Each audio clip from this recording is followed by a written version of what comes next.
Good Sunday evening, everybody. What's happening? I hope you're all doing well on this lovely Independence Day weekend. I hope you all had a good time yesterday, maybe even today. I hear from a few people that they and their families are actually doing things today as well. So into the evening tonight. So yeah, to all of you who are still partying, party on, I guess. And to the rest of you who have made time to drop by and be here and spend some time together, appreciate you as always, of course. Of course. And with that being said, I'm going to jump into the chat room and join you all and see what's going on, see what's cooking. So I had a couple of early messages, like Derek Neiman here, saying says good that I survived Marcus's fireworks. 10 fingers is still intact. Indeed.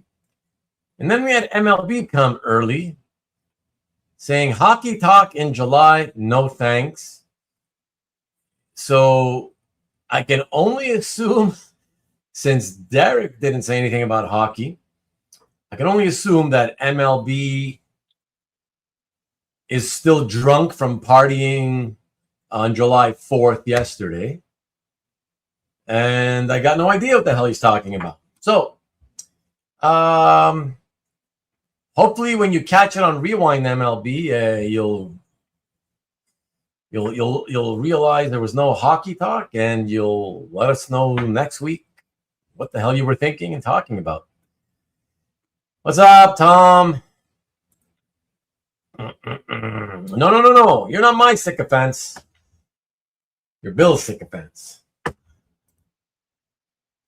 Oh, what's up? What's up? Good evening, Rickster. It's good with you. And, oh, thank you, Vivian. Wishing everybody a happy Sunday. Very nice. Thanks, honey. And we got CJ in the house. What's good, CJ? Good to see you. And wow, Tom, let me know why you're happy the holiday is over. What happened? What happened on your end?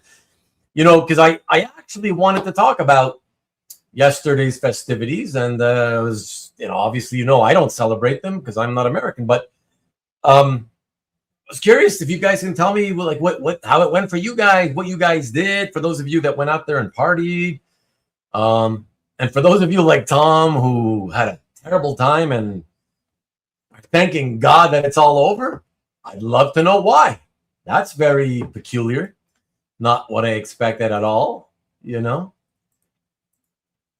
So I'm looking forward to hearing some replies from you, Tom. At least from you, Tom. Jaws, I watch every 4th. Anyone else? It's one of my top movies. Why do you watch Jaws on the 4th? Another question to you, Tom. Man, you're going to be talking a lot tonight. Did the story take place on July 4th? Is that why you're saying that?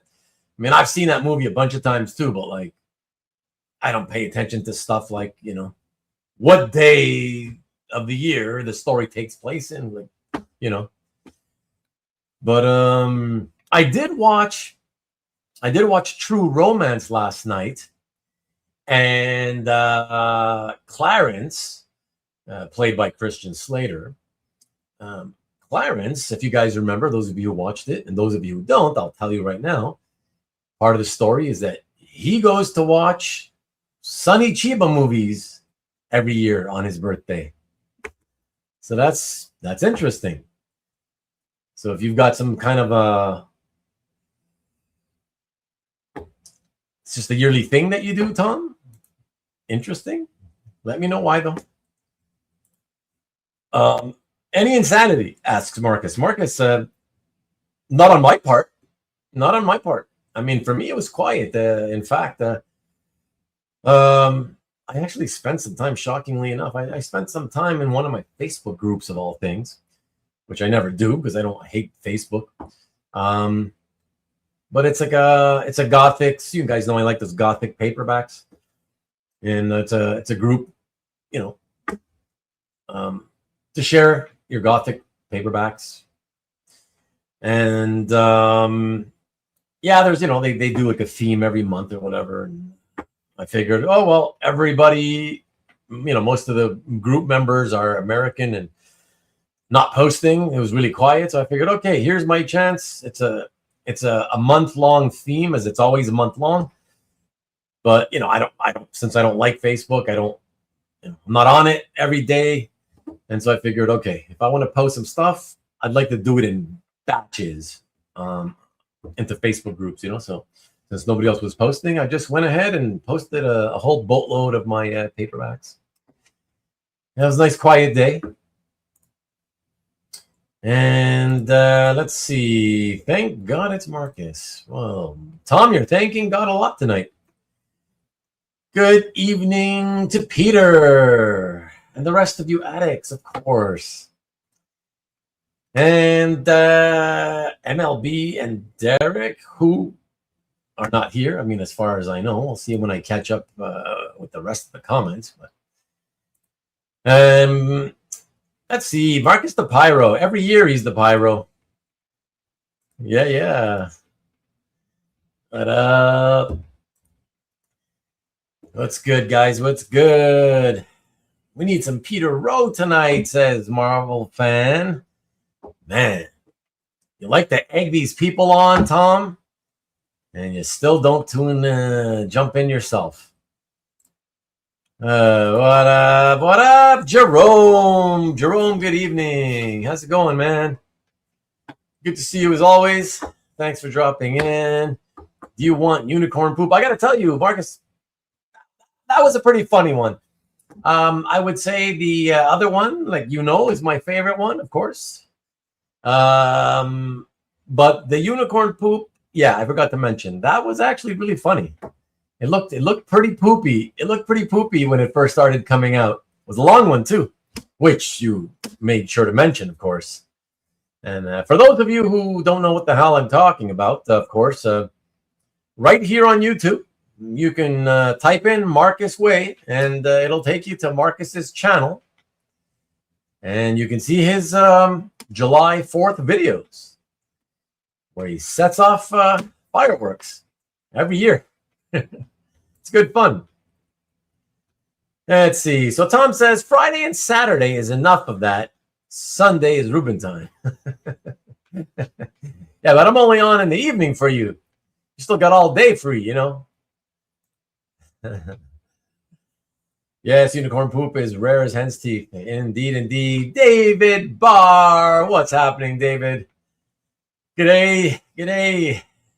Hello to you and the family. How are you? Good to see you. And MLB's here just hiding. We'll see. That's what he did last week, or the week before, was it? Acted like he wasn't around and suddenly came in and claimed he had been around. Yeah. Indeedy. Hockey free agency heating up.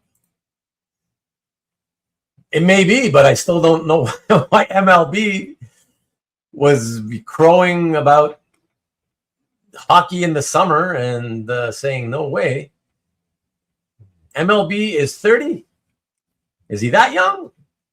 I was guessing more like 40 to 42, early 40s. I don't know. He hasn't told us. He can tell us. He's not too shy about it. Flyers making headlines, that I don't know about. I have not heard that. So we'll see. We'll see what that's about. Honky tonk, greater than hockey talk. Honky tonk women, especially, Rick.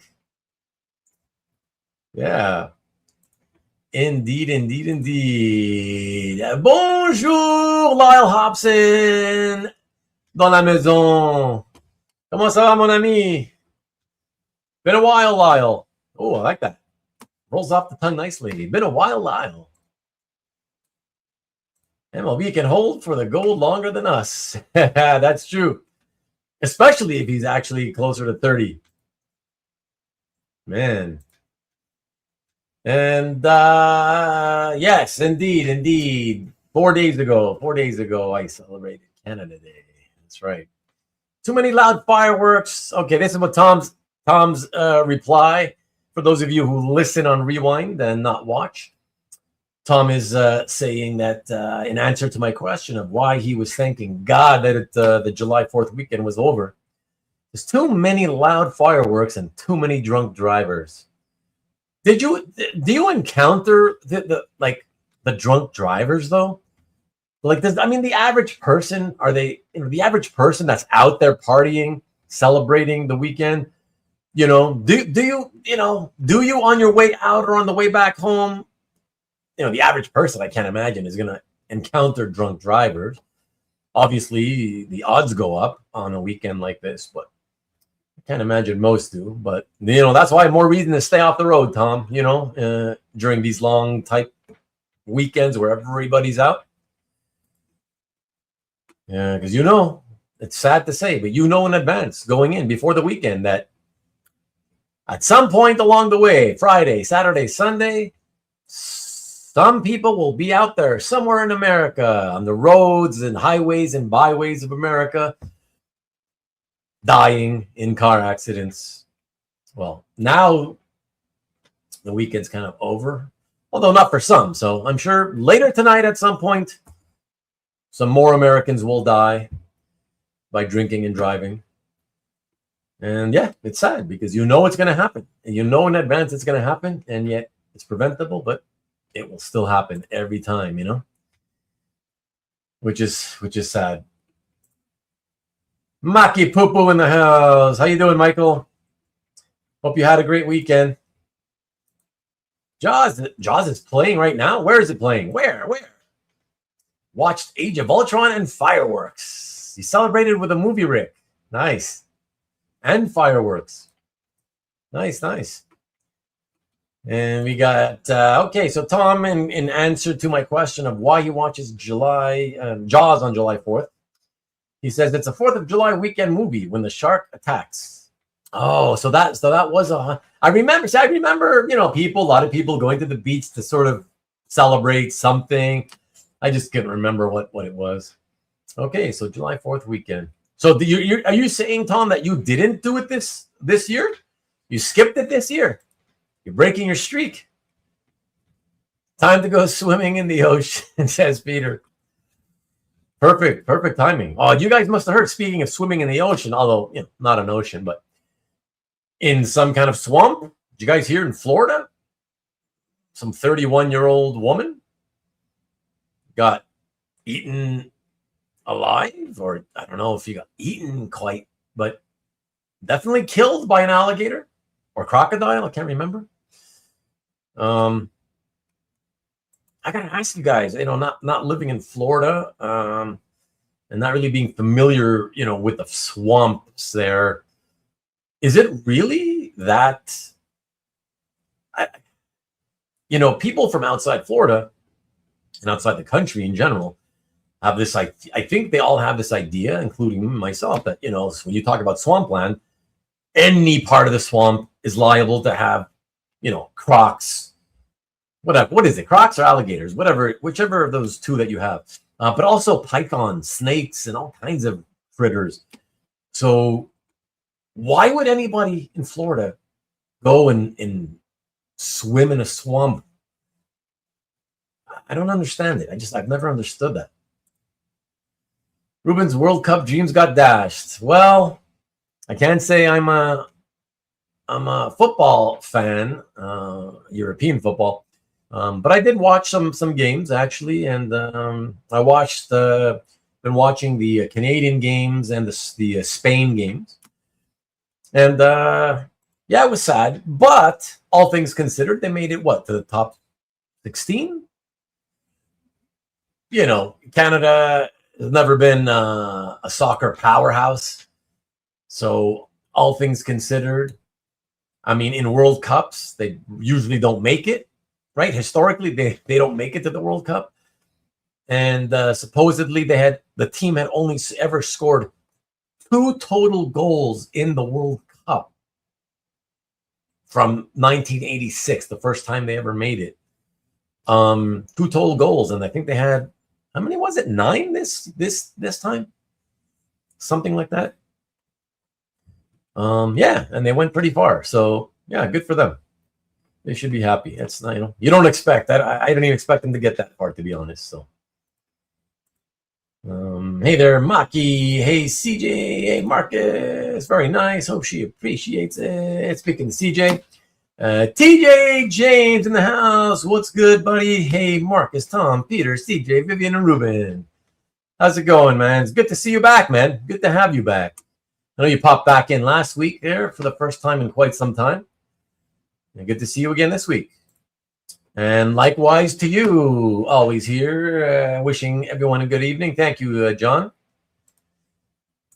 And Age of AI, Peter asks Rick. Age of AI?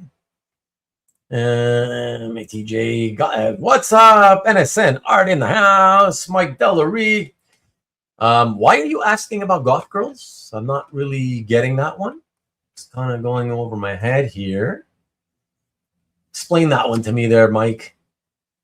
Yeah, they. Sorry, who? Because I'm still trying to catch up. Who's considered goth girls? Who are considered goth girls? Ruben posted goth girls.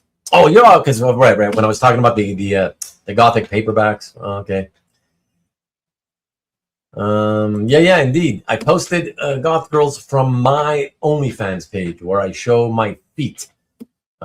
Because Marcus got excited about seeing me on the thumbnail of one of my shows a couple of years back, and got all excited because I was in bare feet. And I don't know, he seemed to be excited about bare feet, and he says I should do the OnlyFans. So on his suggestion, I opened up an OnlyFans for male feet, and now I'm wealthy. I'm independently wealthy based on feet pictures, So thank you, Marcus. What up, Six Slayer Mike? What's happening, dude? Happy 4th to you. Hope you had a good time yesterday. Or today, if you did something today. Of course she does. They had a bunch of kids attending. She has a 1.75-year-old boy and a month-old baby girl. Doggos get excited around kids. Yes, sir. Six Slayer, nice to see you. We briefly at Heroes at JG's table, says Peter. Look at them meeting up at Heroes. Unicorn pooping on Bill was funny. Yes, indeed. And let me see. So let me skip the hellos to each other so I can catch up here and get on with this. And let me see. CJ says he read HNL. You read HNL as NHL. Right. Yes. That's funny, man. Can you imagine, though, CJ? Imagine he really did see that and he left because he's upset. What a moron he's going to feel like when he comes back next week. He's like, that's not, that's not NHL. Oh, that's HNL. That's funny. What's even funnier, CJ, is I'm pretty sure he was here on that episode of Insanity Wins that I was co-hosting with Peter several weeks back, which was the first episode on which I introduced the HNL segment. Pretty sure he was here for that MLB. So you would think he would have understood. I don't know. And plus the HNL, I got the HNL thumbnail, like in mini format on top of tonight's thumbnail. So I don't know. Hopefully he'll realize the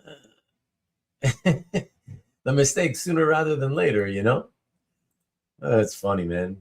Dwayne Tepane, what's good, buddy? Frank Brockle in the house again. Hello. How is everything in the Great White North? Everything's good here, Frank, We're in the middle of a heat wave. It's a 2-week heat wave. Well, supposed to last 2 weeks. It hasn't been 2 weeks. Supposed to last about 2 weeks. I think it's been, I don't know, between 5 and 7 days at this point, I guess. Yeah. So it's still probably a good solid week left to go. So, yeah. But, you know, whatever. Happens every summer. What are you going to do? And let's see. What else? What else? Let's see. Greetings to Peter. Slow down and calm down. All right. So Tom says, in terms of the I suppose the drunks from July 4th, they were racing up and down my road really bad this weekend, and there was a lot of accidents, lots of fires. Plus, my dogs get really scared from the fireworks going off. Wow. Yeah. Well, sorry to hear that, man. Yeah, especially when a lot of crazies in your own neighborhood. Yeah, that's makes my blood boil. Yeah, so I feel you, man. I feel you. Ruben, the ray of sunshine. Thank you. I'll take it, I guess. Fireworks scare lots of dogs. I mean, they scare humans, for crying out loud in some neighborhoods. So, yeah, you can imagine they're not going to be too good on any pet. I mean, I'm sure they don't really bother fish. Then again, you never know. Jaws on AMC in the singing part now. At the singing part now on AMC.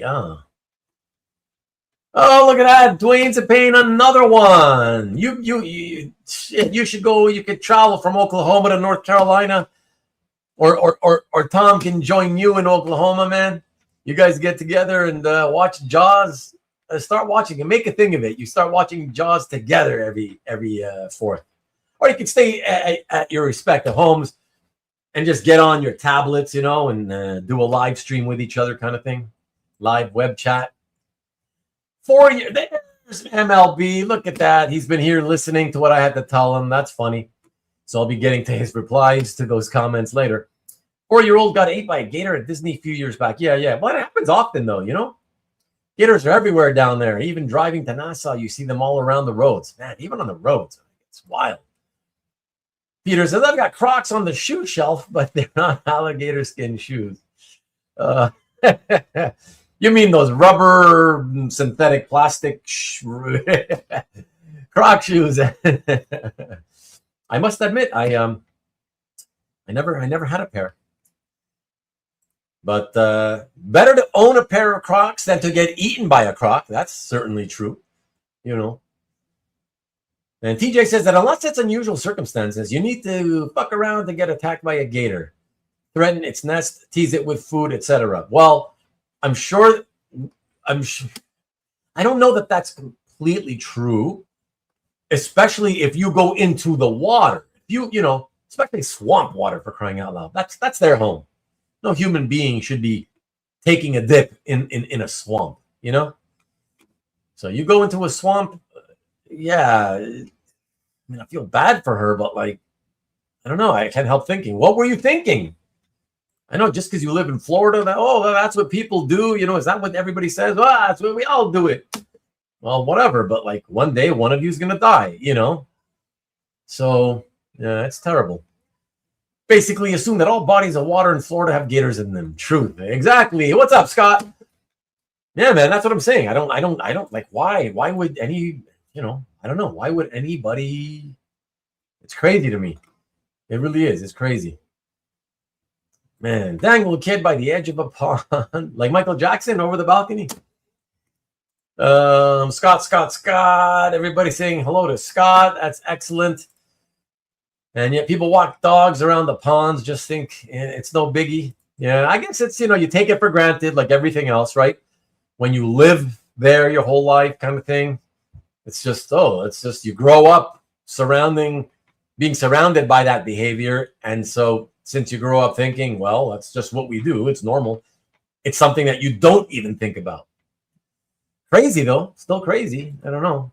Because I would gather to think that the vast majority of Floridians do not ever take dips in swamps in the heat of summer, right?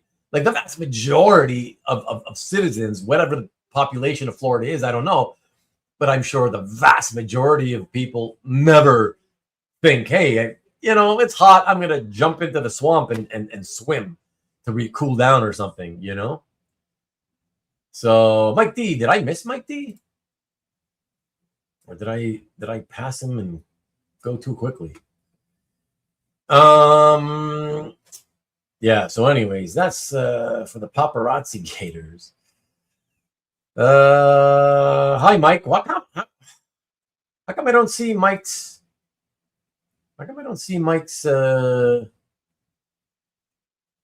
comment? The hell, man?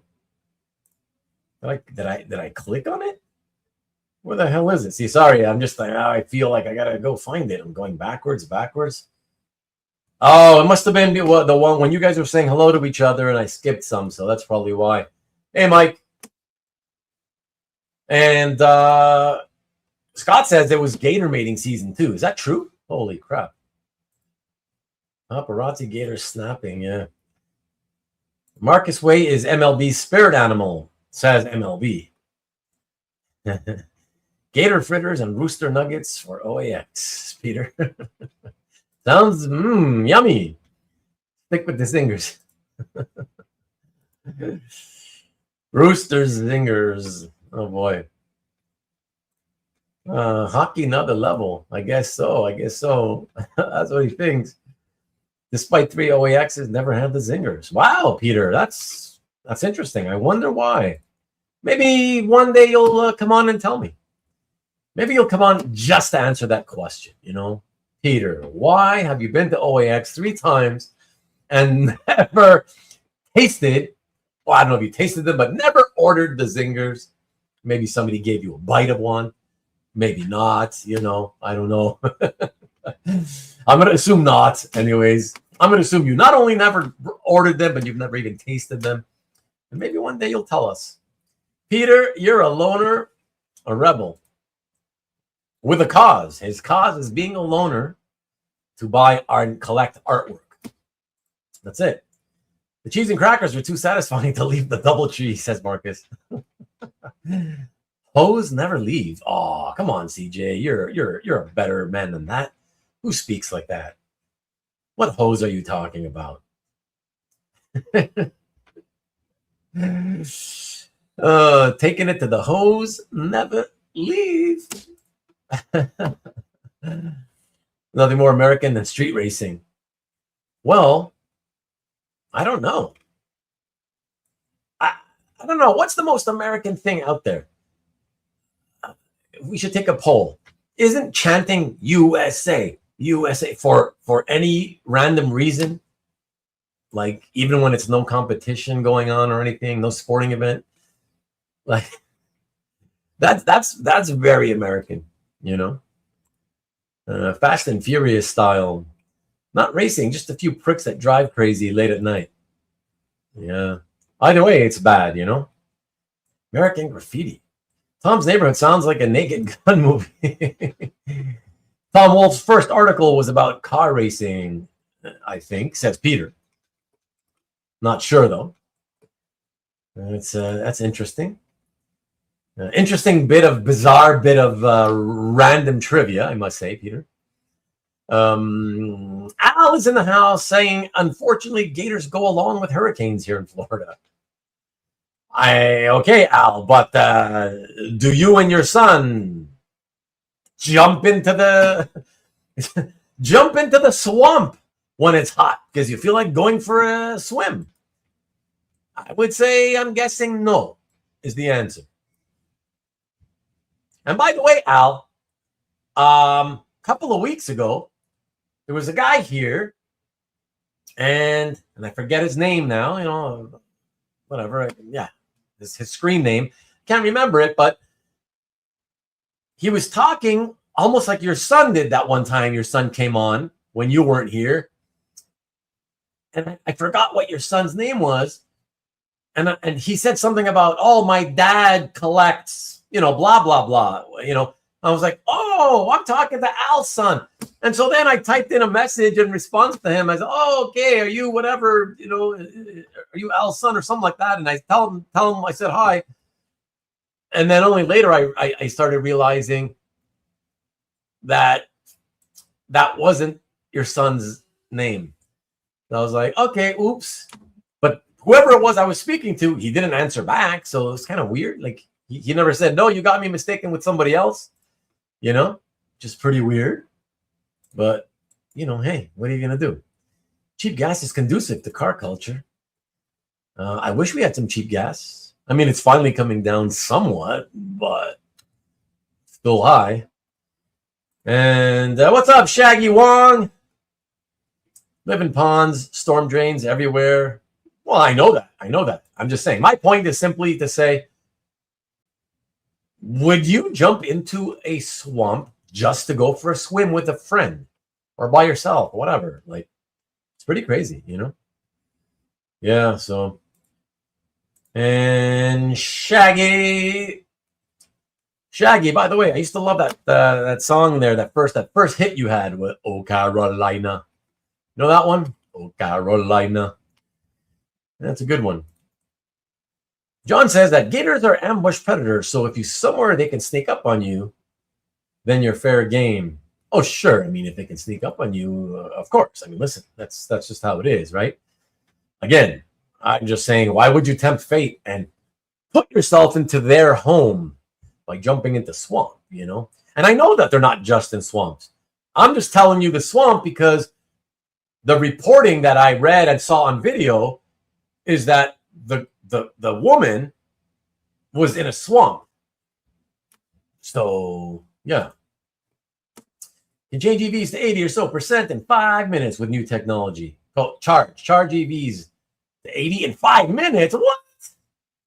Okay, I've not heard of that EV technology. And if it's that new, I'm sure most of the cars currently on the roads do not have it. Yeah, that's wild. Here in Australia, we have no problem with crocs, sharks, spiders, etc. Yeah, in Australia, everybody keeps all those animals he mentions as pets, you know? Imagine the big hunkin' aquariums they have to buy to put in their homes to keep those sharks. Oh, yeah. Gators behind the OAX Hotel, I'm sure. It is Florida, after all, you know? Boy, oh boy. Let's see. So, and Tom says, you know, I've seen some of those YouTube videos with snakes and spiders always in people's homes. Yeah, exactly. Yeah, it's crazy. But George Perez's alligator shirt, says Rick. Indeed, you did. Jaws remake will be set in Australia. Oh, no. Are you joking, Peter? Or are they actually doing a remake? Oh, no. I mean, leave the classics alone, man. Just leave it alone. Take out gator tail fitters pretty seriously here in Florida. I guess you do, Al. Made by, that's true. George's shirts were made by Carol, his wife. That's right. And is that what they call it? Dad joke, cheesy, make it like I thought.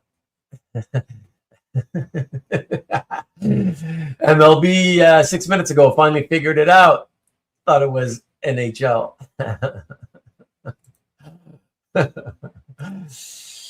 That's funny. Apple pie. What about apple pie? As American as apple pie. Yeah. I don't know. I honestly, it's not like you hear people talk about apple pie. So, you know, that's the saying, right? Oh, as American as apple pie.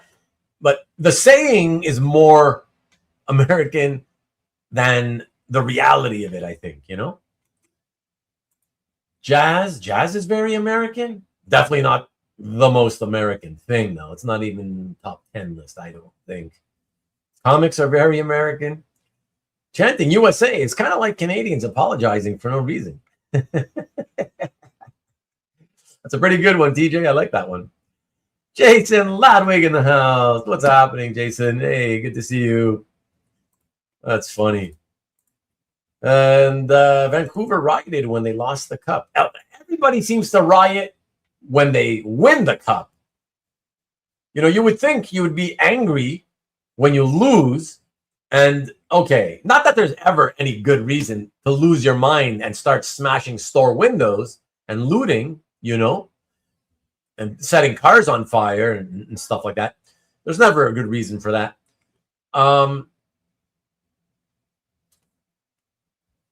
But if it was to happen, you would think it would happen when teams lose, not win. It's like every time a championships, somebody wins a championship, there's riots and looting happening. Honestly, I honestly believe it's an excuse for the people that do it because they want to steal stuff. They want to break into stores and get a bunch of free stuff. That's why they do it. It's human garbage, That's what they are, as far as I see, anyways. So blooming onions are American. TB Comics. I'm waiting for Mexico, England. The weather delay. What's happening, man? That's true. Oh, it's on a weather delay. Okay. Yeah, I know. That was supposed to be tonight. Yeah, I know. Okay, well, enjoy the game if it gets started. If it ever gets started and doesn't get postponed, Yeah. Happy 4th, by the way, Jason. Happy 4th. Hope you did something fun. And I had to celebrate Taylor and Travis. He had to. He did. So Al says, no, us Floridians know better than to wade into any body of water unchecked. Well, most of us. Yeah, thank you. I'm glad to hear. That's what I assumed. There was most of you who didn't do that. Tom in North Carolina says that his gas is currently $3.34. That's not so bad, actually. That's a pretty kind of normal-ish price, right? It wasn't that much lower than that before the Orange Buffoon started the war, right? Pretty sure it was fairly not too far lower than that. Wish it was on pay-per-view. Wish what was on pay-per-view? Chad says hi. Might have a twin out there. No. Oh, unless you're telling us something that your wife doesn't know. Tell Chad I said hi. That's funny. Tons of things in America. In other countries use public transportation. At best, have one car. USA have 3 cars per person, well, per family. But yeah, that's true. Mind you, Canadians too. Everybody, it's pretty crazy. Too many cars per family. I advise snowbirds to swim in the swamp.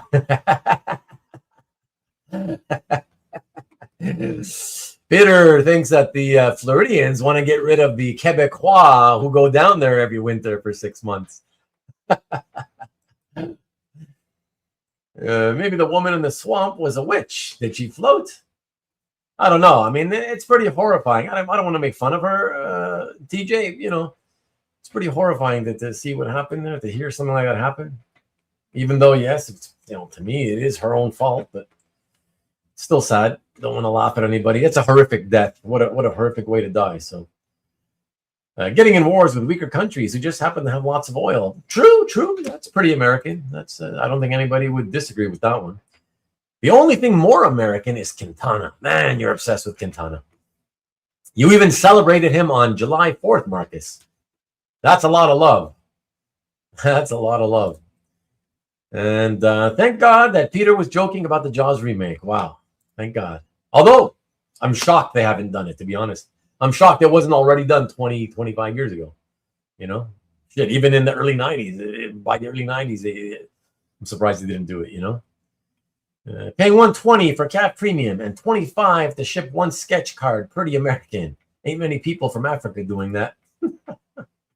Nice. Hot apple pie with some ice cream be nice right now. I like my apple pie cold, I got to tell you. And I've mentioned this before on my show. Some of you may or may not remember. A couple years back, 2-3 years ago. For me, apple pie has to have, it's got to have cinnamon in it. Yeah, got to be cinnamon in the apple pie. Otherwise, apple pie is blah. And I like it cold. Yeah, in the fridge. Here we have gators, pythons, iguanas, coyotes, feral pigs, spiders, and mosquitoes on steroids. Yeah. Have to wait for the room to fill up to talk Quintana. I know. You always save the best for last, Marcus. Ruben, did you have a chance to see Tom Grumman at the Palais de Congrès this weekend at Montreal Comic Con? I did not have a chance, Shaggy. In fact, I decided I really wasn't in the mood to go. So I broke my streak and I skipped it this year.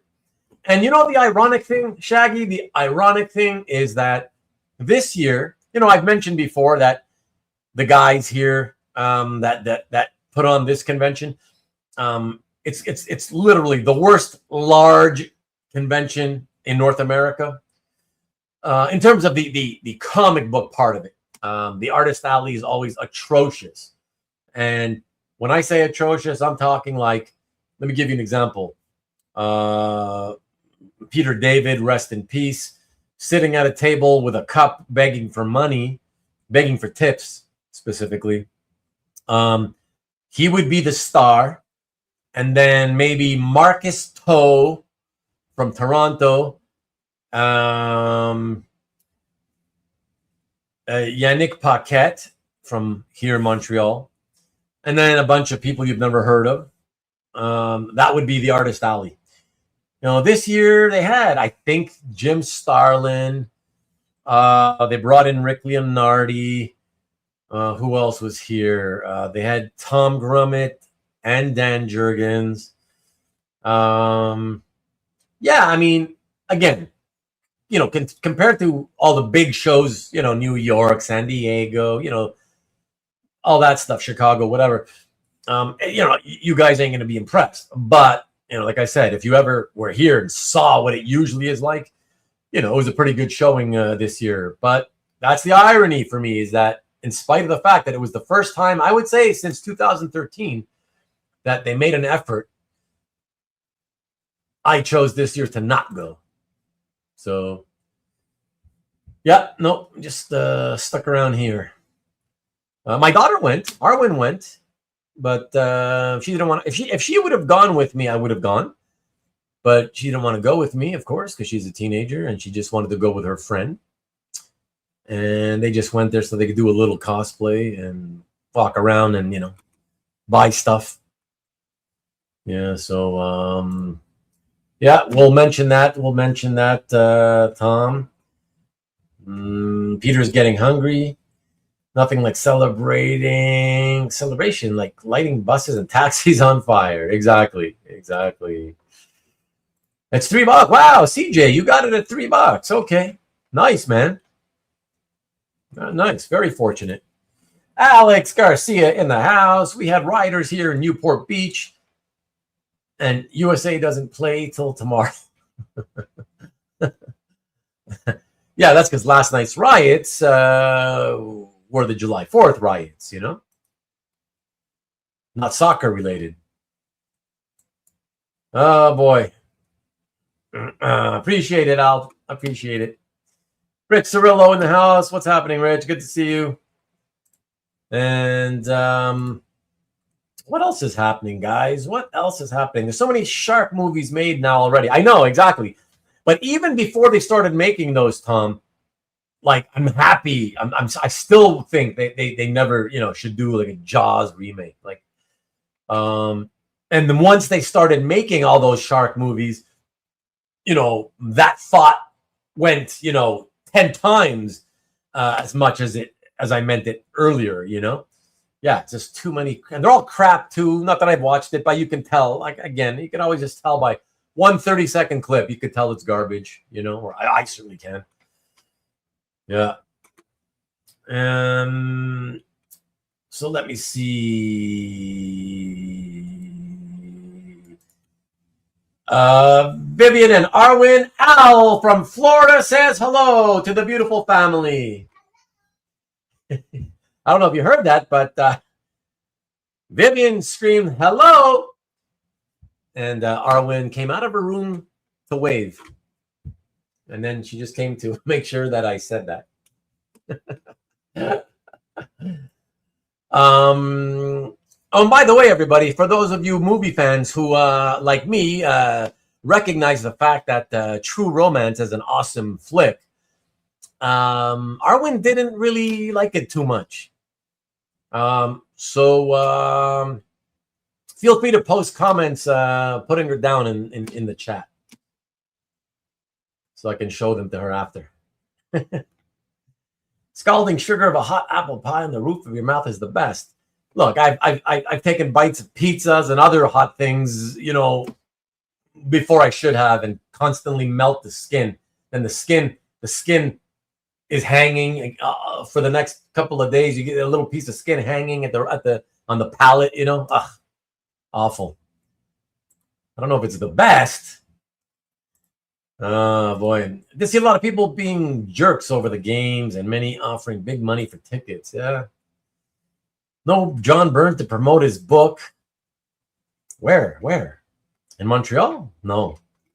Remember, he's more American than he is Canadian, you know. So many times at cons, was always fun at the pre-con party events. Well, I'm glad. The few times that I seen him here, Tom, it was just annoying because it's kind of like the first thing you see, you go down, you're walking down this aisle, you know, and you're trying to like spot people that you maybe recognize. Because like I said, most of the time they have local yokels, you know, you've never heard of before, wannabes, you know. And then you finally see the first person you recognize, and it's a writer, not even an artist. And it's like he's got his cup with him, you know, saying tips. And then like when somebody steps up to the table to talk to him, he literally grabs it and pushes it. He slides it up towards the person. Yeah, it was disgusting. Like, yeah. Ugh, what a turnoff. So, hey, Ian, what up?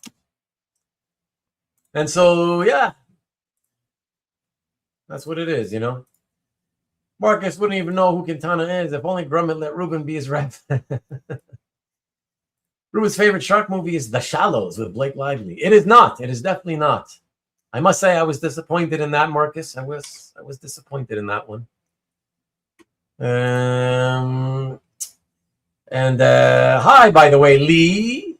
We're good to see you. And Lee's here now, so I'm gonna get to tell you all that he has a new video out now. So give me a second, then I'll get right into this. Okay, package, giving you some shit.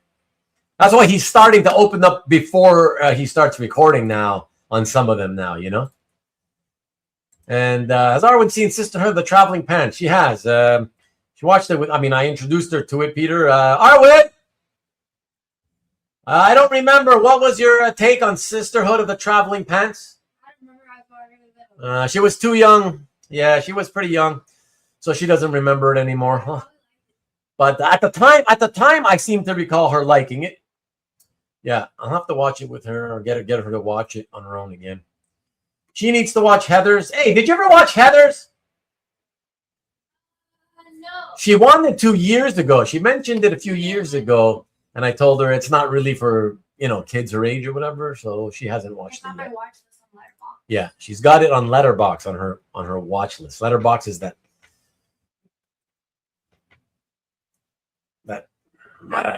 app, if you want. I was gonna say social media site. It's not social. It's not social? Okay. She uses Letterboxd to follow movies and stuff. Yeah. There you go. What's up, Philip? Checking in to say hi before watching the World Cup. Enjoy the game, man. Enjoy the game. Is that fact? Some 80s, a good movie. Oh, that's with Brian Brown? Or is it Ryan Brown? I remember liking it. I remember nothing about it, but I remember thinking it was good. I remember really enjoying it at the time. But again, I watched it probably, what was that, 85, 86 or something? Yeah, so who knows at this point, you know? Not the greatest, says Tom. Yeah, I don't know. Don't take my word for it. At the time, I liked it. But again, you know, it's different, as you know, when you're watching as a 14, 15-year-old as opposed to when you're a grown-up, you know? And Rick says, nice Dreadstar page to Philip. He just posted a Dreadstar. I haven't seen it. I haven't looked at the art today or yesterday, so I'm behind. Sounded like a Peter Rowe movie guy using Hollywood special effects to take out baddies. What the hell does that have to do with it? What's Peter have to do with that? Just got back at my house 90 minutes ago after I went out on Friday due to storm damage. Oh, just got power back on since Friday. Wow. Sorry to hear that, Philip. Wow. That's terrible. Mickey, never understood why people hold true romance in such high regard. Screw you. Because it's really great. Because it's really great, Mickey. Mickey, I don't think you've ever really told us much about what movies you like. So we might have to get you in here on like a movie episode one day, you know? Did anyone see Supergirl? Well, we talked about that last week, so we're not going to rehash it. So you'll have to check out last week's show. And I'm going to catch it on Tuesday, I hope. Arwen, we're still on. We're still on for Tuesday? Okay, yeah. So we'll be catching it together this coming Tuesday evening. And yeah, I'm hoping. I'm still optimistic. I don't have a lot of, super high hopes or anything. What up, Mickey? But I'm hoping. Either way, I'll have one way or another. Maybe we'll get a little bite to eat. Have some fun catching a flick with my daughter. It'll be fun just for that. So, all right. So Deep Blue Sea is a great shark movie. Is it really? I thought they were all crap. But Deep Blue Sea, interesting. Okay, I'll see if it's streaming. I unironically really like Traveling Sisterhood. I think it's a cute movie. Yeah, it's good. I told everybody, like I tell everybody every time it comes up, it's a movie about friendship. The bonds of friendship. So who doesn't like that, right? Yeah, I like coming of age movies. And friendship. Yeah, it's always good. Why do you think we're here every Sunday night? It's all about friendship, And anyone watch the movie review guy from Georgia? Not me, No, don't know anything about that. Random YouTube recommendations. Yeah, very random. True Romance. He works at the comic shop. That's right. And the joke he tells is, the mob guys. Oh my God, it's awful. Looking back on it now, it's like, oh, I can't believe they did that. But it's a great scene. 20 likes, 39 watching. Yeah, please, everybody. Down here somewhere where I'm pointing, there's a thumbs up icon. Just click that if you don't mind. Would appreciate it. Don't need to subscribe. I always say, don't subscribe if you're not subscribed. Don't bother. But a little like for encouragement is always appreciated. I am a sick motherfucker in sharks on this plane. The hell is that? That's not a real thing, is it? Sharks on this plane. Hi, all. Popping in the register. Mike before the England. Mark, even Mark watches the soccer game. Thank you, Mark. I appreciate it. And Deep Blue Sea has LL Cool J and a parrot. Oh boy. Oh yeah, I really got to see that now. You're selling me big time. Oh my gosh. Okay. You know what? Art packed up, ready to go. Nice. Doing deals between Mark and Rick. Love it. Castle Freaks forever, baby. Woo! Yes, indeed, Peter. Yes, indeed. All right. Two of my favorite non-genre movies, it's Mickey talking, are The Shawshank Redemption. I'm with you there, and I think most people are with you there, but it's so obvious. And The Pelican Brief. That one isn't that a Julia Roberts one? I haven't seen that one. Pretty sure I have not seen that one. Yeah. Castle Freak in the house. Shawshank is a prison genre movie. Yeah, the prison movies. Oz on HBO. That's a weird prison show.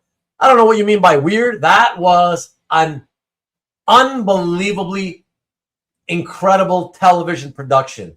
One of my favorite television series of all time. Very disturbing, and I can take a lot of shit. I mean, I can, I don't wince at horror movies or anything, whatever. But, and I didn't wince at that either. But, like, yeah, some of the stuff, man, it's tough to watch sometimes. I could see how a lot of people would be like, ooh, but fantastic. Yeah, Harold Perrineau, I love that guy. I don't know if any of you guys know. Look him up. You probably know him by face, if not by name. But Harold Perrineau. Perrineau, it's French name. Fantastic. Such a great cast too. Yeah, great show, great cast. Love it. That Brazil lost Norway was intense. I didn't get to see it. I'm going to catch highlights later. It's Julia and Denzel. Oh, okay, that's the one. Yeah, Denzel. Sorry, Denzel. Right. Denzel Washington. That's a tough one after all these decades, to get used to. Denzel Washington. Yes, sir. I love somebody died in that show and no one ever got caught. Yeah, it was a great show, man. Great show. Totally screwed up my Comic Link auction bids this past week. Oh, boy. I don't know what you mean by screwed up. Hopefully you didn't win something you didn't want to win for a lot of money. Orange is the New Black. I enjoyed that as well. Good show, yeah. Let me see. And oof, yes. Oof, everyone's thinking now, Ian. All right.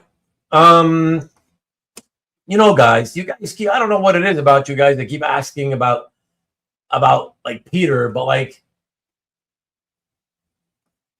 Peter, if you're still in the chat, feel welcome to join me. Like Tom wants you to join me. Feel welcome, and as always, yes, we would appreciate seeing you here. Oh my God, look at that!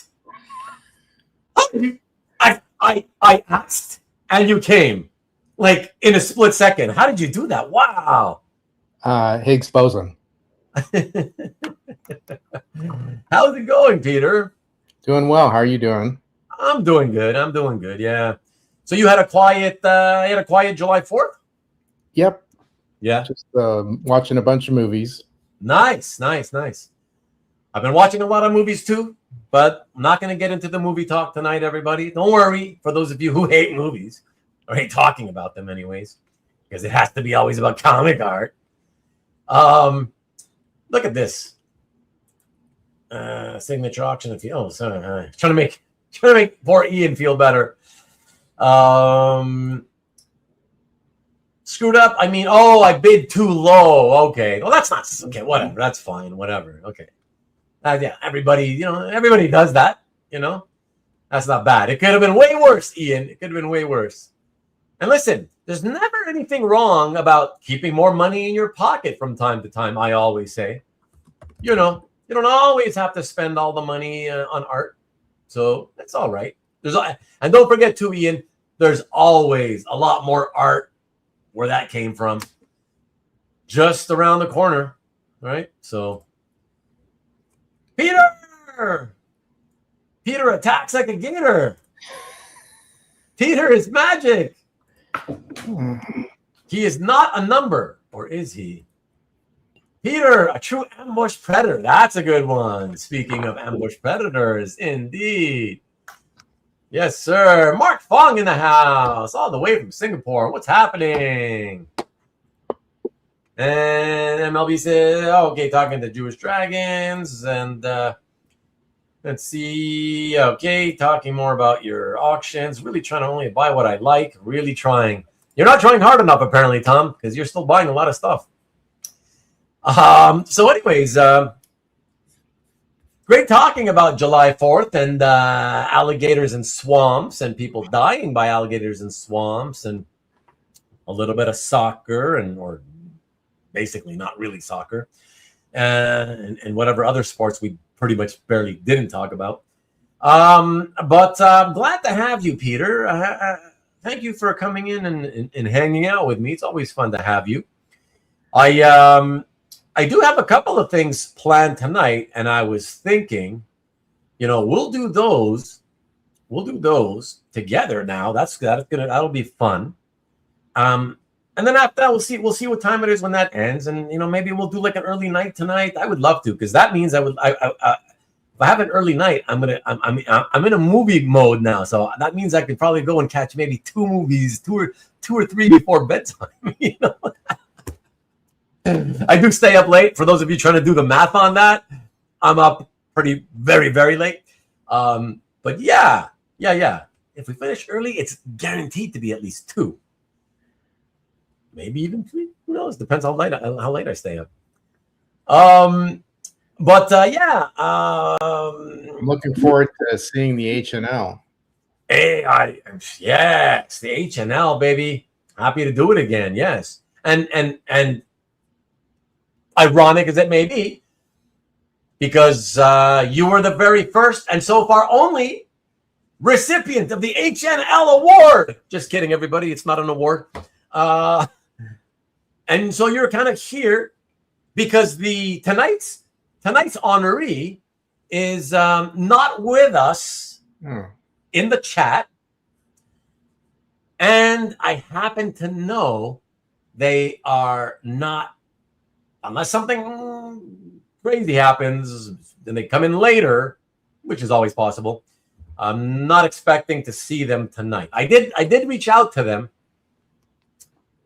But they didn't know. I didn't tell them why.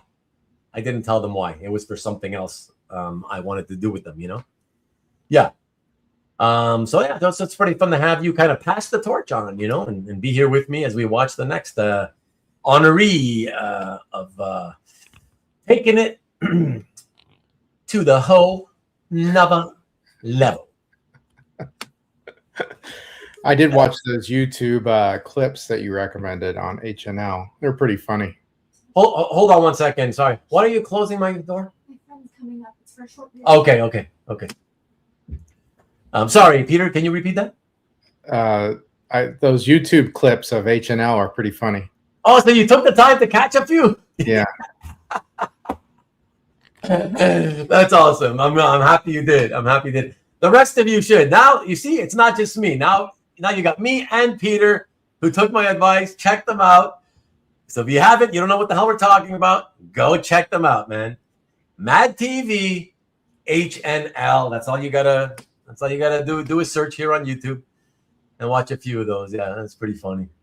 And thank you, Mickey, for thinking that we should rename the show Rubén and Peter Show. Why not? He's a great great friend to have with me all the time, They say you have to pay for your education, and I have. No insanity losses, but a lot of break-evens, some small profits. Okay. Somehow there's always another ROM page out there. Yeah, says Ian to Tom, of course. And he needed the ROM page. Yeah, we all need the artwork, right? We all need to have more original art. Yeah. It's a tough call. Watch this or England versus Mexico. Well, given that you're in Asia and you enjoy watching football, I would say that you should probably watch the football game. England versus Mexico, man. But do what you want. I'm okay either way. Rubén has declared it a strange brew night. Never saw that one, actually. And yeah, you don't want to see that. Oh, okay, good. You'll be I don't know if you'll be angry or sad or disgusted or just shaking your head and, oh, these Americans, what are they doing? They don't know what Canadians are.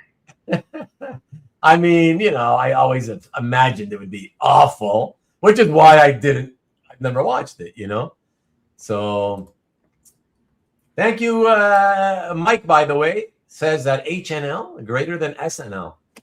That's funny. HNH at Universal. Don't know what that is. I love Peter. Would watch his live. I would watch his live show. MLB loves Peter. We know that. He would love to see your live show 7 nights a week. I mean, Even Peter's befuddled and like literally at a loss for words, not wondering why you love him that much. Shit, I love Peter, but even I don't love him that much. I'd like you love him, MLB. I mean, thank you for showing the love. Show me the money. All I'm saying is, even I would need a break from you once in a while. Not 7, can't have you 7 nights a week, But the love's all there, man. The love's all there for sure. But hey, it's good to be loved, right? It's good to be loved. And who knows, even if you don't understand the reasons for it, but we appreciate it, MLB, MLB guy, he's saying nice things. Look at this. Now you get the A, the hoser. That's what that movie is going to be full of, for sure. My pantry now has more Canadian produce than your neighbor. Does it really? Take off, you hosers, eh? Yeah, nobody talks like that here. Well, again, I'm in a metropolitan city. In my city, I've never in my life, never heard anybody in my life, not on TV, speak that way. Never. So yeah. So anyway, guys, yeah. So great shooting the shit about all kinds of things here.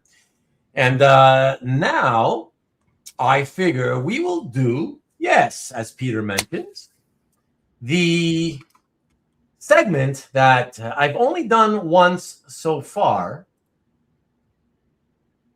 but which everybody, I think, seemed to enjoy when we did it.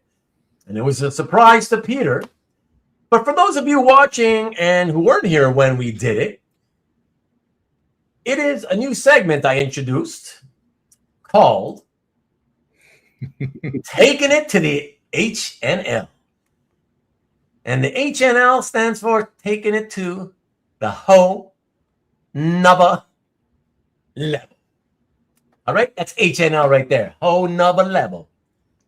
All right, so what does that mean? So basically, well, again, if you want to know where it originates from, you do what I told you to do. You do a search here on YouTube for Mad TV HNL. If you want to know what it means in context of my channel, so this is just a little segment I'm going to do from time to time. Basically, whenever I see a piece of art posted online that catches my eye and like I feel it deserves to get a lot more attention, you know, it deserves to be seen more, to get more eyeballs on it, I decided that I would show it here on whatever episode of whatever series I'm doing on that Sunday. And yeah, show it to you guys and talk about it a little and yeah, have some fun doing that. Give some attention to the piece of art and yeah, to the collector, whoever the collector is who owns it. And so that's it. So that's what we're going to do. We're going to take it to the HNL. I mean, it's not really us taking it to the HNL. It's the piece of art. I mean, the artist is taking it to the whole nubber level, you know. So that's what it's all about. And as I say, you know, when we did it the first and only time, it was a piece of art that Peter owns. And because I knew I was going to show it on that show, I asked Peter to come on and hang out with me. And thankfully he did. And it was a surprise to him. He didn't expect it. I didn't tell him that I was doing it. So that made it more fun, you know, more enjoyable. The crocodile jumped out of the swamp at me.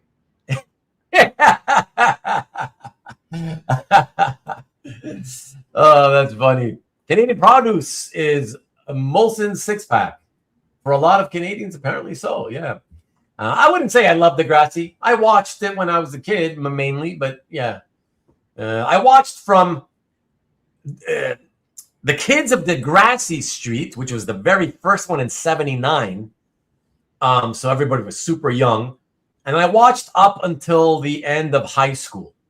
Yeah, the new generation I didn't get into. I watched a few and I couldn't get into it. And yeah, so from new generation and anything after that, yeah, I haven't watched it. So I'm not like a huge fan. Hey, that's Double Aaron. Not hockey talk, for sure. Mayor, super nice guy. One of the first to embrace me in a chat. The mayor? Are you the mayor? One of the first to embrace me in chat. A lot of general knowledge. What more could you want for a YouTube entertainer? I guess he's talking about you. It's very nice of him to say that. That's kind. It is very nice. And you do welcome people all the time. And so it's great that you know, he appreciated it. And he's showing you the love because of that. So now we know why. Although I've never heard anybody call Peter the mayor. Is this something that you've heard of? Or do I know about this? Or MLB said it sometimes. Oh, okay. Oh, he must have said it on the CAF Plus channel then, because I don't think I ever seen. I don't remember him saying that here. So maybe that's why. I often think of Marcus and #1 Marvel fan as kind of mayors. They've been on the show for so long. CJ, yeah, too. That's true too. That's true. And what's up, Stanley? No fine art tonight, except for the piece we're about to show. This piece that takes it to the HNL. Stanley, still go to cap chat so they get rid of you. Well, he comes in, he stays for a long time, and then he disappears for weeks or months at a time, you know. And yeah, just a Spike fan. You know, I liked her character, but I really never liked that hair, Mike. I gotta tell you, I thought it looked pretty awful. Yeah. G'day, Peter, mate of mine who is heading to America for holidays. Huh? Wait. Peter is in America. Are you heading to America, David? Is that what you mean? Any suggestions you may have for some key DC war comics I can suggest to him? Oh, so you're not even talking to Peter. It's like he's not here and you're talking to me. I was thinking Sergeant Rock, Unknown Soldier. Who are you talking to, David? Me? He's talking to me, I think. He says a friend of his is going to the U.S. for the holidays. Oh, a friend of his, a mate of yours, right. Heading to for holidays, right. Sorry, thank you. Suggestions for some key DC war comics that he can suggest to him to purchase. Okay, yeah. I can send him a few suggestions, David. If you can just send me if you can just put your email address in the chat. Yeah, I'll remind me after the show if you want. I mean, if he can post it if you want, but if you, in case for privacy reasons, you don't want to post it. I want to, yeah. David, remind me after the later after the show, Peter, and I will give you David's email. Sounds good. Okay. And CJ says you're one of a kind indeed, my friend. Yes. Look at that. And he just coined that the mayor last week. Okay, thank you, Rick. Thank you. Ruben only watched for Drake. I told you I didn't watch that stuff with Drake, so I never saw Drake. That's what the young kids say now. Is that right? I'm no mayor. I'm just a grimace. Mayor McCheese. Hair was to distract and the growing belly. Oh boy. I'd rather be a fry guy. I'll be the hamburglar. Okay, Peter's the interpreter, explains everything. I gotta say, Peter's great at that, Rich. Peter has saved me so many times on comments that I've clicked on before reading, and then I read them while they're already on screen, and I'm like, huh? What's he saying? I'm confused, you know? And then Peter, you figured it out. You know, you've done it so many times for me, so. We're neighbors separated by a common language. There you go. Okay, so again, everybody, time to take it to a whole nother level. All right. And one last time, let me show you the other way with a different camera so we don't disappear. Let me do this. There you go. All right, taking it to the HNL, the whole nother level. And for this piece, everybody, what I'm going to do is I'm going to show it to you as a slide. Okay, I made slides. But then after that, because you absolutely need to check this out in more detail, I'm then going to share my screen and show it to you up close and personal. All right. Okay. So with that being said, let me show you what this piece is. This is from the collection of Robert Berman.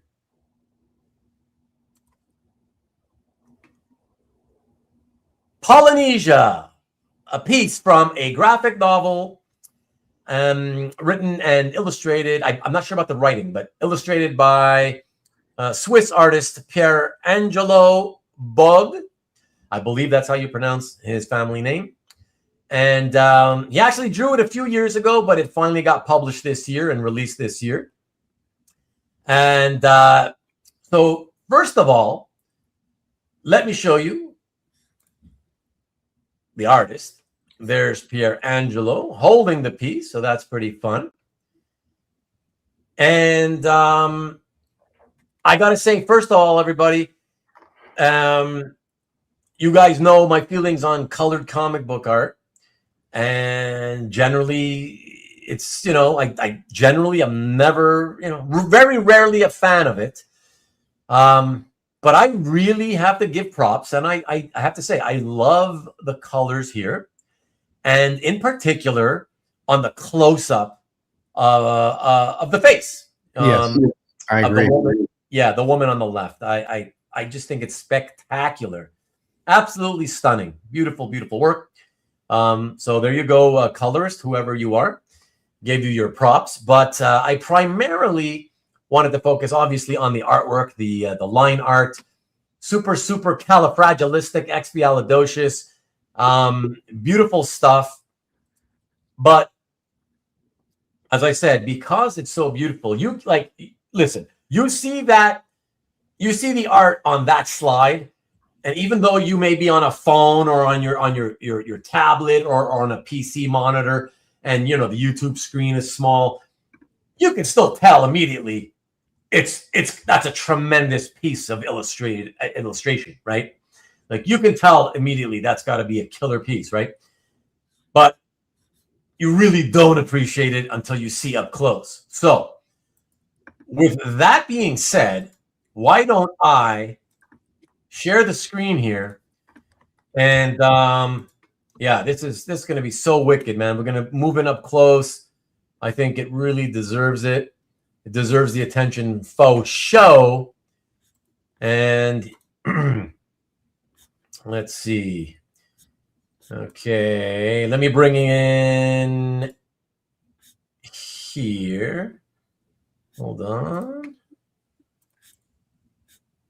Okay. And I'm actually also going to change the view so that we could see it as best as possible.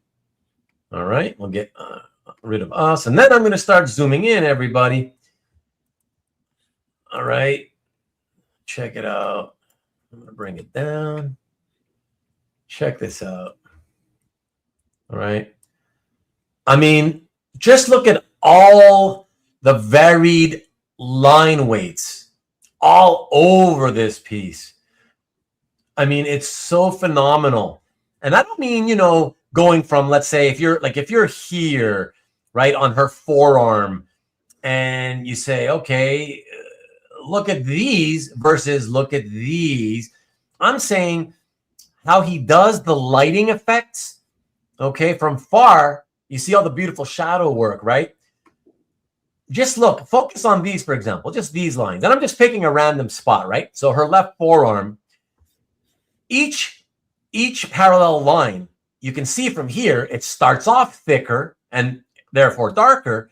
And then as it goes, gets lighter, you know? But it gets lighter and darker in different areas of each line, right? So not every line is identical, and that's how you get proper shading effects. So that when you do pull out and look at it from far, it looks like actual natural shadow. But yeah, look at that. And then, you know, look at all this yummy, delicious work here on this guy, the male figure. I mean, it's so spectacular. Here, check it out. And at the risk of getting a little too blurry, because right now, you know, this is blurry for me, but I know that when you're watching on smaller screens, it doesn't look too awful. But yeah, just to give you an idea. All right, and I'm going to move it around because, gosh, there are so many incredible places. But here, so check this out.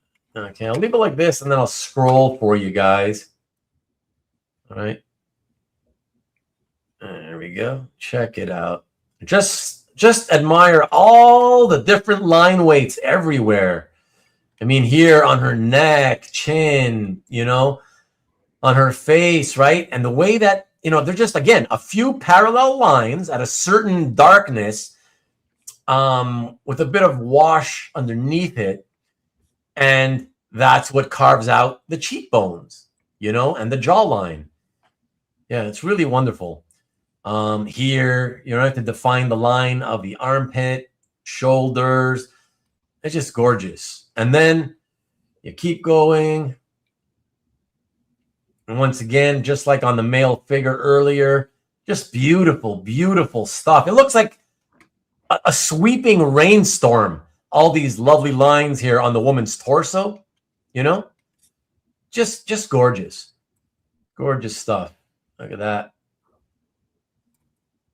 And yeah, again, mostly all done with just parallel lines of different thicknesses and line weights. Now check this out. Check this out. There we go. Look at that. You got the tattoo on the chin. It's really cool. I love how he did the lips on the close-up of the woman. More shading again with these incredible parallel lines here. This whole area on the left side of her face.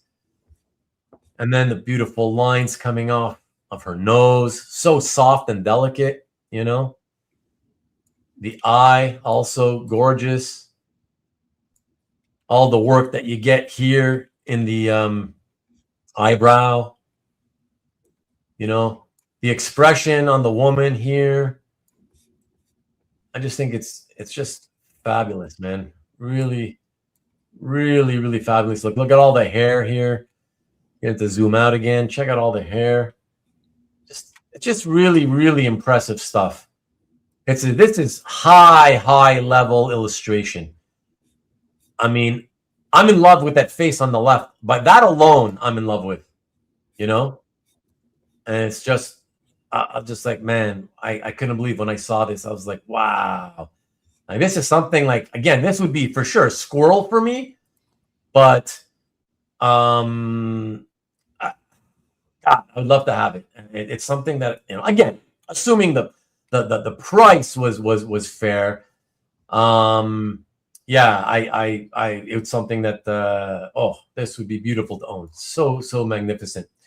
Now I'm going to leave it right where it is, everybody, because while I'm scrolling in the picture viewer, I can't, you know, I'm not inside the StreamYard streaming software, so I can't see what you guys are saying. So now I'm going to leave it where it is, and I'm going to come and because it deserves to get comments, I'm going to jump in and join you in the chat room so that I can put some comments up here. But before I do that, you know what? Oh, no. Let me do that because there's a bunch of them. Let me do that first. Yeah.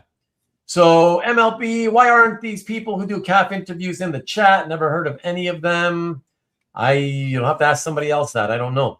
Old calf shows are better than the new calf shows. Okay. I don't know what specifically you mean by that, but all right. Thank you, Ruben and Peter. You're welcome, David. Absolutely, my friend. Peter's used to decoding war messages.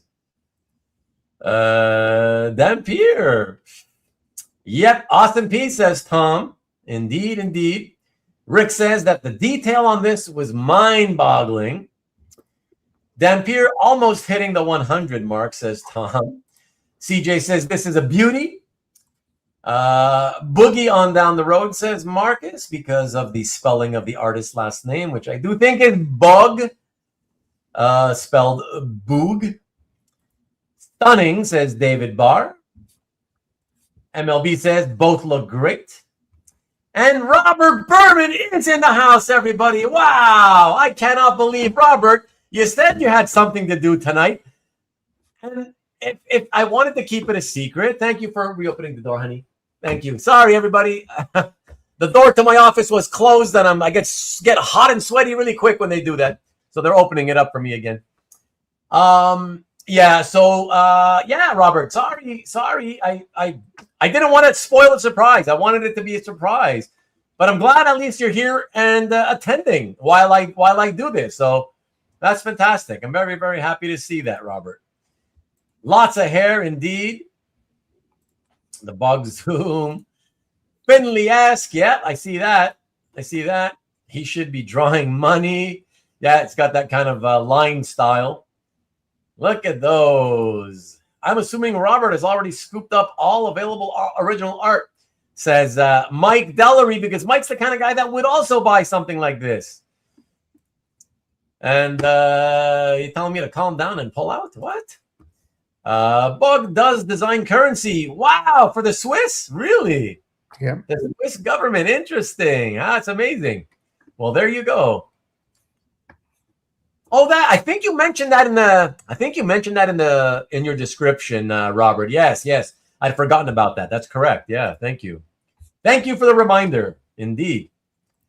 Beautiful piece, Robert, says Tom. Big googly eyes from Marcus. Insane details in this work. Amazing work, says Tom. CJ says, nice, Robert. Be awesome to see this at OAX 27, Robert. Fine art. Indeed, Rick. Indeed. Robert's in a car, so then you probably still couldn't have made it. Stay safe. But if you're in a car, how come you're still able to? You're not driving it, I guess. Somebody else is driving. If you're able to tune in and see what we're doing, Robert should tell us about Bug. Well, I know if he wasn't in the car, I'd tell him come in and jump in. That'd be perfect. I would love for him to come in. But like I told you guys, he did warn me in advance that he had a family function to do tonight. Type of art. This is the type of art that I like. Unfortunately, not much at auctions, says MLB. The old calf had Rubén and Matt Kennedy, says MLB, and that's why it was better. I'll take that. But I don't think that's what Marcus meant. Oh boy. So old calf also more wild and creative in memes. Yeah, I thought the memes were the worst part of that era of calf, to be honest. Also before Bill made so many enemies. What do you mean? If he's made so many enemies, wouldn't that make the show more entertaining? How would you know there are enemies unless they're in the chat, saying things? Let me see. Marcus wondered about that. Like, what happened to year one auction recap? Dealers gone, never seen again. Okay, Bill's the only one alienating people behind the scenes. Welcome to my world there, Marcus. You can definitely see elements of engraving design style. Yeah, indeed. And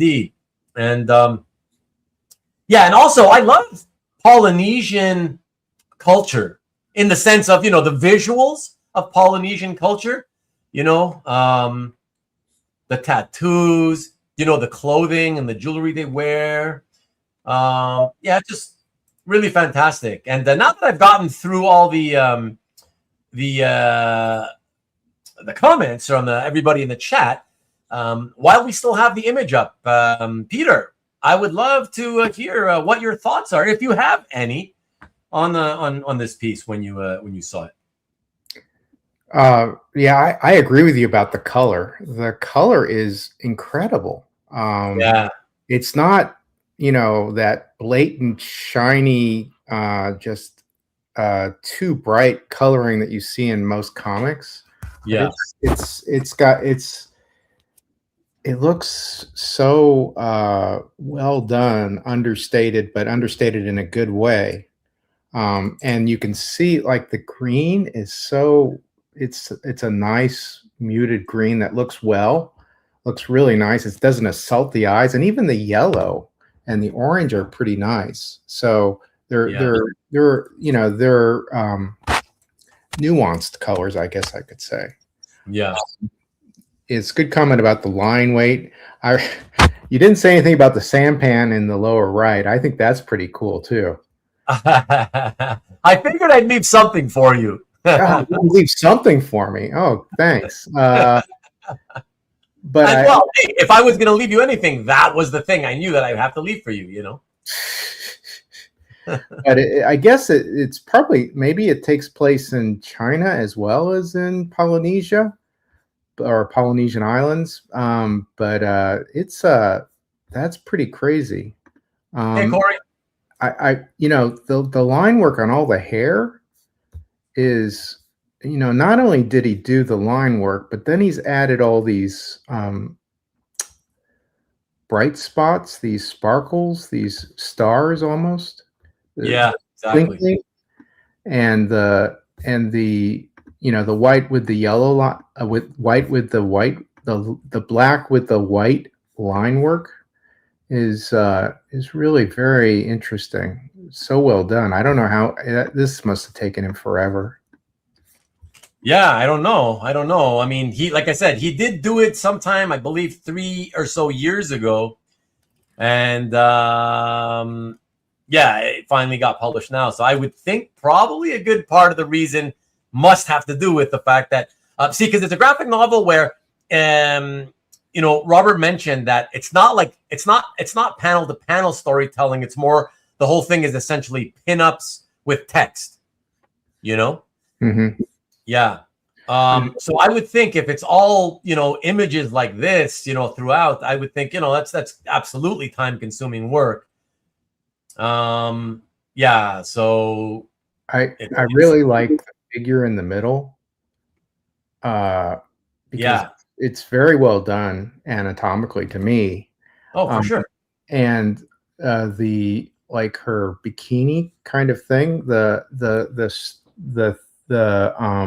straps that are holding it up, there's little writing or some kind of design on it that looks incredibly, it's like something you might imagine that like a Polynesian culture might do on something like that. But that's and then he's got all the sequins on the bra. So that's pretty amazing.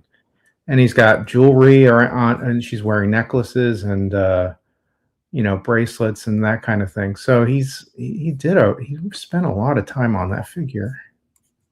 Oh yeah. Yeah, it's insane. But in this case, I never want Pierangelo to stop the insanity. Yeah. May he continue the insanity forever and ever.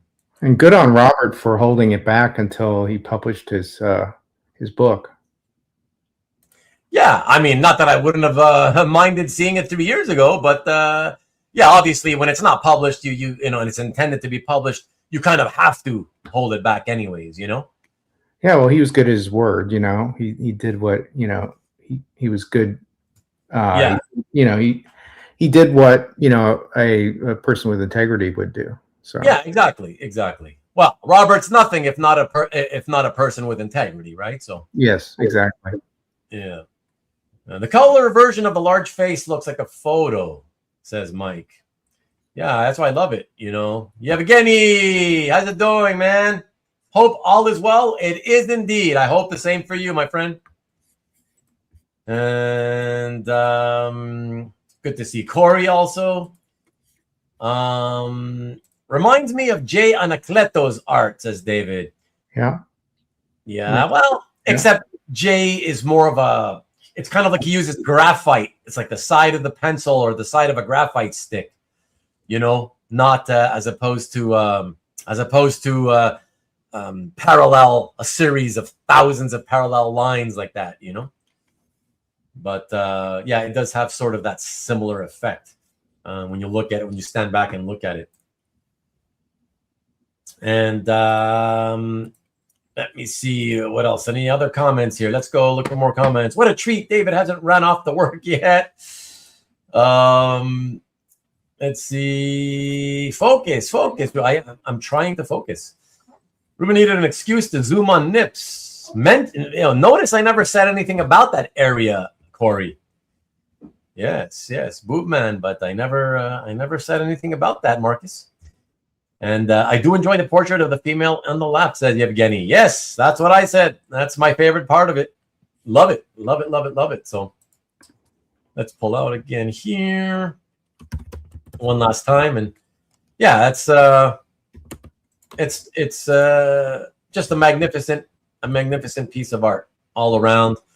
And the artist Pierangelo Bog, once again, I think props to him, because with this piece, he took it to the whole nother level.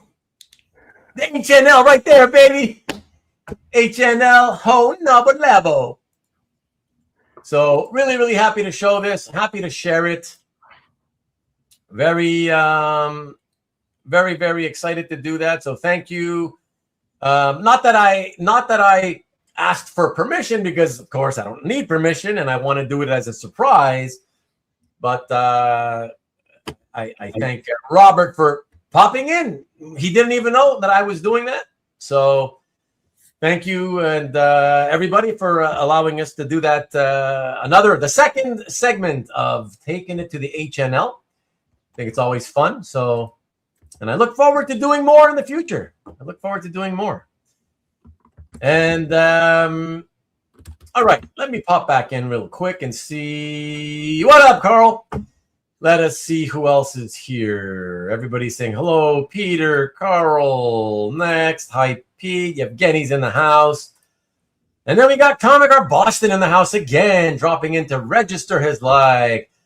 Cab, I hope you popped in before I got rid of the piece of artwork that was on the screen, because I know that you would really, really appreciate looking at that piece. But if not, please go to Robert Berman's gallery, everybody, and check it out there. You can see it there, very large as well. So it'll be the best way to look at it. And HNL worthy for sure. Thank you, Rick. Thank you. Indeed. Let me see. We got Cab. Hellos to Cab. HNL Hall of Fame candidate. Whoa. Even though there's only been 2 HNL segments so far, then I mean, to me that means they're all 3. We had 2 pieces in the first one. I would say they're all candidates at this point since there's only 3 so far. But yeah, sharing is caring indeed, MLB. And let me see what else. Corey, yeah, Corey, usually you're gone at this hour, 9:37. You're usually saying goodnight at this point.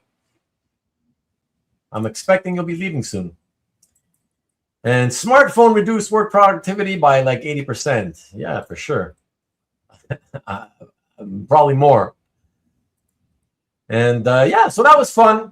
So again, thank you, everybody. And I hope, Robert, if you've taken off to go be with your family, which you probably have since you're in a car, hopefully you catch this on, you're watching this right now on Rewind, and you enjoy and appreciate it. It was fun to do it, and I was very, very happy to bring some more attention to it. So yeah. Congratulations, Robert. Yeah, thank you. And thank you for your commentary on it as well, Peter. Appreciate it. 2026. I think his art is getting. He's adding to his Dampier assembly. He's always adding to the Dampier assembly. He's putting some variety in it. Yes. Okay. Well, so after we did that segment, of course, we talked about July 4th in the first hour, and then we did the HNL segment. So that was fun.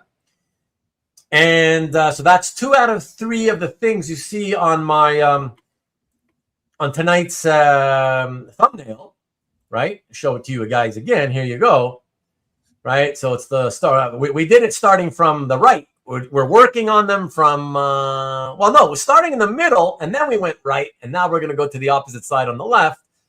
All right, for those of you who are looking at a device too small to read the type on the little image on the far left, it says, when is a colon not a colon? All right, and I thought that this would be a very interesting segment. Okay. Add some more things. 2 out of 3 ain't bad. We're making it 3 out of 3, baby. The radical left, the far left. That's funny. Yes. So this segment doesn't, well, I guess it does have a name. Unofficially, when is a colon not a colon? And I do not mean the colon that you see, Marcus, that I posted up on the screen, but I'm referring to Gene Colan, everybody. I'm referring to Gene Colan. And so, yes, we need a colon check, and I do not mean a colonoscopy, Mike. And Marcus beat you to it. Of course. Semicolon. Cab's still with us. Wow, Cab's still with us. Okay. So, like I said, Cab, I hope you saw that piece of art we just spent about half an hour fawning over. But if not, go check it out on the rewind. So yes, when is a colon not a colon, everybody? And I don't know if you can stick around, Cab, but I know you love the classic Silver Age artists. So I know that you would appreciate this if you could stick around and see what we're going to look at here. Okay. But if not, again, catch it later on rewind. Okay, please, if you can make the time. And CJ's asking already, before I even show it on the screen, Ernie versus Gene? I don't know what that means. You get that? You're always my savior here, Peter. Ernie Colan. Oh, right. Except, you see, you know why I don't think of it that way? Because yes, it looks similar, but first of all, different spelling in that it's Ernie has two O's, right? Yes. Yeah. And the second O has an accent because it's Spanish, and so it's Ernie Colon. So it's not Ernie Colon, it's Ernie Colon. If you want to anglicize it, it's cologne, like, spray cologne. Not spelled that way, but that's what it sounds like. It's cologne. I hope that's the way they pronounce it in the Philippines. Might be a little different, but I hope that's it. Yeah, for sure. Because the Philippines have a history with the Spaniards, and and that's why they have a lot of names are Spanish derived. Yeah, exactly. And like I said, that's why the accent is on that O. And just like the E on the accent on the second E of Perez, on the first E of Perez, right? Mm-hmm. Because he always meant for people to pronounce it properly. It's supposed to be Perez. It's just hard. That, for whatever reason, it's hard to roll off the tongue that way. It just comes out as Perez so much more easily, you know? Yeah. But he was always so adamant that people at least try to get his name correct, right? The pronunciation, that in the early 80s, some of you guys may even know this. I'm sure some of you for sure know this, and you may even have it. You own a copy for sure. He put out a book, or somebody put out a book, of his art called Accent on the First E. It might even be George Perez, Accent on the First E, whatever. But the big title is Accent on the First E. So, and that's from the early 80s. So it goes his desire to get people to try to say Perez it goes back a long, long way. So anyways, there we go. Rick talking about accent on the first E. There you go. Oops, Peter did it again. Ruben likes to wax on and on. I do. Peter does it again. There you go. Yeah, you see? Never drink cologne. Gene Cohen. But isn't there enough colon artwork out there not to have any controversy? Well, let's talk about it. Let's talk about it, shall we? All right, everybody. Let's talk about it, and we'll see. And you know what? I'll on this one, I thought, you know what? I'm not going to even bother making it into a slide. This one also deserves to be seen, given what we're going to talk about. It deserves to be seen, enlarged, close up and stuff, right? So what I'm going to do is I already have it open in, again, picture viewer. And so I'm just going to now share my screen. All right. Just give me a moment. And let me see where that is. Because right now, fellas, I'm not seeing it for some reason. I don't know why. Very strange. When I'm sharing my tab, showing me every window except that one. Okay, very strange. So you know what I'm going to do, everyone? Hold on. I'm going to shut down my picture viewer. And I'm just going to reopen the image in the picture viewer. Okay, now, and then I'll try to reshare and we'll see if that works. All right. You got to turn the light on the scope, Ruben. You got to turn the light on the scope. For the colonoscopy, you need to turn the light on. We're not doing colonoscopies, people. Okay, so I've opened it in the picture viewer once more. Now let me once again try to see if I see it with the share screen feature. There it is. It did indeed work. Okay, so now it's showing, not to you, but it's showing to me. Now let me come back to all of you and pop it here on the screen. All right. Okay, now, you know, I just will keep, since I'm going to zoom in anyways. You know, the size is not that much smaller by leaving you and me on the screen. So let's us stay here. All right. And CJ says that's when it's not colon. Put the gloves on for the colonoscopy. Also have to twist the wire hanger. Nice. I made it back to my desktop. Hey, Robert. Robert, be sure to rewind later and catch the whole segment of taking it to the HNL. That's why we were showing your piece. And be sure to catch it from the beginning. It probably lasted 30, 37 minutes, something like that. So when you get a chance. Is that a Mannix recreation? It is not. It is not. Okay, so everybody, before I start zooming in, no. That's not latent, CJ. Before I start zooming in, just because, you know, I want you guys to first be able to see, you know, the whole thing, right? So first of all, I caught this right away, and I was wondering if anybody else caught it. I looked at it, and this was at auction recently, okay? It sold for, I think, $1,800. And so I looked at this, and my eyes immediately first went to Iron Man. And I was like, oh, okay, yeah, one of those Iron Man and Submariner #1, you know, cover redos that Gene had been doing back in the day. Back in the day, to me, is, you know, from the 2000s onward, you know, when he was no longer drawing comics and was only doing commissions. But what I immediately noticed, everybody, once I looked at Iron Man, is my eyes, because in my peripheral vision, something caught my eye above Iron Man. And that is the Submariner figure. I said, okay, first of all, why would anybody, let alone Gene Colan, have used two different pencils to draw the same commission? And what I mean by that is, when your pencil, as an artist, when your pencil starts to get dull, right? So it starts getting very rounded, it's not sharp anymore.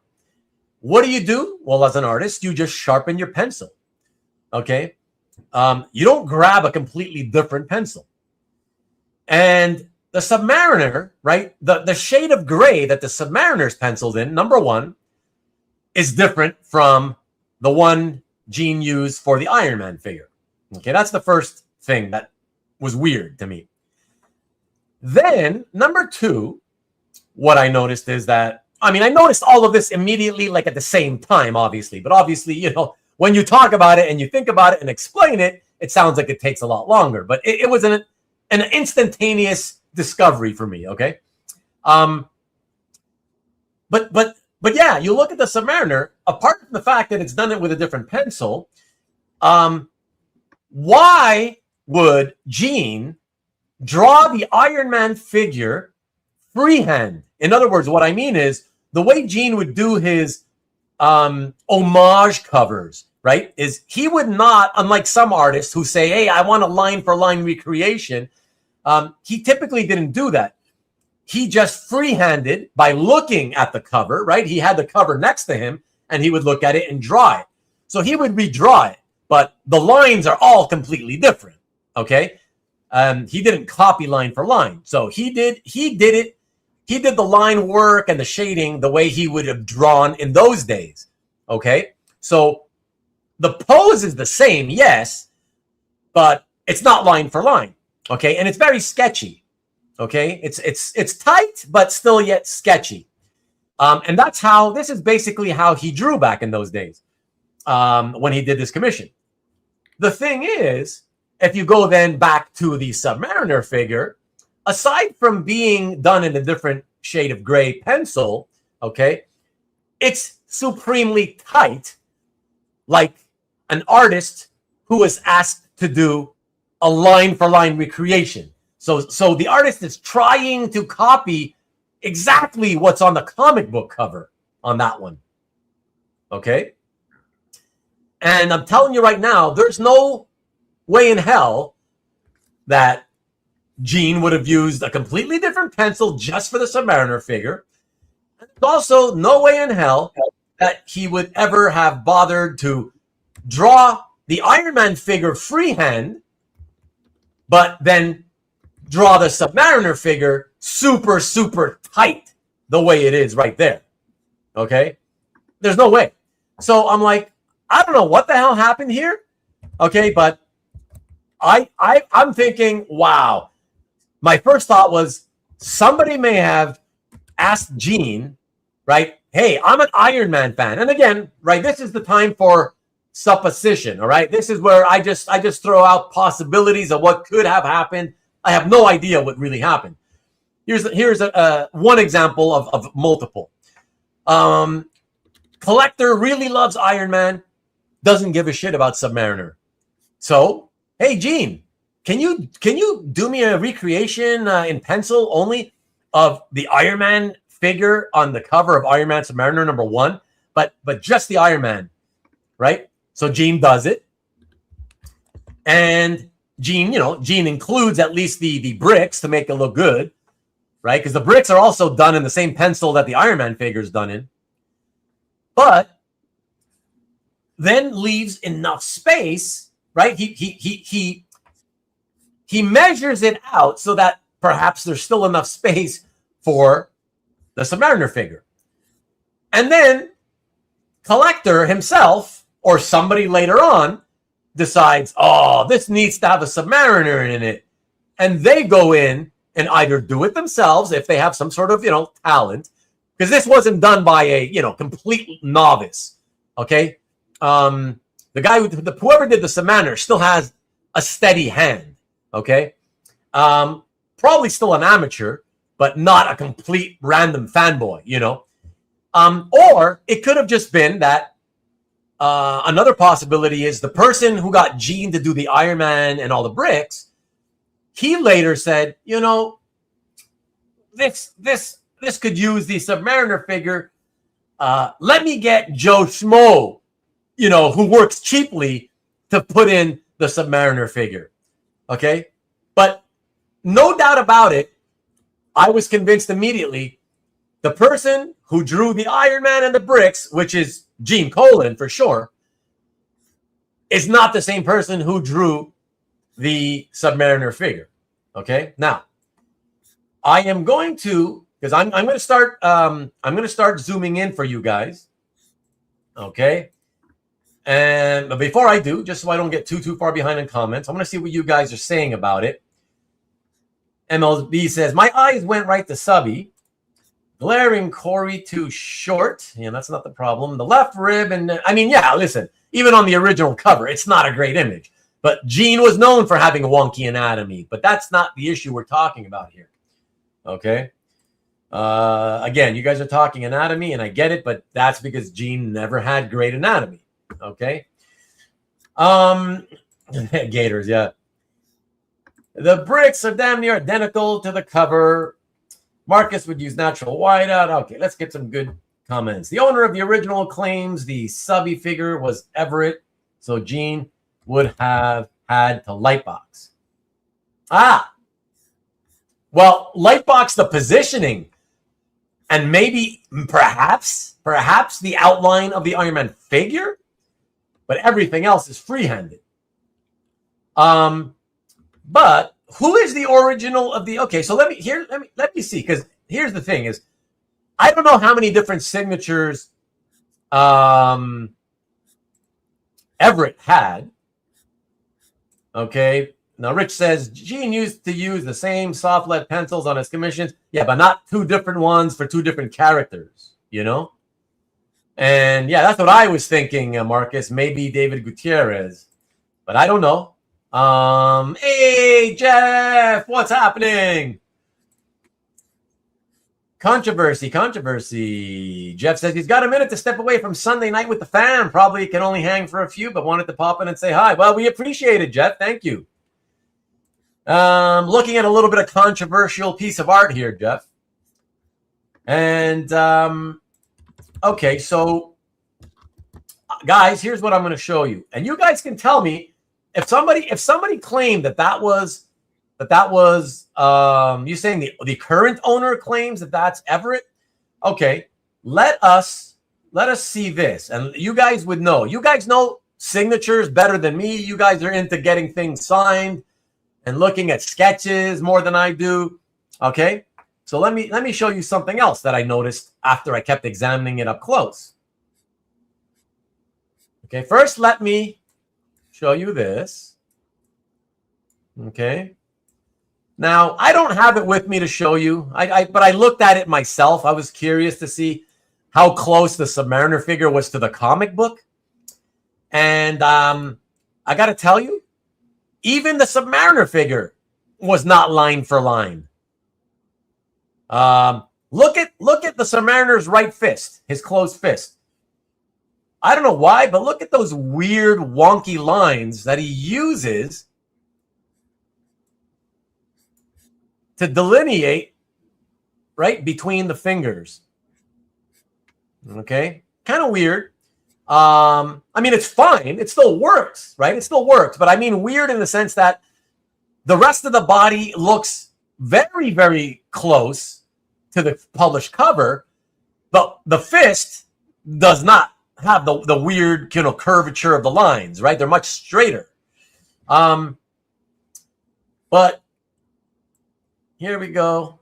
All right. So this is basically all this Iron Man stuff. That's pretty typical for Gene back then, right? But check this out. Look what I noticed after. You guys tell me if you guys believe this is Everett.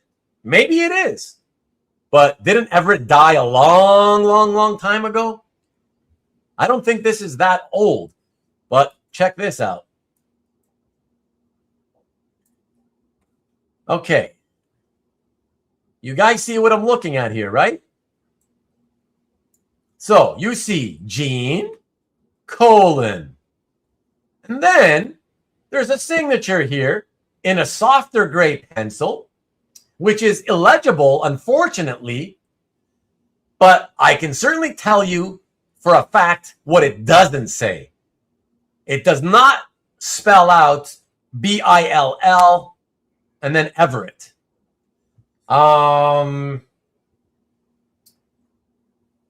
It looks like maybe M-A-Z-O-N,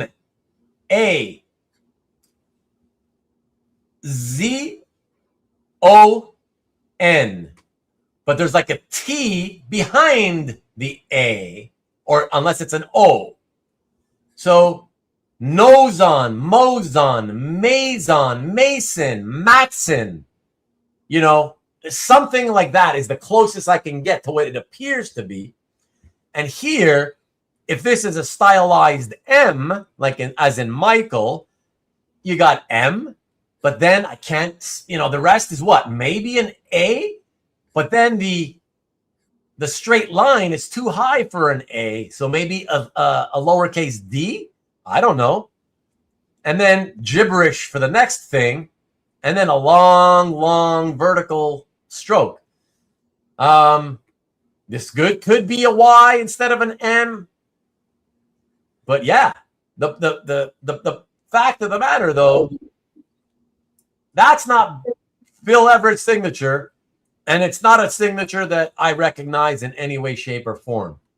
So I'm going to jump in to the chat to see what you guys have to say about that. And in the meantime, Peter, what are your thoughts on all of what I've said, not just the signature and everything? What are your after seeing this? What are you thinking, man? Well, when I first, I just take a look at it and I assumed it was all Colan, but that two different shades of pencil, I've never seen that in any of his commissions. They always are the same shade, and even if these are large commissions, so like you were saying, the two different shades don't make sense. I didn't see the Submariner fist until you pointed it out, and that's really weird for Colan. It doesn't look like him at all. And then, the kicker is the signature at the bottom, the second signature. Right. That's definitely that's the telltale sign. That's the sort of the final bit. Or so Robert is guessing Michael Netzer. It would be Netzer, N-E. But let me go back to enlarging it. Someone else said Michael Watson, Rick Welch. Okay, so hold on. So Netzer, but it would be an N-E, and that's not an... It just doesn't... In no way, shape, or form is that an E. This could be a quick N with a weird downstroke at the end with, whatever, but some guys will stylize. Okay, so I'm willing to accept, okay, let's assume it was an N, but this is an A or a D, not an E, and that would be net N-E-T-Z-E-R. Yeah, and there's no E-R here. It's like an O or a big N. Yeah, so definitely doesn't look like Michael Netzer. It's a pretty decent guess after the ones that I put out there, though, Robert. So thank you for that. Now let me jump back in. But that's the thing, Rick. Michael Watson. If it was Michael Watson, who the hell is Michael Watson? I do agree that it could be a stylized Watson, W, where all the vertical strokes on the W are cramped together, right? Which would explain why it doesn't really look like W. But yeah, W-A-T-Z-O-N. Well, yeah, it's more of a Z than an S. That's the thing. Watson. But even if it was that was spelled, right? It's like, who is that? Right? So yeah, I guessed Mason. Scott says Manuel Mason. Is that anybody? And why would there be a T-looking thing behind the A? It's Marilyn Manson. Yeah, exactly. Mad Matson. You guys are a riot. Drawn at the Spawn Ranch in Cali by Mason. That would be Manson, first of all. Yeah, it's crazy. What do you mean you solved both SIGs? Yeah, hardly. So Rick says, Michael Watson is a graduate of the Cleveland School of Arts. He has been working in the comic field since 2005 with his own publishing house, Freestyle Comics, according to the internet. Yeah. Unfortunately, it doesn't even look like it would be a Michael at all. So and the S in Watson, unless his name is, W-A-T-Z-O-N. Yeah, I don't think it's him either. Michael Watson's work on Cap has a different signature. Thank you, Robert, for that. So we know that's definitely not him. But it does look like Watson. Yeah, except a Z instead of an S. Yeah, that's what it looks like. More like Scott says, Matson. Matson with that long, sort of L at the end. So anyways, look, the point being, fellas, let me look how weird it is. Look how obvious it is that it's two different people who drew that just by the pencil and the style. One is uber tight and the other one is loose. It's tight but sketchy tight, and two different pencils, So yeah, and yeah, the kicker is the fact that there's also a second signature of what appears to be an unknown, a non-professional, certainly not a non-comics, professional, an unknown name, And so, look, I'm going to get rid of this so I can come back to you guys here. Hold on.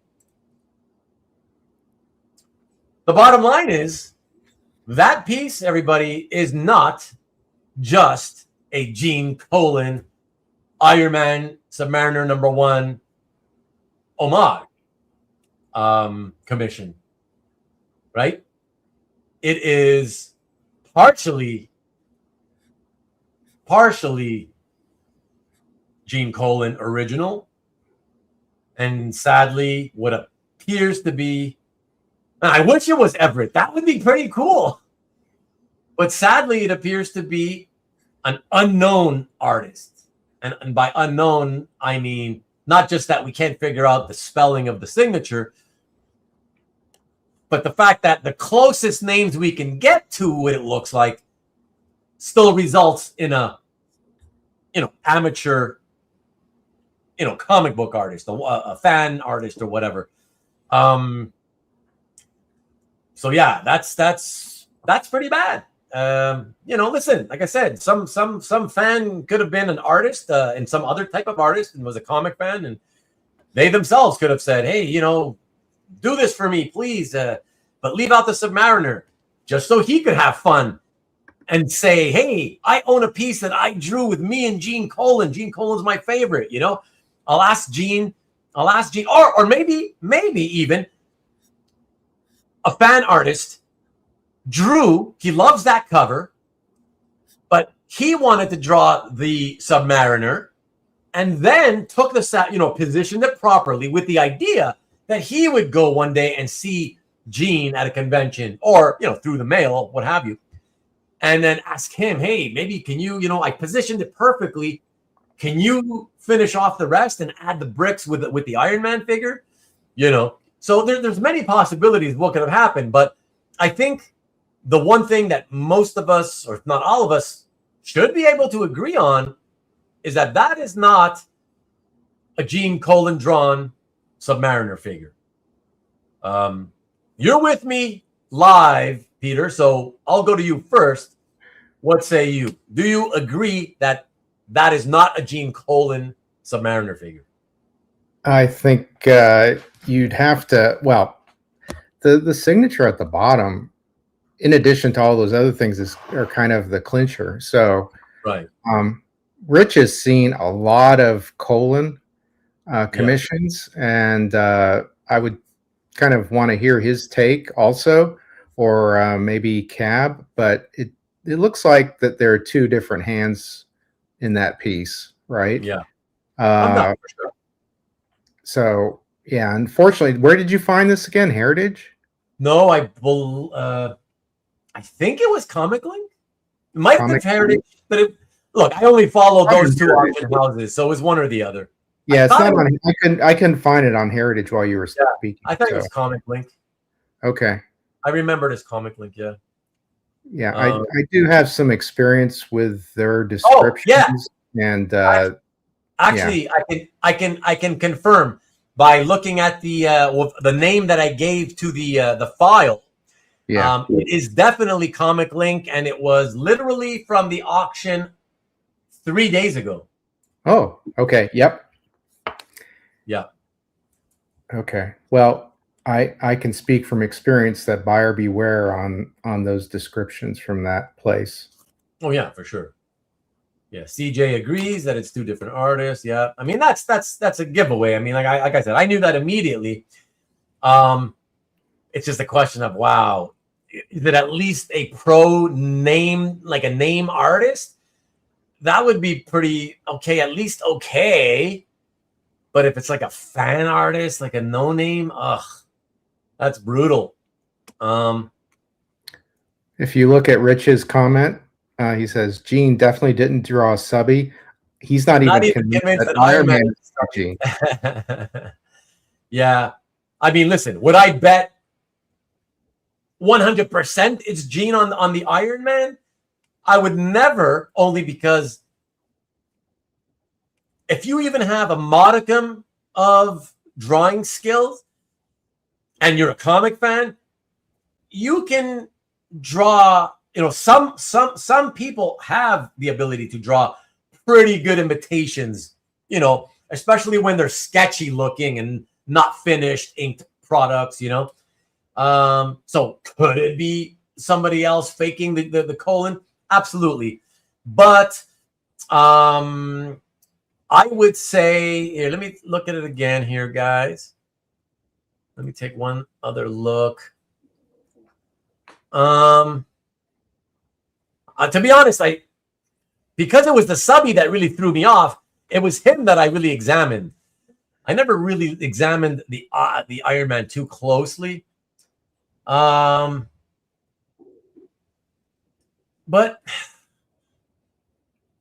I mean, I'm gonna say that it's him. Although I would love, what I would need is I would need to pull up a few of Gene's Iron Man pencil sketches from the 2000s, 2010s, and there might be something that gives it away as a fake.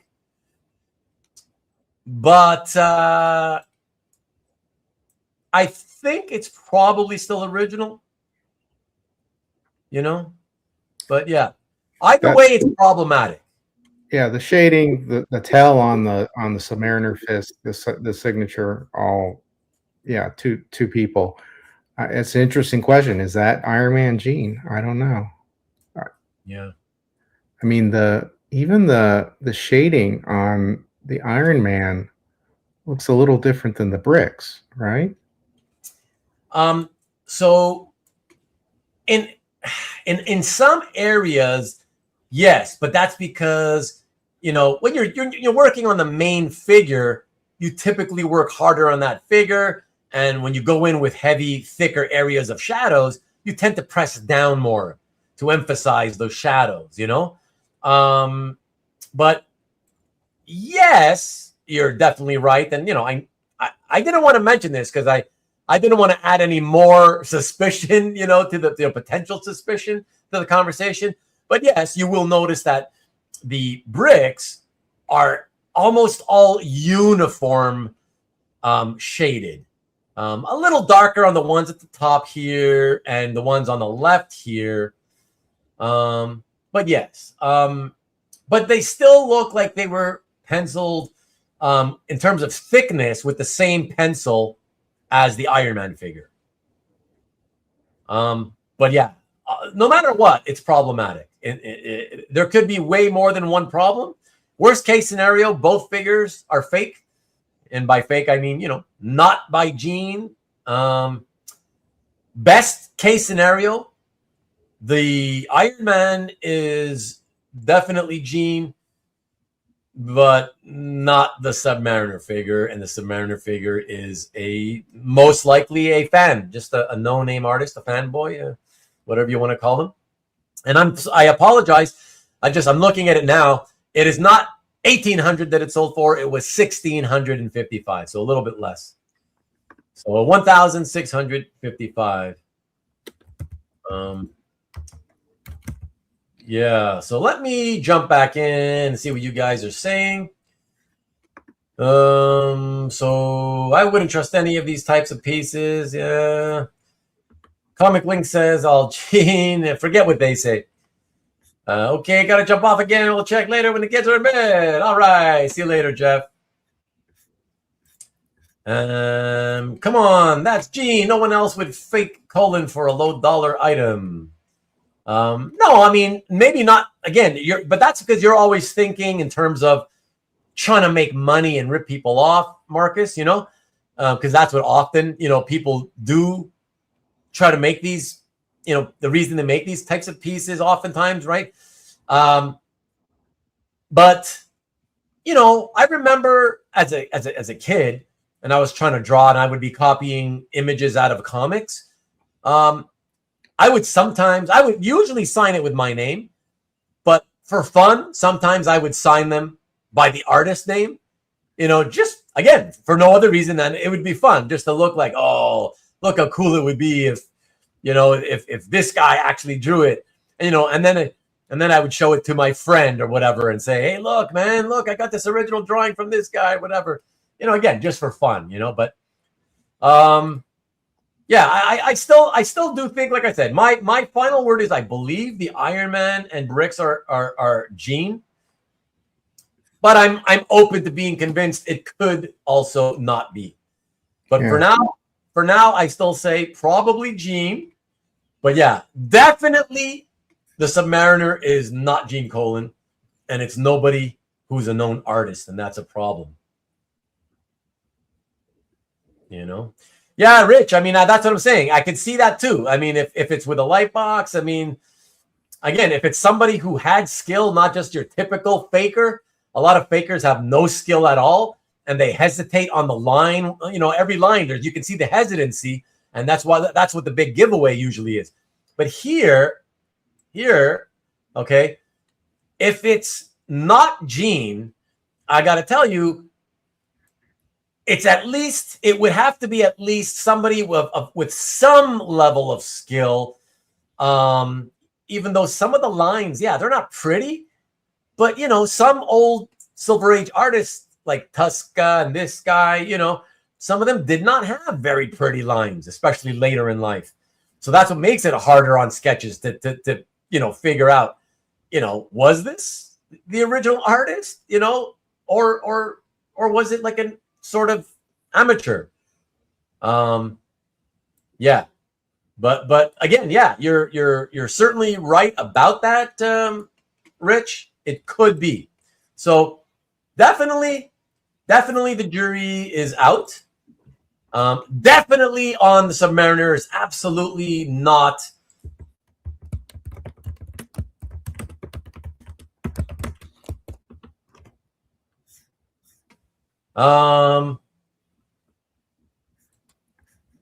Yeah, so here, let's show you once again with the thing. See, the thing is, to your point, Marcus, though, I don't think that this was done as a way to cheat anybody and try to scam people, okay? Because if that was the case, the second person, the person who did the Submariner, they would not have signed it, right? They would know that their signature would not carry any value. The piece would not have the value if right, by giving himself away. So that's why I feel it was done with the intent for fun, to have fun. Again, the question is simply, certainly somebody unknown did the Submariner figure for their enjoyment.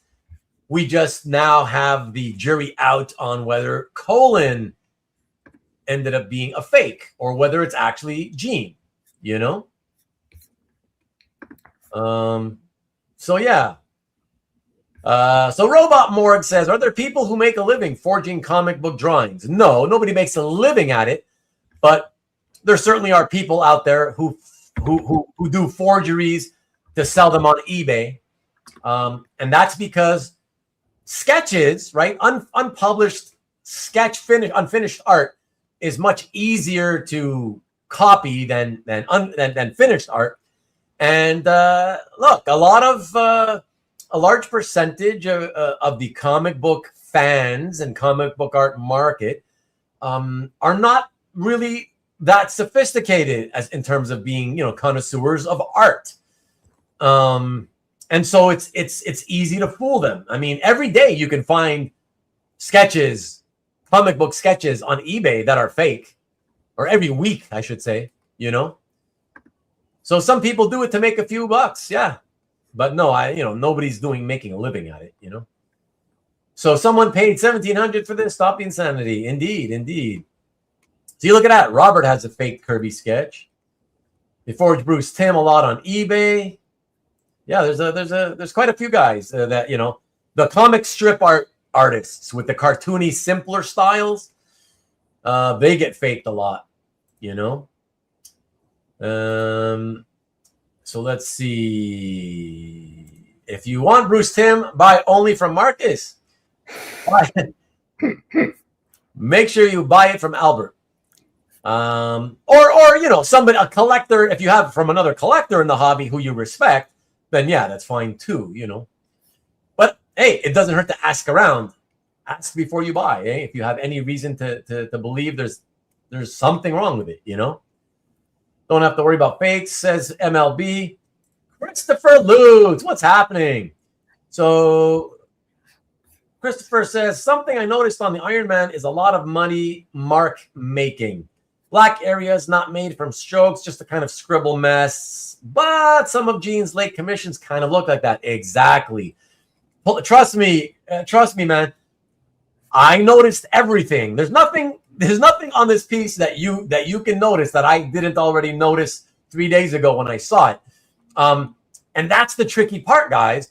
The trickiest part when you're doubting something like a Gene Colan commission is that guys like Gene and the older guys and later in life, I mean, their work started to suffer. Their line suffered because their hand control wasn't as good as they aged, you know?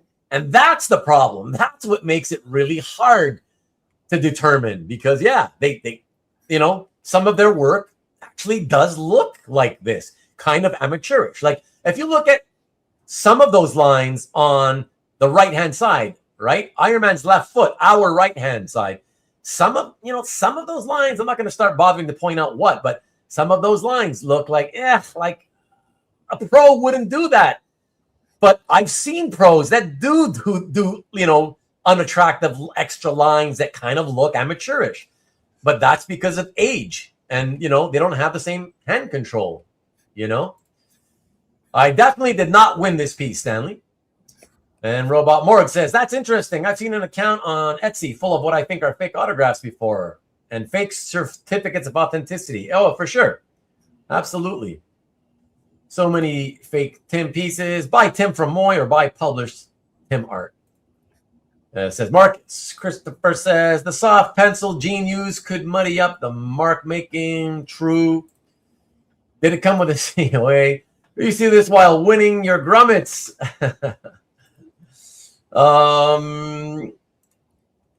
Let's see. What else is there? I'd want a refund if I was the buyer of this. Oh, yeah. I mean, listen. Forget the Iron Man. Let's just say, Rick, let's pretend that we were all in agreement that, oh, yeah, the Iron Man looks fantastic. There's nothing on Iron Man that looks potentially amateurish, and therefore it could be a fake, right?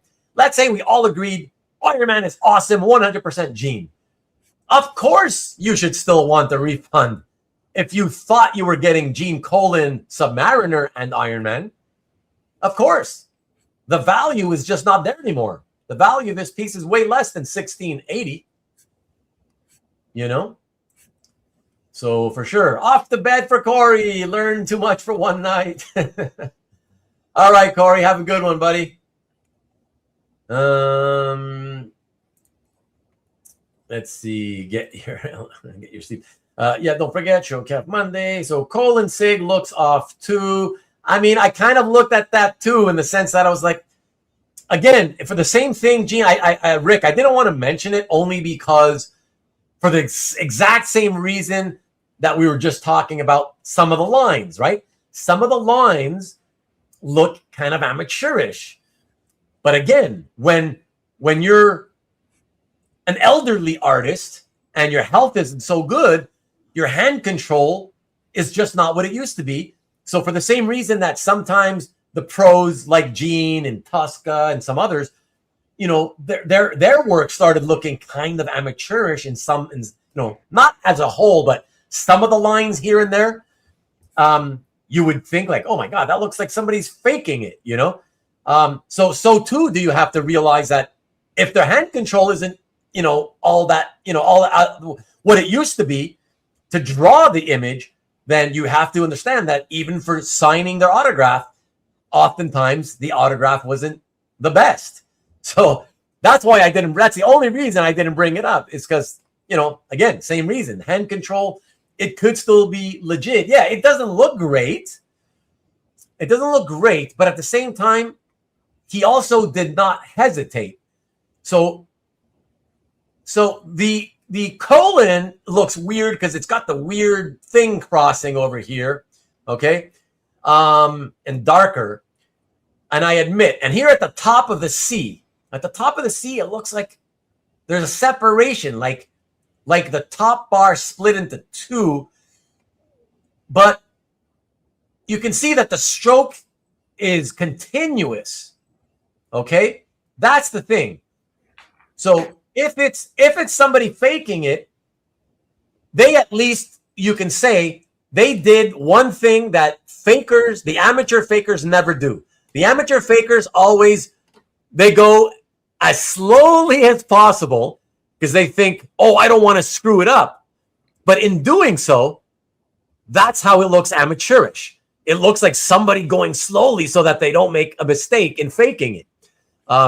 The pros, you know, what gives it away as a pro is, right, they quickly dash it off. And Gene, look, it's all in one continuous stroke here. This is all one continuous stroke. No hesitation whatsoever, which leads me to believe, yeah, it's far more likely that, you know, at least if it's not Gene, it's at least an artist of some, you know, who has some, you know, a no-name artist perhaps, yes, but a name, an artist who has some artistic skill. So that's it. That's it. Let me stop sharing here, guys, because yeah, I think that's more than enough. Let me get to your last few comments here. This close-up is as focused as the boobs of the bug. Only you guys are obsessed with the bug boobs. I never mentioned them. Bug boobs are the bestest ever, says Tom. Why I always recommend everyone buy from trusted dealers to stay the heck away from Comic Link. But MLB, if you're going to say that, then you got to say the same thing about every auction house, because no auction house has really anybody who knows anything about art. I mean, I've seen the same type of stuff. I've seen all kinds of fakes at every auction house. Okay, so nobody, like I said, most of the hobby were like fans, not people who became artists in life. And so it's understandable that most comic art fans are not going to be, you know, just have a well enough trained eyes to spot like good fakes, you know. I mean, let's face it, it got bought, and who? Let's be honest, I put it up here on my show tonight, and before I even put it up, I mean, I showed it right from you know, zoomed out so you can see the whole image. But some of you guys follow the auction, the Comic Link auction. That means some of you guys definitely saw this piece in that auction. And I know for a fact, if any of you had noticed what I had noticed when you saw that auction, you would have said it. As soon as I posted it on the screen, you would have been like, oh yeah, this one. Oh yeah, I thought something was wonky about it. Doesn't this look fake or whatever? You know, you guys were only focusing on the anatomy, which again, yes, not the greatest, it's not the most accurate anatomy, but that's how it is anyways on the original covers. Gene's work was never anatomically sound. That wasn't his strength, you know?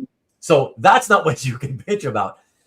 So what I pointed out, nobody else pointed out until I pointed it out. So that's what I'm trying to say, is that like most people in our hobby did not study art, you know, and therefore that's why a lot of fakes get passed, and they pass through.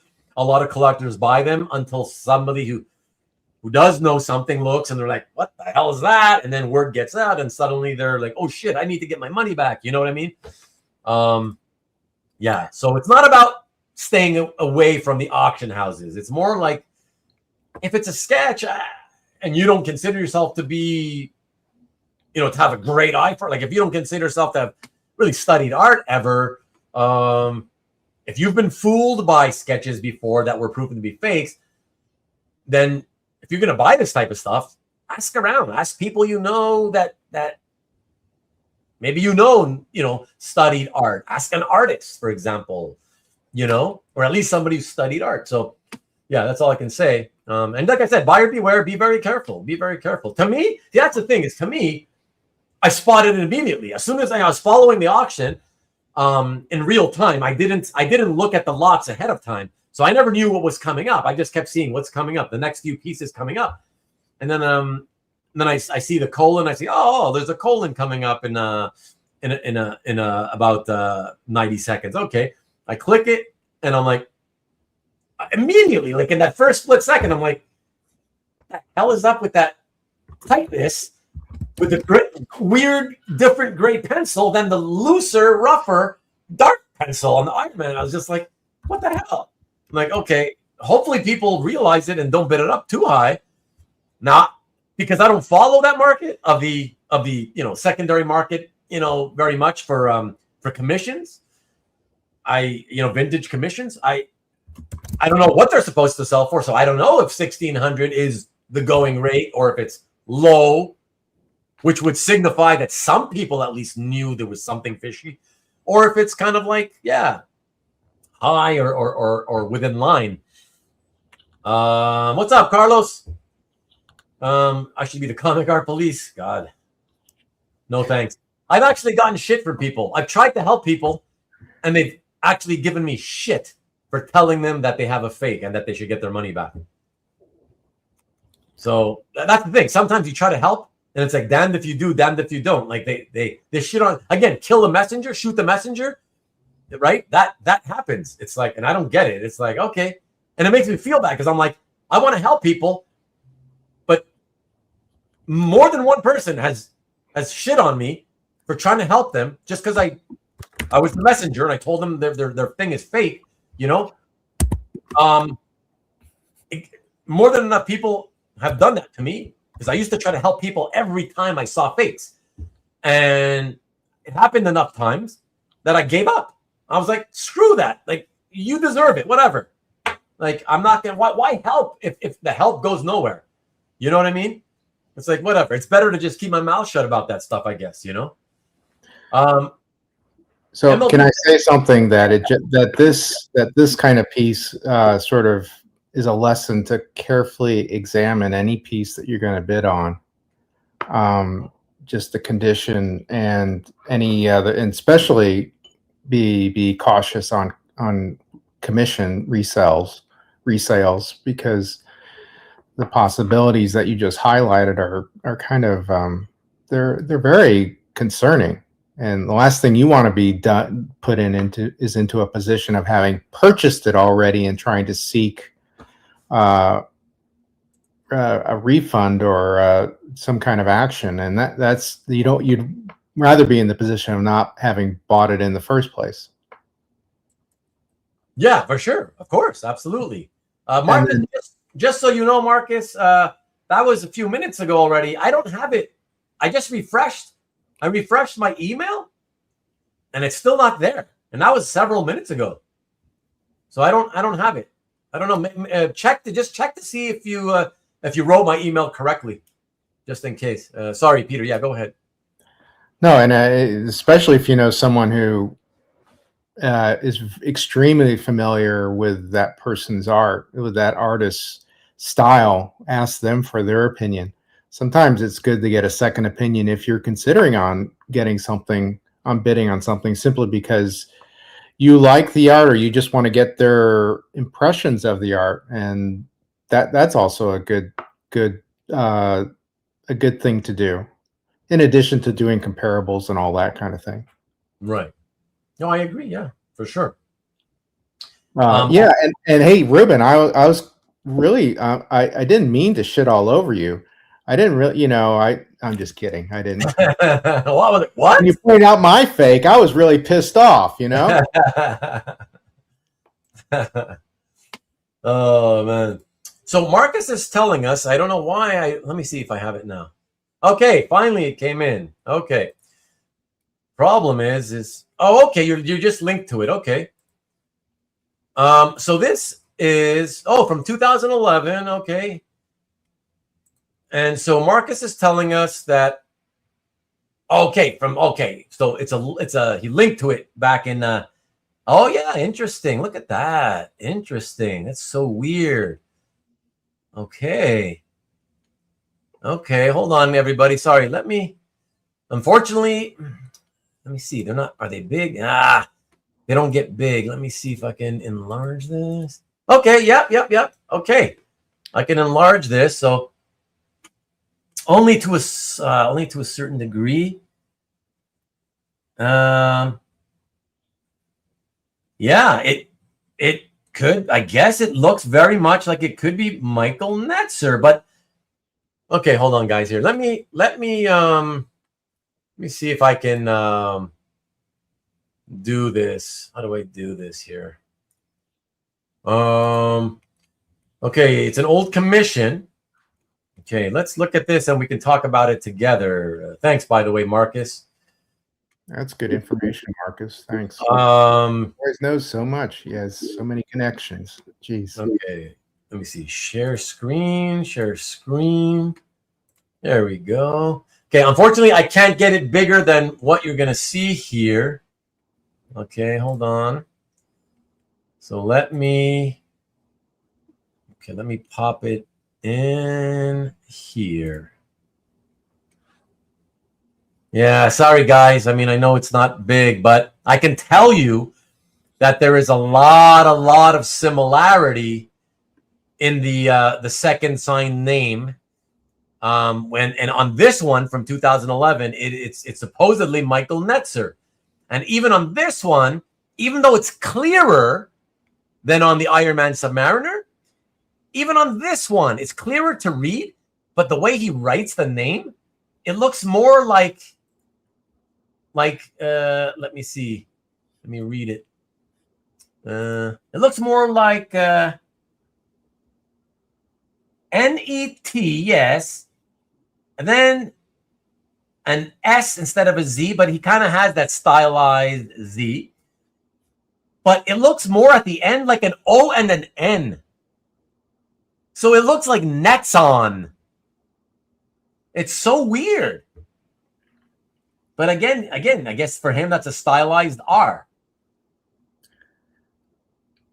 But see, here's the thing. Why is Gene Colan's name here? Because this piece, see, it's interesting. The Thor, yes, once again, the Thor is by one person, and the Hercules is by another. And given what we saw with the Iron Man Submariner, it looks like Netzer did the Thor, and Colan would have done the Hercules. But what's crazy is, why would anybody ask these two guys to draw this? It's a Kirby cover, right? It's a Kirby cover, but not only does it not look like the rendering, obviously the rendering it's not Kirby, okay? But the rendering doesn't even look like forget Netzer. He's harder to pin down because he wasn't a regular artist for a long time. But if we focus here on the Hercules figure, which should be the Colan, the rendering doesn't even look like Colan. So it doesn't look like Kirby, but it doesn't look like Colan either.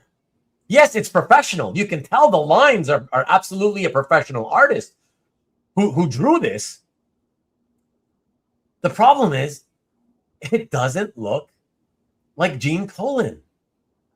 Why would Gene draw in a completely different line style? You know what I mean, Peter? Yeah, it doesn't look like his. Yeah.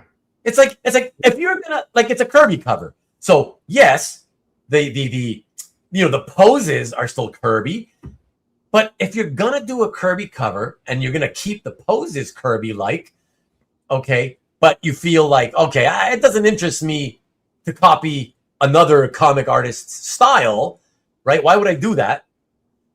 That makes sense. But why would you then do it and render it in a style that is not yours? You know what I mean? Like, I love the lines. They're beautiful lines. Like all this stuff here, all these soft lines up here, you know, and here in the midsection, you know, next to the abdominals, you know, even here. I love these lines. They're professional. But Colan never drew like this. Look at this stuff here. The way he does this kind of this style of hatching here. That's not, it's like Colan never did that. Why would he do that for a random commission? It's just, this whole thing is so bizarre to me, you know? And why would you ask, of all people, like Mike Netzer to do one character? Like, I don't know. The whole thing is, I don't know. The whole thing is just weird, man. So look, let me stop sharing. And I'm... Yeah, that was even more of a puzzle, frankly. Yeah, I'm just going to say, look, it looks to me like the Colan still probably real. It may be real, yeah. Not 100%, but I'm willing to say, okay, probably. You think it's the Thor one? I think Netzer is the Thor one.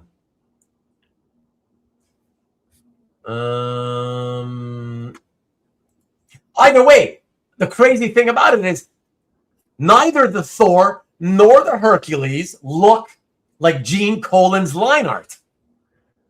Neither of them. You know what I mean? That's what makes it so strange. But to me, the two figures look like they're done by two different people. What's up, Eric? Yes, for sure. Now the question is it Gene and Netzer? You know? It's really odd to have it, particularly in that kind of pose where they're interlinked. You know, the hands are on each other's hands or arms. To have two different artists do that, it just seems weird. Why would Gene only draw one figure? Well, again, I can vouch for the fact that I've seen over the years plenty of collectors make, I gotta be nice, what I would call, God, gotta be careful. I don't want to make it look like I'm being mean. I'm not trying to be mean. But I've seen commission collectors make some really eye-popping decisions in terms of like what they've asked for from an artist, or the decision to ask that artist to do that kind of a piece. I'm like, what? You know, that kind of thing. So I've seen it a lot. So that's not, you know, that there's precedence for that, you know? Yeah, I don't know. Marcus has an interesting comment, creative combos. So maybe it's someone who enjoys seeing two different art styles or similar art style, you know, two different people doing one cover recreation with two figures, one by one and one by the other. It's possible. Yeah, I mean, that's the thing. It's like the more you look at these things, the more questions it raises, you know? Yeah, I mean, that's the thing. Good night, Rich. I know that was a long time ago, but in case you're watching on Rewind, there's this good night. I mean, I have noticed that with Heritage, when you flag something with their comic art people, they will usually they'll respond and they'll make changes to the descriptions with the comic art guys on Heritage. Sorry, say that one more time, Peter. On Heritage, with the comic art folks, with the comic art department, that if you send them a message and say, "Hey, this description is an error," they will, in my experience, they make the change. Oh, yes. So I've done it for comic art, and I've done it a lot for non-comics vintage American illustration, you know, for those auctions, many times. Except, of course, when I want to buy it and they have it listed as when they don't. So for non-comics, you don't see this in the comic art market, but in non-comics illustration, when they don't know, because it's a lot more common for the artist not to be known, and when they don't know, they just put American artist. That's just how they write it, American artist, as opposed to artist unidentified, for example. And so yeah, I've often given them the answers, and yes, they've changed it. But if I wanted to bid on it, and it was listed as American artist, well, of course I'm not going to tell you, right? Like, I'll help you to a certain extent, but it's in my benefit. If you don't have professionals, for that type of art or whatever it is, that product, that know their stuff, it's not my fault. So have you ever had any experience with Comic Link in doing that? Giving them corrections? Yes, but very couple of times a long time ago, and then I stopped. Yeah. But they changed the description a long time ago, right? They updated it. When I told them, yes. But okay. keep in mind, I tend to when I used to do that, I tend to give as much detail as possible to let them know how I know, why I know what I know. You know what I mean? So it's and then you do with the information what you want at that point, right? But at least I'm not just some Joe Schmo fanboy saying, "Hey, just so you know, lot 23475. Yeah, that's not this guy; it's that guy." Like, right? You got to back up what you say. You got to provide the proof. You got to provide the evidence. Otherwise, it's just hearsay. It's your view, and that's it. Exactly. Yeah. There's a couple other comments in here that I really, Mickey says it's a jam piece. Hey guys, it's a jam piece. And then Rick said Netzler and Colan go together like peanut butter and jam. Who said that? Rick. Oh, okay, because is that a joke or he must be joking, because peanut butter and jam is delicious. I just had that for lunch today. What? No hummus and pita bread? I forgot, because they I get it on Saturdays, right? And they don't open Sundays, and I was busy yesterday and I forgot all about it. I didn't go get it, and so they don't get deliveries on Sunday, so I got to go get it tomorrow. So no hummus for today. I got to skip it. So it's PB&J, yeah, but not jelly like you Americans love that jelly. For us, it's jam. Well, we say both. No, I never hear Americans say peanut butter and jam. This, by the way, jelly, yeah, peanut butter and jelly, yeah, we do, but we use both words, jam and jelly. Do you? Yes. I never hear any American ever say jam, and I always feel like see it on labels, jam. Oh, maybe they write it on jam, but I'm saying people I know. Oh, okay. People that I know, when they just say it, like, oh, do you eat peanut butter? And no American I know has ever said jam to me. They say jelly all the time. I'm like, from now on, it's peanut butter and jam for me. It's what? No peanut butter and jam for me from now on. Is it? So is it worth the price? I don't think so. Says Stanley. It's the same guy. Robert is right. Yeah, jam and jelly are different things. They're a little different. Yeah. I would think, yeah. Yeah. Probably jelly, just because of the name, is worse. I would think the jelly is more gelatin based, and in jam, mind you, it depends on who the company is. Jam is more likely to have more fruit. Right. Yeah. And a little less gelatin, We're going down this rabbit hole. Okay. Yeah.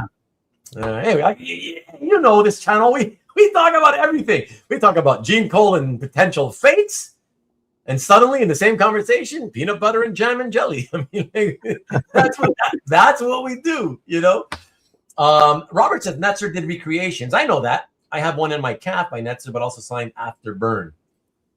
Yeah, these are a little weirder than that, right? Very odd to do a commish this way. Yeah, jam pieces usually are,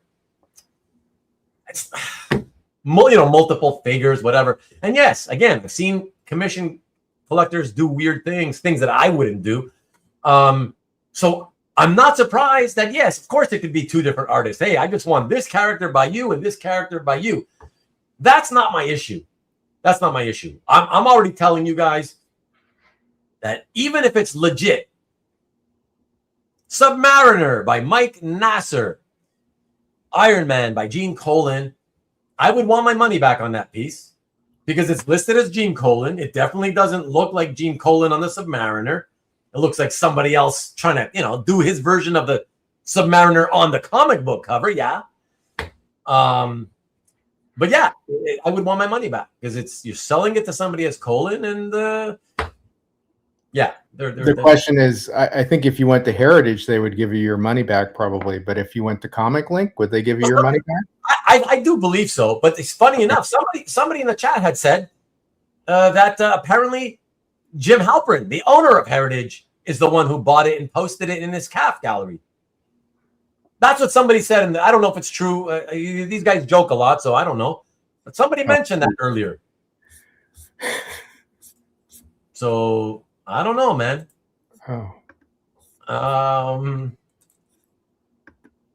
That's math.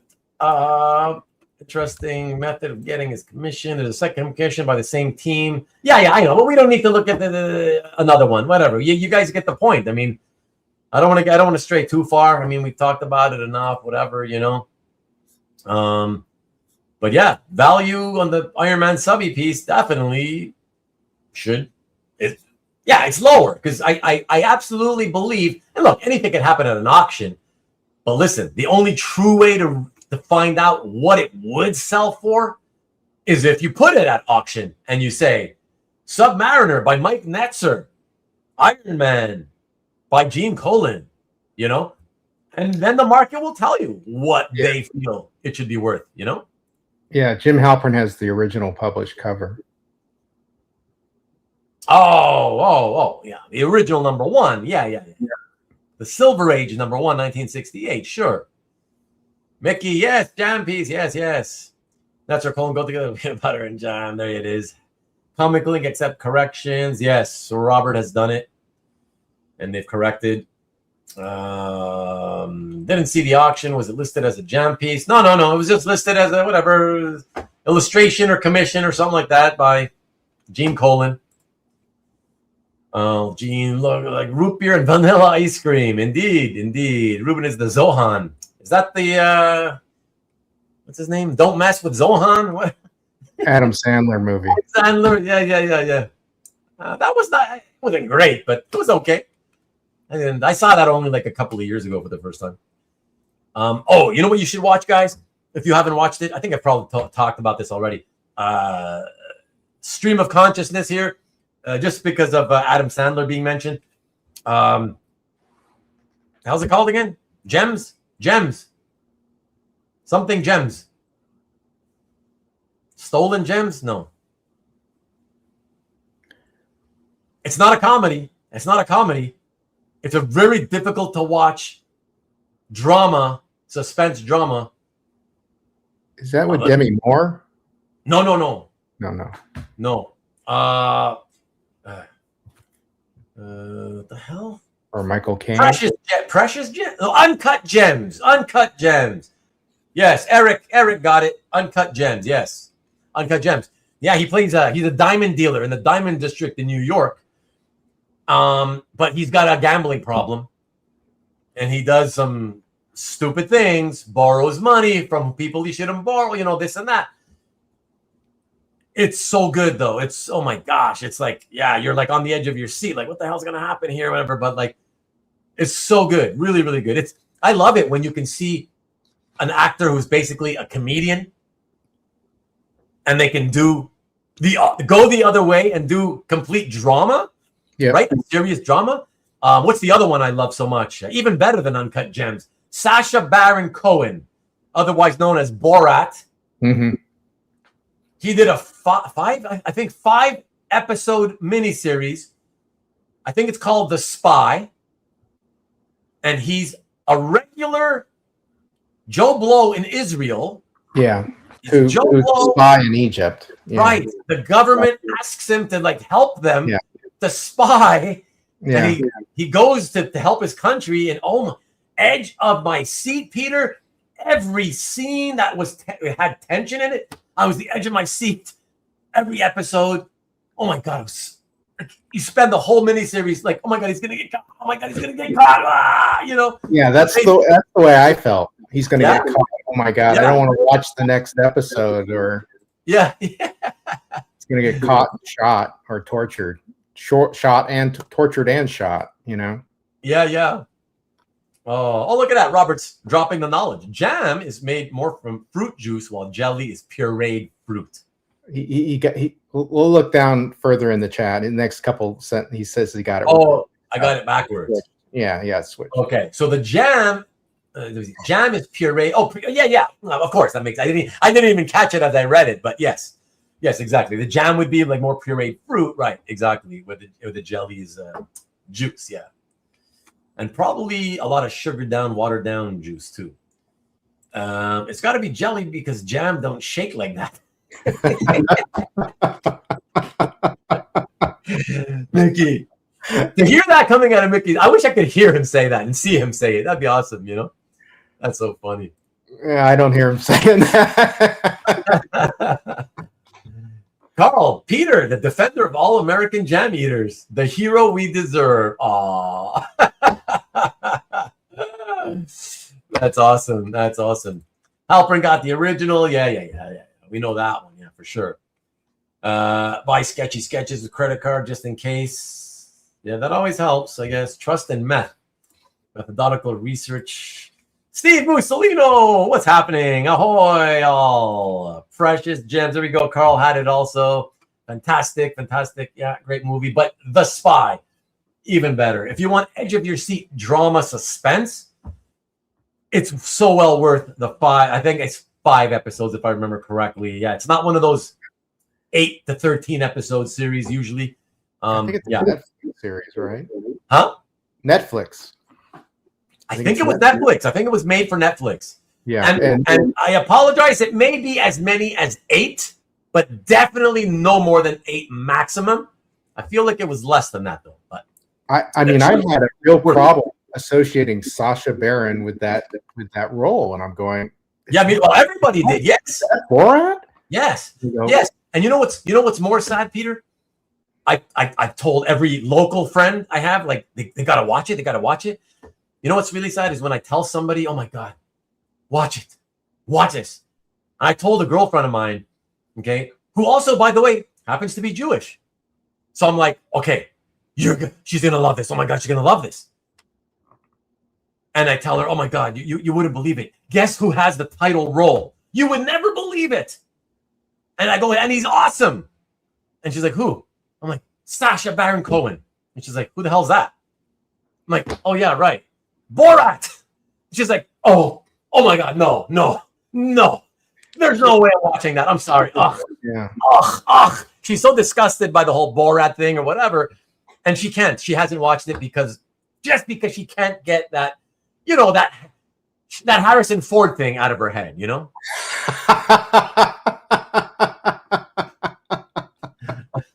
Yeah, some guys get really hooked up, they just get this big hang up and they can't see beyond their nose on that kind of stuff, Yeah. They just can't, It's hard. No, it is. Ford, anything Harrison Ford has got to be bad. Okay, That's it. But I'm telling you, you give me that next top 10 list of yours.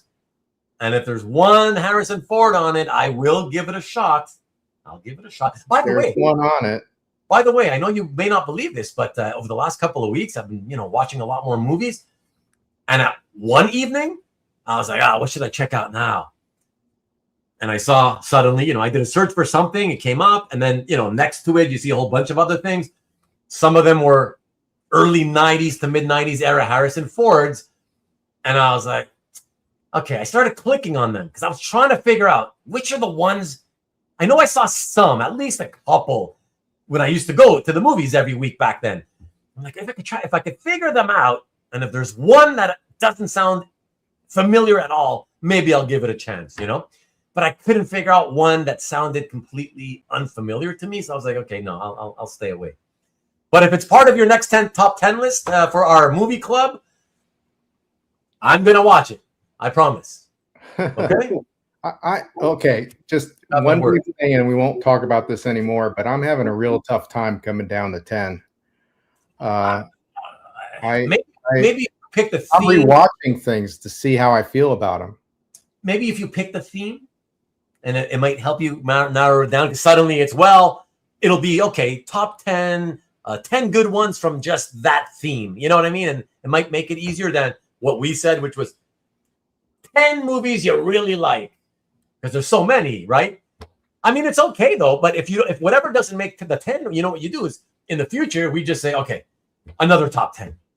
It'll be a series of just another 10, another 10. These are good. These are good. Well, is this another case where it's a Felix versus Ruben kind of thing? Is who's going to do the list first, you know, kind of thing?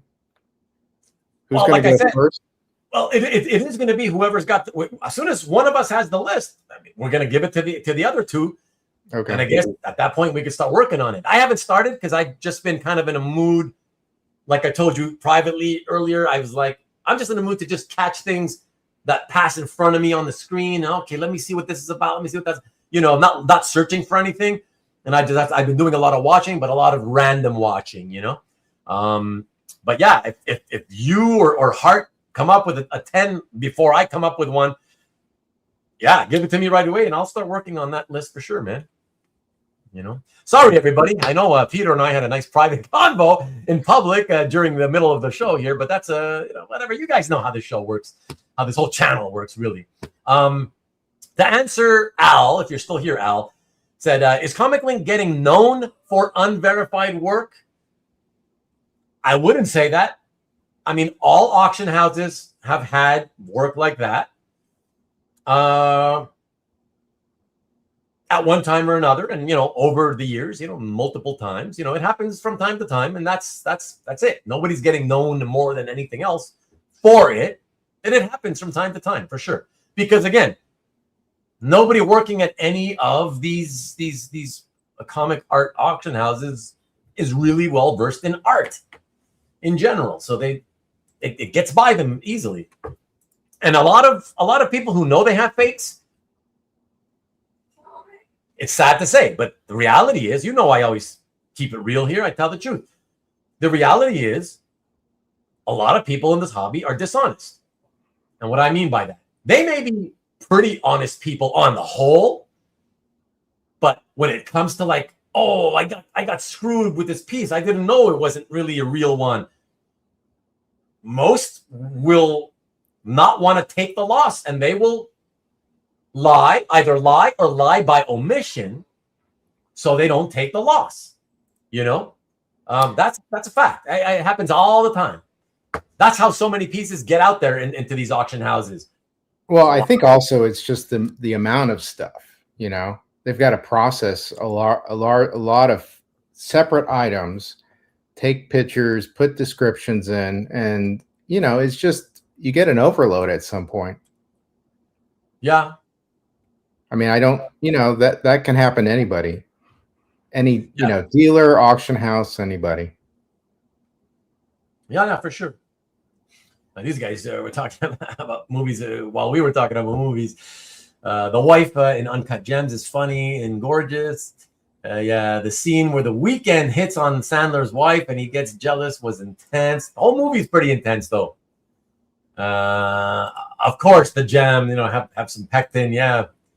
Boring stuff. But Ruben, I sent you the full screen grab from my fake Campbell. Oh. Yeah? Let me see. Let me see. Pull this down. Oh, yeah, but I'd have to share. It's too small. Oh, okay, hold on. Let me see. Purchase on eBay. His first purchase on eBay. Let's see. So sorry, buddy. I thought we were done with the fakes, but let me just quickly show Eric. Show it for Eric. Okay, let me do share screen here. Share screen. And then here. And then I'm going to bring it into the studio now. I got to tell you, though, it doesn't look amateurish. I'm going to look at it later when the show is off, Eric. But at first glance, this is not... I would have... If you just showed me this quickly like this on a small screen, I'd be like, oh, okay, J. Scott Campbell. And I'd keep moving along. Because I don't see the fake hesitation lines anywhere at this size, certainly. I don't want to have to get back into this topic, sorry, right now. But thank you for sending it to me. I will look at it privately later, and I'll email you. All right. Yeah. So let me. Sorry, folks. Where the heck is? Okay, remove. There we go. All right.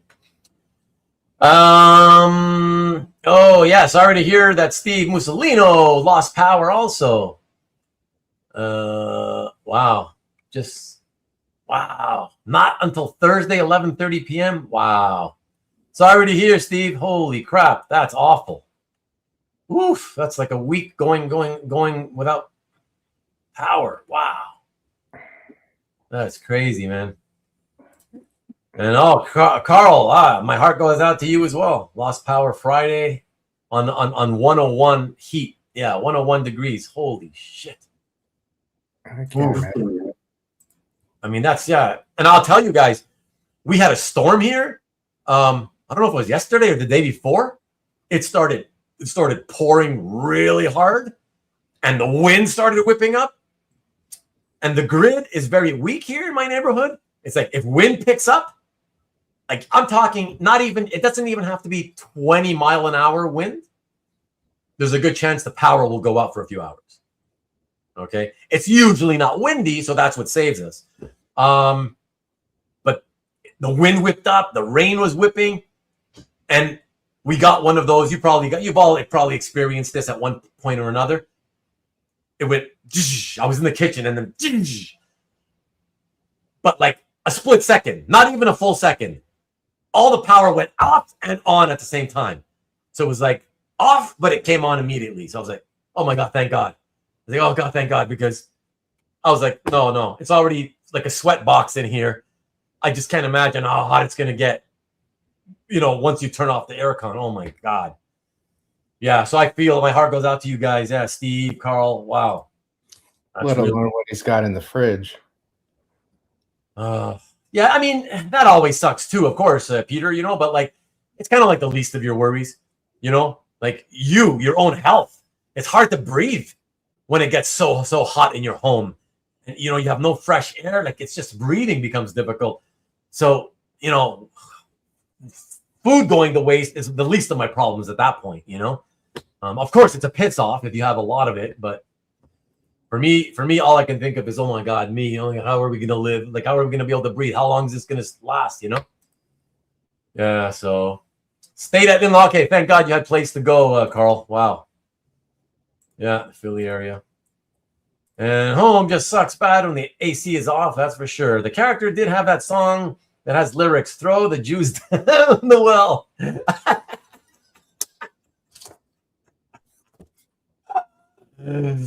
Okay, no offense. Like, I know it's bad, but because he's Jewish, that's the only reason he can do it, obviously, But when I used to watch all his TV show, the Ali G show, and he would do all that stuff, it's hilarious. I love it. I love all that stuff. I couldn't believe it. Throw the Jew down the well. Oh my God. And all these rednecks are like, yeah, throw the Jew down the well, just going along with it. Like, oh my God. Oh, so yeah, let's see. Thanks, Carl. 10 Commandments, Charlton Heston. What about him? Rick? Probably top 10. Really? Wow. Okay. Are you sure? I'm not sure about that. Flash flood alert. Wow. Good luck, Carl. Wow. Conversations, Ruben, Peter, we don't mind. Judging by the fact that a lot of people dropped off, I'm sure some people do mind. Any more HNL? No. That's from time to time when I spot a piece that makes me want to share it with people. That's when you will see HNL. ho, never, level. You need to add another second delay between each level, okay? You don't have it right. Well, he does it so many different ways. And that's why when you see all of the episodes, at one point, like there's a certain point in that series where he starts trying to make it funnier by the way he pronounces ho, nova, level. Because at first it sounds like a V, right? Ho, nova, level. And then at a certain point, I remember there's one episode where the V becomes like a B. And he's like, ho, naba, level. like it's NUBBALEBBO. Naba level. Oh my God. Anthony Snyder will take fake art to the shooting range. Is that right? Well, that's only after he tries selling it, though. The very first published fake that I ever saw, like published fake, of which they're very, very rare, because they're not, the art has never really been worth enough to fake these things, to try faking them. The very first one was the first page splash, the X-Men 159 by Bill Sienkiewicz. And it came online, I think eBay back in the day, late 90s. And then in the early to mid 2000s, I saw it. I went to New York and I saw it as part of Anthony's inventory. Told him it was fake, and he was like, yeah, you sure? Like, how do you know? Like, whatever. I'm like, whatever. I told him all these things, and whatever. Anyways, whatever. Just do what you want with it. I'm just telling you, do what you want with it. Again, and I know Anthony. Anthony, of course, he's going to question it, not because he's questioning me. He's questioning it because he doesn't want to be the guy who, oh no, now I can't make $1,500 from this splash or whatever. Whatever. Hopefully he now takes it to the shooting range now. When he finds it, when he's told that he has some fakes. I would hope so, And okay, so let me jump ahead because I'm gonna wrap this up, fellas. And I did buy propane heaters. Looks amateurish. Wow, Stanley, you're way behind. Body doesn't look right. Fake Scott Campbell. No need to email. All good. Okay, Eric, I won't then. Fine, be that way. 105 index, the giant pain in the ass. Yeah, it's hot all over, man. Hot all over. But hey, the global warming. It's just a figment of your imaginations, apparently. So we got hit with 80-mile-per-hour winds. Wow, I mean that's getting pretty close to hurricane level. That's crazy, Steve. Holy shit! Whenever our power goes out, it goes along for a long time, and we have to go to a second hotel. Wow, yeah, that's awful. When it stays for days and you feel like you have no choice. You can't live in that heat. And you got to go spend hundreds per night at a hotel. I mean, it's like, and nobody can pay you that money back, your power company doesn't give you any money back. And in fact, I don't even think here, at least, I don't even think that they send you the next bill. I don't even think that they give you a credit for that. Oh, you were out of power for 3 days, let's say. Or maybe they do, but I don't think so. High wind kicks it, tower causes fire. Yeah, that's true. Yeah, shutting down the power. Yeah. Well, so here, a couple of weeks ago, I don't know if I told you guys, there was a massive flood. We had well, how many was it? I don't know, man. This much water fell in Montreal in the span of 2 hours. Okay, crazy. And in a part of the city where the houses were flooding, the city cut the power to that whole area for the reason that Marcus mentions, because that could become even worse of a problem. But of course, it's a double-edged sword because the people that were trying to use these generators, these water pumps to suck the water out of their basements suddenly couldn't do it anymore because the power was out, So it's like, yeah, it was just nightmare from hell, Ruben loves David Allan Cole music. I don't even know who that is. I like Nat King Cole. Natalie Cole, David Allen Cole. Can't say I know who that is. Can't stay cool, but what you can do is hit the like button. That sounds like a typically cheesy YouTube channel owner, you know? No, they would say, and don't forget to smash that like button. I would just like to say, please, if you're not going to watch ever again after tonight, please, before you leave, unsmash that like button. I mean, that subscribe button. Play on the 10 movie pick commandment task for Peter. Oh, right. Sorry. Apologies, Rick. Good one, actually. Clever. I haven't seen the Heston movie since a kid. Yeah, me too. Exactly. I even got Cleopatra. I bought Cleopatra. I own it. And years ago, and still haven't watched it. Because I'm like, oh, God, it's like so long. It's like, do I really want to sit here for 4 hours to watch this? It's like, I think it's close to 4 hours. But I'll watch it eventually. Fake it till you make it. Yeah, the fakers, the art fakers on eBay motto. Exactly. Has to be certain people a certain number of days before they reimburse people. Yeah, I guess that's probably the law, right? Or their policy, whatever the case may be, for the electric company to give you the money back. Anyways, but yeah, man, that's it for me, guys. I think that's a good way to call it. We'll call it Peter, man. You're good with calling it, I know, because I know that Peter and I are probably gonna talk a movie shop now privately once we say goodnight, and there's a good chance that happens, unless he tells me I really can't. I have a movie to watch. We may talk at the end of my patience with you, Ruben. I can't talk to you anymore. I can't take it anymore. I don't want to blow up on camera. Well, anyways, fellas. Hey, I never did it tonight. Before I go, hey, I never did it tonight, guys. Here, let me quickly tell you guys. Let me remind you. You guys remember last week? I promoted Nikki B, his show, but not for this past Friday because he didn't have a show, but for 2 weeks in advance, right? So I'm just gonna remind it again, okay? That Nick, you know what? Like I always do. You know what? Hold on. Let me do it like I always do it, just to keep consistent. Let me do it in order, okay? Let me first grab this one. So Stingray has a new video. Okay, it's an unboxing. I won't mention what it is, as always. So it's more of a surprise. So here you go with that. All right, popping that in.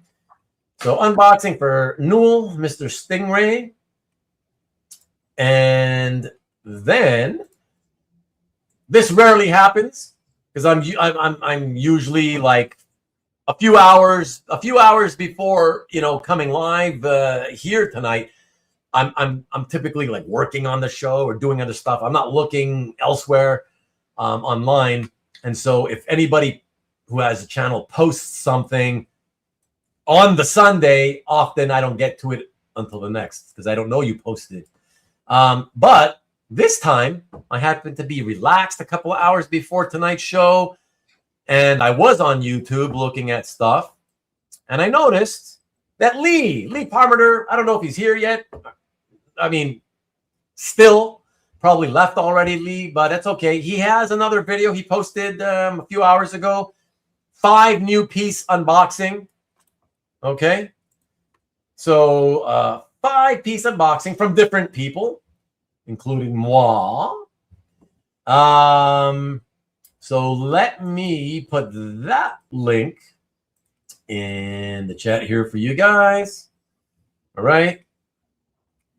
And then last but not least, we have, again, as I said, Nikki B. So here, let me grab it here. So I got to read some stuff to you because it's like there was no way I could memorize it all. So I'm going to grab the Nick's URL.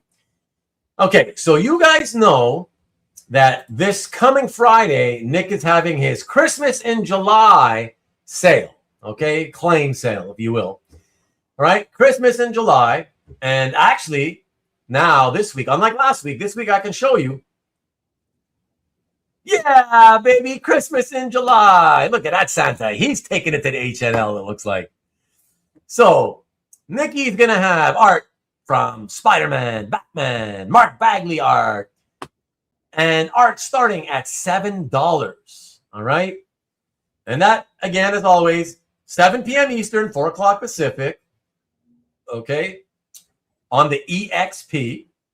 But I'm going to give you guys, here the link, right? First, let me pop it in here. All right, there we go. So there's Nikki B's link. And I got to tell you, so he's going to have art for as low as $7. Okay? And that commemorates the 7th month of July, as in, Christmas in July. He's going to have art for $10 to commemorate the fact that the show is on July 10th. He's going to have art for $12, 12 representing the 12th month, which is the Christmas month, actual Christmas time. And he's going to have art for $25 to represent Christmas Day. But he wants you all to know that he will also have some higher end art as well, so not all just cheapy stuff. Most importantly, just like a couple of weeks ago, he will be donating a portion of every sale to both the Wounded Warrior and Police Athletic Club. Is that what it's called? I don't know. Police Athletic League. Okay. Anyways, he'll tell you on Friday, but yes. So tune in, buy some stuff, and he'll send some money to charity. That'll be fun. And Carl has nothing. Carl hasn't had a little video in a while, so we're good with that. And I do believe that is it for the promos. All right, so done there. But let me tell you guys, for my own promo, and as I did those promos, 7 people jumped into the feed tonight to watch us. I got to tell you guys, next week it's the midpoint of the show. That's it, and with good reason. I don't fault them, right? I don't fault them. No, you don't. No. So they're smart. Next week, let me do this, Peter. Well, I don't know if you should do it. I'm almost finished. Let me just say, because I these days rarely have anything planned in advance. I do have next week's show planned in advance. I actually even have the thumbnail graphic for it. Okay, so next week we're having this episode 86 of Comic Art Show and Tell with Doug L. So Doug L, to my knowledge, I think that Doug is one of those guys who is he's either not really very much on social media, or he's on social media to an extent, but he's a lurker more than anything else. Unless you guys know something that I don't, more of a lurker. So yeah, so it'll be fun. We'll look at some great art, and hopefully also, since he's not really known by a lot of us, hopefully we get to know him a little bit better once he tells us at least his background, how he got into comic books and collecting comic art, and in between all the talking in between, hopefully that gives us a way to get to know him a little better, at least. I think that'll be fun. But either way, show and tells are always fun regardless. And since I don't do them often, it's kind of fun. It'll be fun to do another one so soon, relatively speaking, after the last one, which was the Felix one. 3 weeks ago-ish or so, something like that. Yeah. So last word to you guys, and it's what? Let me see, thousands of fake subscribers. Stingray never shows up here anymore. Tom, when I was telling you guys that I really hated the fact that a lot of you that watch the CAF Plus shows don't stand up for yourselves, right? And then you just sort of like take whatever. Oh yeah, take it, right? And I said it's very sycophantic behavior. You remember he asked me to give him a link, to come into the studio, and which I did, and he came to the studio because he wanted to push back on that or whatever, and which is weird because that kind of tells everybody that he took it personally, which means he feels he's one of those sycophants, which is bizarre to me. But anyways, whatever. I like Newell. Now, he hasn't really been here since. He popped in once to say hello, and that was it. He hasn't been here since. I'm assuming he's pissed off. I mean, listen, there's nothing else I can take from the behavior, right? Given what happened that day, right? And he took some offense about that comment and hasn't really been here anymore since. So I have nothing else to presume other than he don't like me no more. Hey, I always say I'm not forever. You don't know, Ruben. You don't know. No, I don't know.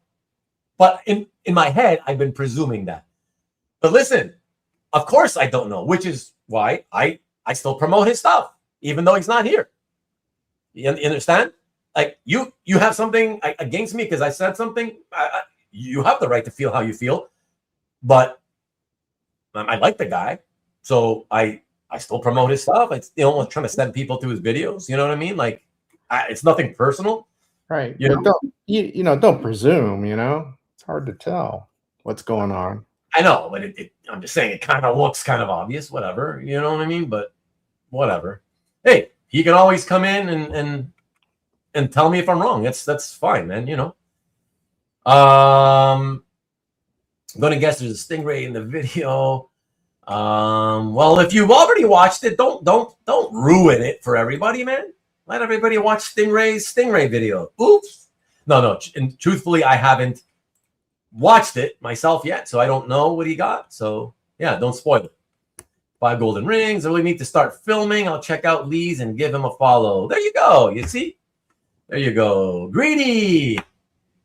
Good job, man. Good job. Did who buy the Matsukeli?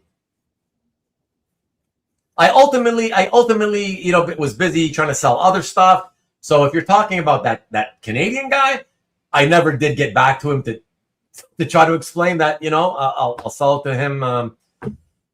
Without, I'll pay for the taxes for him or whatever. I didn't get back to him. Just been busy and I didn't even think about it, to be honest. See everyone at Rex's. Okay. St. Nick. Who's Rex? Blue line for 7. What do you mean, Blue lines suck. Come on. They do not. You got to appreciate them. Tiff, Canada lost. Yeah. I know. But really, given that their sport is not soccer, they went pretty far. So to me, they won. Hazer stocking stuffers. Look at that. See, for every hater, there's a lover. I'll buy that so he can ship it to Ruben. Must be some great looking art for $7. Oh yeah, Leighton in a pear tree. Thin Blue Line. That was a good documentary. The Thin Blue Line, was that about cops? I don't know what that is. Thin Red Line. I think it's a takeoff on the book movie Thin Red Line. Oh. Okay. Thin Red Line. Yeah. Hey, Tom, you can tell, maybe not on a charity show, okay? Not on a charity show, but when it's a regular show, you can tell him you've been supporting since the beginning. You can tell him whenever you see something you think he's ridiculously priced, just tell him. How's he first of all, how's he gonna know? I'm sure he would like to sell the art. Sometimes sellers don't know. Sometimes they do know, but sometimes they don't. So if you guys feel like, sellers online are doing these claim shows that are too high, man, just tell them it's way high. Emphasize, don't just say, hey, it's high. Because high just means, hey, that could be $5 above market value. Specify, or hey, you don't have to do it during the show. Do it privately. Say, hey, Nikki, man, I'm a big supporter of yours, but then like I keep seeing certain pieces ridiculous, crazy high or whatever. Like, what's the point of that? You know, whatever. I'm just giving you ideas. Like, but you got to speak up. You can't always keep it to yourselves, you know? That doesn't help anybody. You know, so Carl's working on a video this week. Nice, nice. Editing does suck. And I know that the editing part is what makes you not want to do videos. You know? Oh, a thin blue line is a phrase about the police officers representing a line of order separating society from chaos. Anyway. Oh, okay. That's interesting. But it's based on line. that headline. I don't know that sounds interesting enough to me to want to see it, but well, it's just a saying. I don't think it's a movie. Oh, I thought he said I saw. Oh, okay. I just saw what it meant. Hold on. It is also a movie. Jeez, never mind. Yeah, I think he was saying it was a documentary. Yep, it is. Wrongly convicted of murder by corrupt police. Yeah, it's supposed. Yeah, sort of sarcastic. Marcus, expand on this privately, if you want. Do some of that voice to text emailing to my email and expand. I'm just curious to what you really are actually talking about. Al says, I bought a Libermejo Thor variant cover from a private dealer. Happened to be Orlando Comic Con was right around the corner, and Libermejo was there, verified and signed it. There you go, Al. There you go. Again, published art. There's almost no published mainstream comic book art that has been faked. Okay, it's typically sketches, you know, commissions and sketches. Everyone loves me. Oh, I can give you a list longer than my arm of the people who don't. But again, that's general human nature and society. I mean, that goes for a lot of people. So I don't take it personally. Whatever. It's fine, man. It's all good. He'll be back. Hopefully Newell shows back soon. Well, I hope so. You know, I always say if people do have an issue, you know me. That's why I'm very straightforward about everything. Because I hope that people see that and they see, okay, he's really like, he's out there. He no bullshit, you know. I can be that way with him. That's the whole point. I would hope people, and even if it's not publicly, at least, okay, reach out to me privately. Tell me what you feel. You know, I mean, how do people get through their problems with each other if they just hold like grudges and stuff and decide to not talk to each other anymore, you know? So that's the thing. Marcus says, if I miss one show, Ruben will jump to the conclusion that I hate him. Not that I needed verifying, but it was cool. Libermejo looked at it and said, man, I haven't seen this in years. That happens a lot, actually, when people bring them art to sign. Sign the art and Chad's copy of the comic to boot. Well, it's good. And it's a good experience, Al. You know, it's something that you go home with remembering. It's one of the best parts of the con in the end. You'll forget a lot of the other stuff that happened at the con, but you'll always remember that. So that's what's the fun part about, you know, when you meet the artist and get things signed, is to talk to them a little bit, you know. Probably editing another video, and that shit takes forever. I know. And man, my suggestion for him, I never suggested it to him, but I should put it in my next comment. Maybe in this latest video when I watch it, that shorter videos would be easier not only on you for editing, but more views. It's better for the views, I think, because it's different, right? Yes. A lot of people, contextually speaking, I'll get several hundred views, let's say, but it's like a live stream, and people that watch on Rewind, I think it's interesting because they knew it was a live stream. But when you're just doing straight to video, recording, pre-recorded stuff like you, Carl, and like Newell do, it's different. It's a different number of views. I think in our hobby, I feel like people, just most of the social people, they much prefer this live stuff, right? Like most people that are social on social media, it feels to me they much prefer live streams. And so to get more views on your pre-recorded stuff, I think it would probably help shortening, trying to keep them to more like like Lee and his, Lee and Mike, Mike Dellery in his 6-minute videos, usually he's straight and to the point. Lee is typically 6 to like 12 minutes, occasional longer ones, but usually it's in there, But yeah, Newell's got some like hour or whatever, 40-minute, 45 minutes and stuff. And I mean, they're still interesting.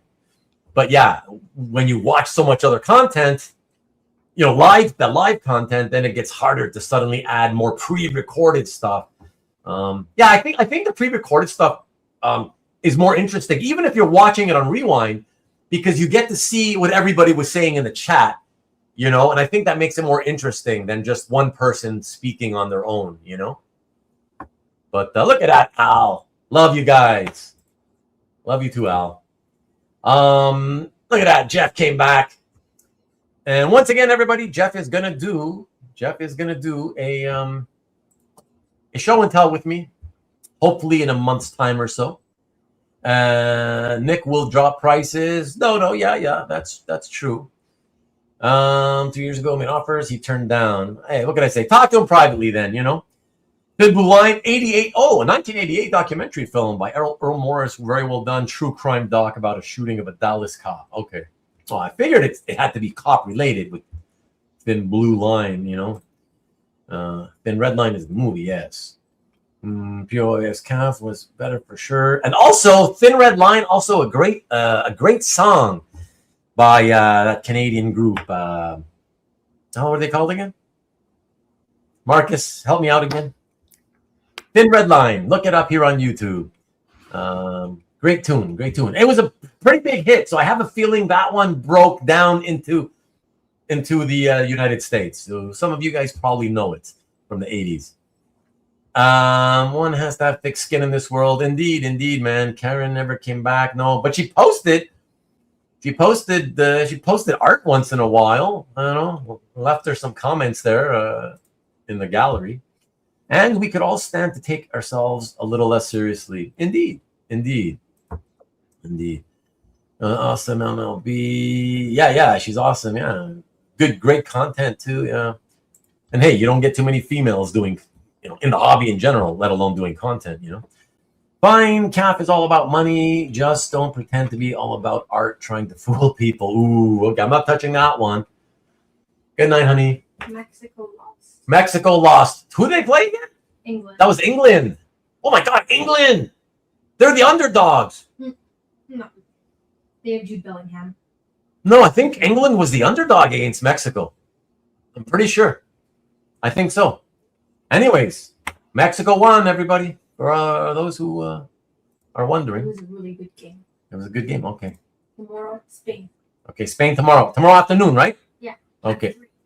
At 3. Mm-hmm. Oh, you get to come home from work just in time to watch the last the penalty. I'm watching it at work illegally on the phone. Okay. Good night. Cha-ching. Where's Alberto? Ruben, piss him off. Kavi's still unable to be here. Yeah. I mean, Kavi and I talk every week anyways. But yeah, his physical condition is such that it's just too hard to be sitting at a computer right now for any sort of long period of time. Yeah. He said he said he's hoping to join me and my other two friends who, we have our Thursday afternoon chat. We have a web chat every Thursday, and he said he's hoping he can make it to this coming Thursday, but not sure yet. A lot of his doctor appointments they keep scheduling on Thursdays, and that's he keeps missing. So even if his leg allowed him to sit there with us, he said that they keep scheduling it during our chat time. So I should totally shorten mine, but again, I don't kind of don't care. Yeah, I know exactly. Speaks to someone cool, and if put timestamps so people can just watch. I noticed you started doing that. Good going. I think that's good idea, Carl. That's it. I've been doing it for what, 2 years at least now. Pain in the ass for me because it takes 2 hours per episode. That's what I'll be doing. That's really helpful. Yeah. That's it exactly. Yeah. I believe most people who watch who try to catch up on Rewind, I think they do appreciate it. So So that's it. So yeah, I would say keep doing that, especially given it won't take you long, Carl, because even if you're, for you, a long video is 45 minutes, let's say, or 25 minutes, 30 minutes. So there's not many chapters to make, Alberto has a steak and calf, does he? I don't know if you're joking. He's just being sarcastic, I think. He may not, because they raised money a few times. Oh. And they go to the people that they know have money. So yeah, he may have decided to buy some shares, take a little piece of it. I'm looking forward to it as well, Jeff, for sure. Kavi is the man. No, he'll be back. Like I said, it's just a physical issue, with 2 years in a row breaking leg bones in one leg and then leg bones in the other. Having it's not just leg bones. If it was just that, it'd be okay. It'd be more manageable. It's that he ended up with nerve damage in one of the legs, and that's the real problem, and it doesn't look like it's gonna get much better. And yeah, so Glass Tiger, thank you, man. Yes, that's the one. Glass Tiger, thank you. Glass Tiger, Thin Red Line. Oh, what a fun tune, man. It's been stuck in my head actually all day today. Thin Red Line. Thin line between love and hate. Oh, who's that one? Who's that? Wait. That's the Pretenders. The Pretenders, yeah. Chrissy Hynde, yes. Love that one. That's a great one, too. Are you a fan of the Pretenders, Peter? Yes. Yeah. I'm not a huge fan, but I'm I'm a best of fan. So I'll get there, a best of, that has a bunch of tunes or whatever. Oh, that's what I have. And yeah, I got that in my car. Yeah, love that. Love Chrissy Hynde. Respect her a lot. No, I'm thinking Walking the Thin Line. Walking the Thin Line? What the hell is that? Short videos are boring. Keep doing it the way you are. Football talk. Oh, damn. That's nuts. England won. Oh, no. Did I spoil it? Shit. Sorry. Mexico is on fire. Making videos for the faithful. Well, that's the thing, right? That's the faithful always watch, right? So, exactly. Thank you as well, fellas, for always being faithful and watching my shit as well. Especially those of you who are loyal and come here every week and stay here all day live. Peter, obviously, you're one of them. So I really do. There's no words that I can come up with to tell you how much I appreciate that. Okay, so Marcus being serious. Yeah, he is being serious. Wow, I didn't know that. Wow. Yeah, see, even Greedy thought he was joking. Yeah, I thought he was joking. Yeah, it's hard to tell in the chat with somebody's is saying that. I know. Exactly. They're joking or they're being sarcastic. Exactly, and that's the thing that they don't get. You can take it the wrong way. That's the thing, and you guys like to laugh at me a lot, and you're like, you start posting messages when you see like, oh, he didn't get it. Oh, he didn't get it. It went over his head. Well, yeah, because again, first of all, when I get to it late, especially if I'm behind, that's really difficult because I've already forgotten the context of the messages. That's really tough, right? But even if I'm caught up, yeah, sometimes it's weird. It's just there's no inflection in your voice because there is no voice, right? And it does make it, yeah, your head's in one space and you're reading this comment and it just, yeah, they often do come off as like completely out of the blue, not making sense, It's like, what? Yeah, it's not, yeah. That's why I think about it. That's one of the reasons I so much love having somebody with me here when we do these shows live, because it's yeah, when it's just dealing with the delay of the comments, it's hard, So having at least one person you can sort of shoot the shit with in real time, it really does make a huge difference, So, fellas, they Zoom call the people. Some of them would stay all day and night. That is true. Addicted. Might as well face it. You're addicted to love. Some people tell me they presented no business plan. I talked to Jeff, or no, was it Jeff? I don't know. I talked to somebody a long time ago. What I remember, I don't remember much about it, but I do remember there was some sort of business plan. I mean, was it an official one, like really thick and printed out or whatever? I don't know. Is it 2 pages long? I don't know. That I can't speak to. But I heard that they had laid something out for the investors so that they can make a decision. I don't know, whatever. You know more than me. You watch all the shows, Marcus, so you would know.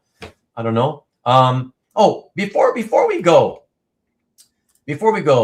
Yeah, see, there you go. Complete lacks inflection and tone in text. Exactly. Got to throw in some emojis to clarify. There you go. Exactly. Yeah, that's why I put LOL after something sometimes. Yeah. Exactly. Yeah, they're calling you Mayor Rowe now.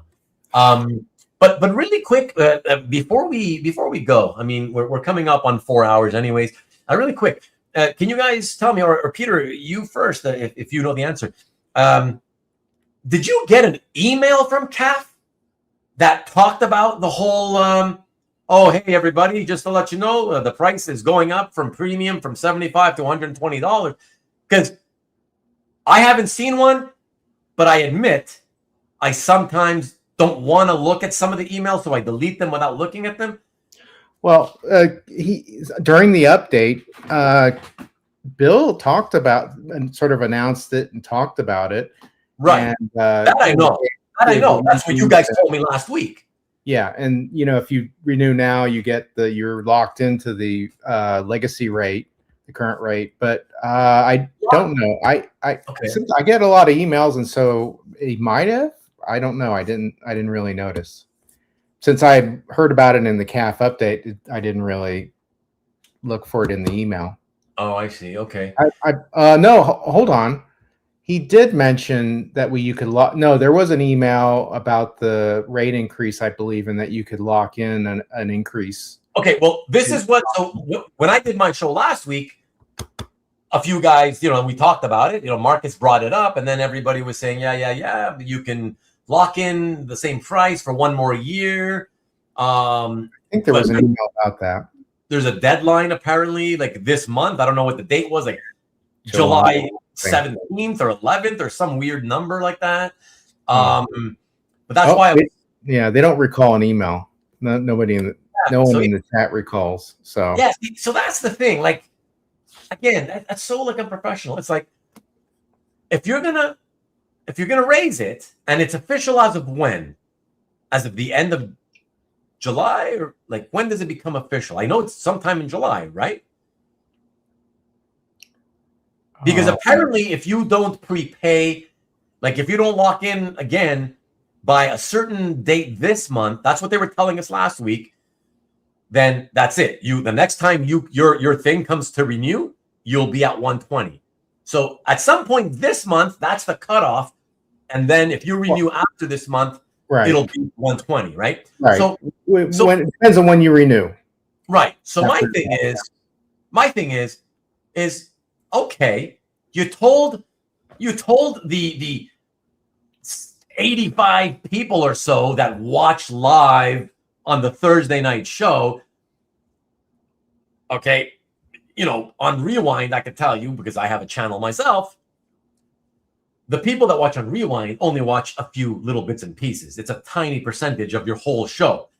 So there's a good chance that even the CAF Plus viewers who watch but only watch on Rewind, there's a great chance they may not even catch that part of the show where they talk about the increase in price. Right. For some reason, I remember seeing something in an email reminding us that you can lock in your current rate for another year by renewing now. I thought I saw something in the email about that.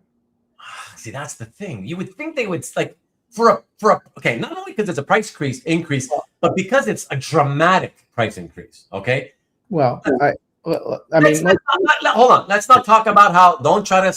Oh yeah, but it's still worth it. I don't care. That's not the point. Okay, I know what you're going to say, Peter. I don't care. No, I wasn't going to say that. I was going to say I need to look at my email to find out if there was anything about that. That's what I was going to say. I can't really talk about it except by a vague memory, and I can't really then say it's there or not there unless I look at my email. You know what I mean? Yeah. I can't. Let's not jump to any conclusions before you look at the evidence. All right. Speaking of evidence, witness for the prosecution, Marlene Dietrich. Yeah, I know. Tyrone Powers. Yeah, Tyrone Power. Yeah. Okay. Love that movie.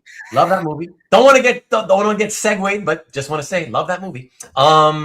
So MLB saying July 19th. That's fine, Rubén. That's great. Really great for you to say that on the show. Now, if people want the show to end, Rubén. So Rick, probably closer to when it takes effect. But listen, when you're giving people a chance, if you're going to give people a chance to, hey, lock in one more time, you want to give them a fair chance, not at the last minute. You know what I mean? Like the fact, listen, come on, guys, come on, man. Don't suck up so much. The fact that they already did it, they talked about it, not this past Thursday, but the Thursday before. That's when they talked about it. Okay, because that's what allowed you guys to bring it up to me last Sunday. Okay, so the fact that it's 2 Thursdays ago already, that's what is that? 10 days? Like, if it was me, right?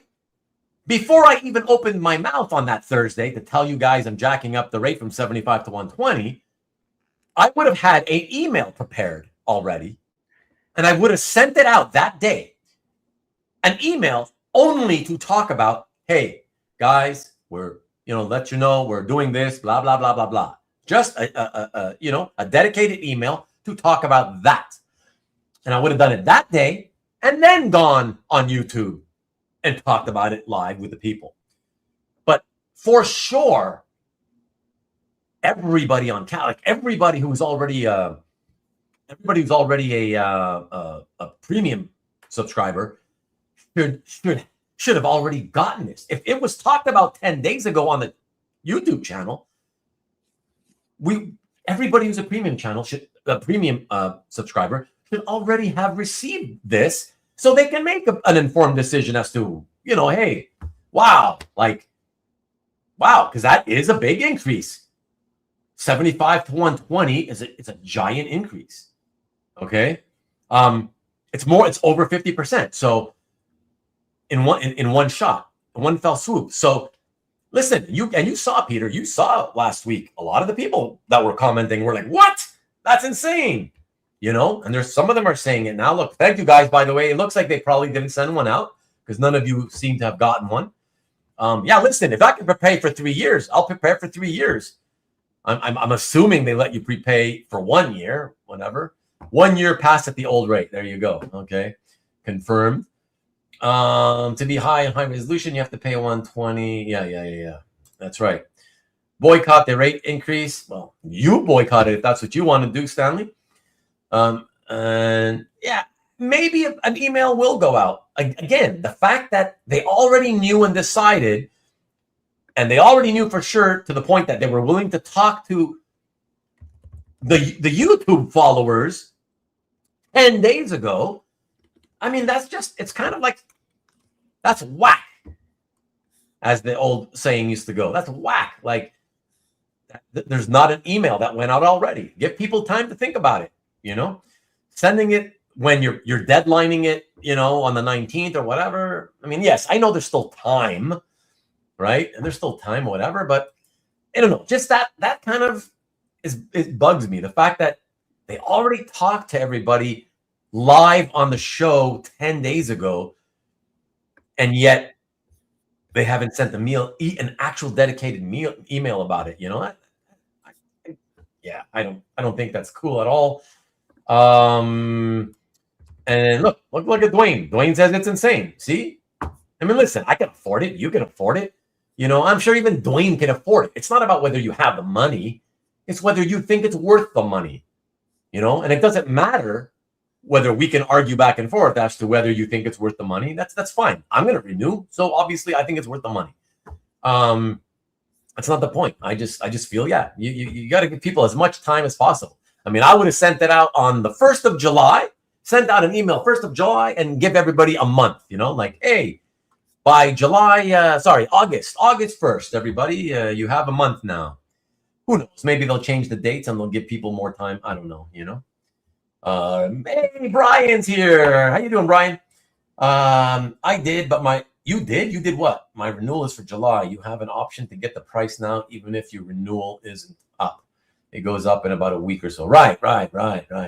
That's it. Well, that's why I'm asking if anybody got an email, because I was hoping to get an email so I could see what my deadline is, just to remind myself, so I can go and make the payment and try to find out to see how I make the renewal.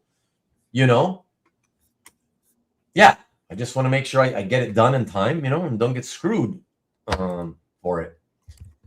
Stop the insanity. I didn't watch that show live, and no one gave me a heads up. Really? Oh yeah. That happened while you were away in Hong Kong. There you go, Steve. That's what I'm saying. And significantly, I didn't want to say how much more. I figured it was between 70 to 75, but yeah. $10 a month isn't much. Again, that's not the point. It's not the point. I've already made the point that it's not a lot of money. It's peanuts. But that's not the point, Tom. We need sternly written letter from our mayor to Cap. It's not about the rate adjustment, says Carl. You see, I will say I wouldn't have known about it had I not heard it talked about here. You see, that's exactly. It's a bit half-assed. I just call it for what it is. If you already announced it on your channel, and the channel is the big part of the business, they use the channel to promote CAF and OAX, right? You already talked about it there. How the hell do you not write up a quick email about it and send it off the same day? It's half-assed. Whatever. Well, anyways, we'll see. Like I said, maybe, it's not too late to change. Maybe they're thinking about it. Maybe they'll come out and say, okay, yeah, so here we're increasing the price. And now, but you have until this date, and hopefully they'll extend the date further out than what they told you guys 10 days ago. Hopefully, yeah. Then people should watch the update show and they would know. Tom, give me a fucking break. What a stupid thing to say. Come on, man. That's such a stupid thing to say.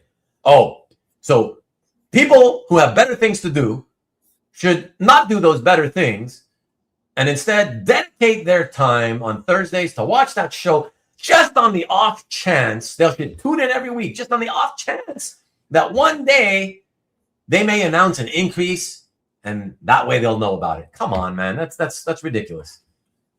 That is so ridiculous. Because again, only dozens of people catch that show live. So those are the only people. It's only dozens that you can kind of guarantee will hang out there all show long. And so you can kind of almost guarantee that, okay, that many people heard about it, right? That's not enough people. There's 1,100 plus subscribers to that service, right? 1,100. That live show only reaches a few dozen.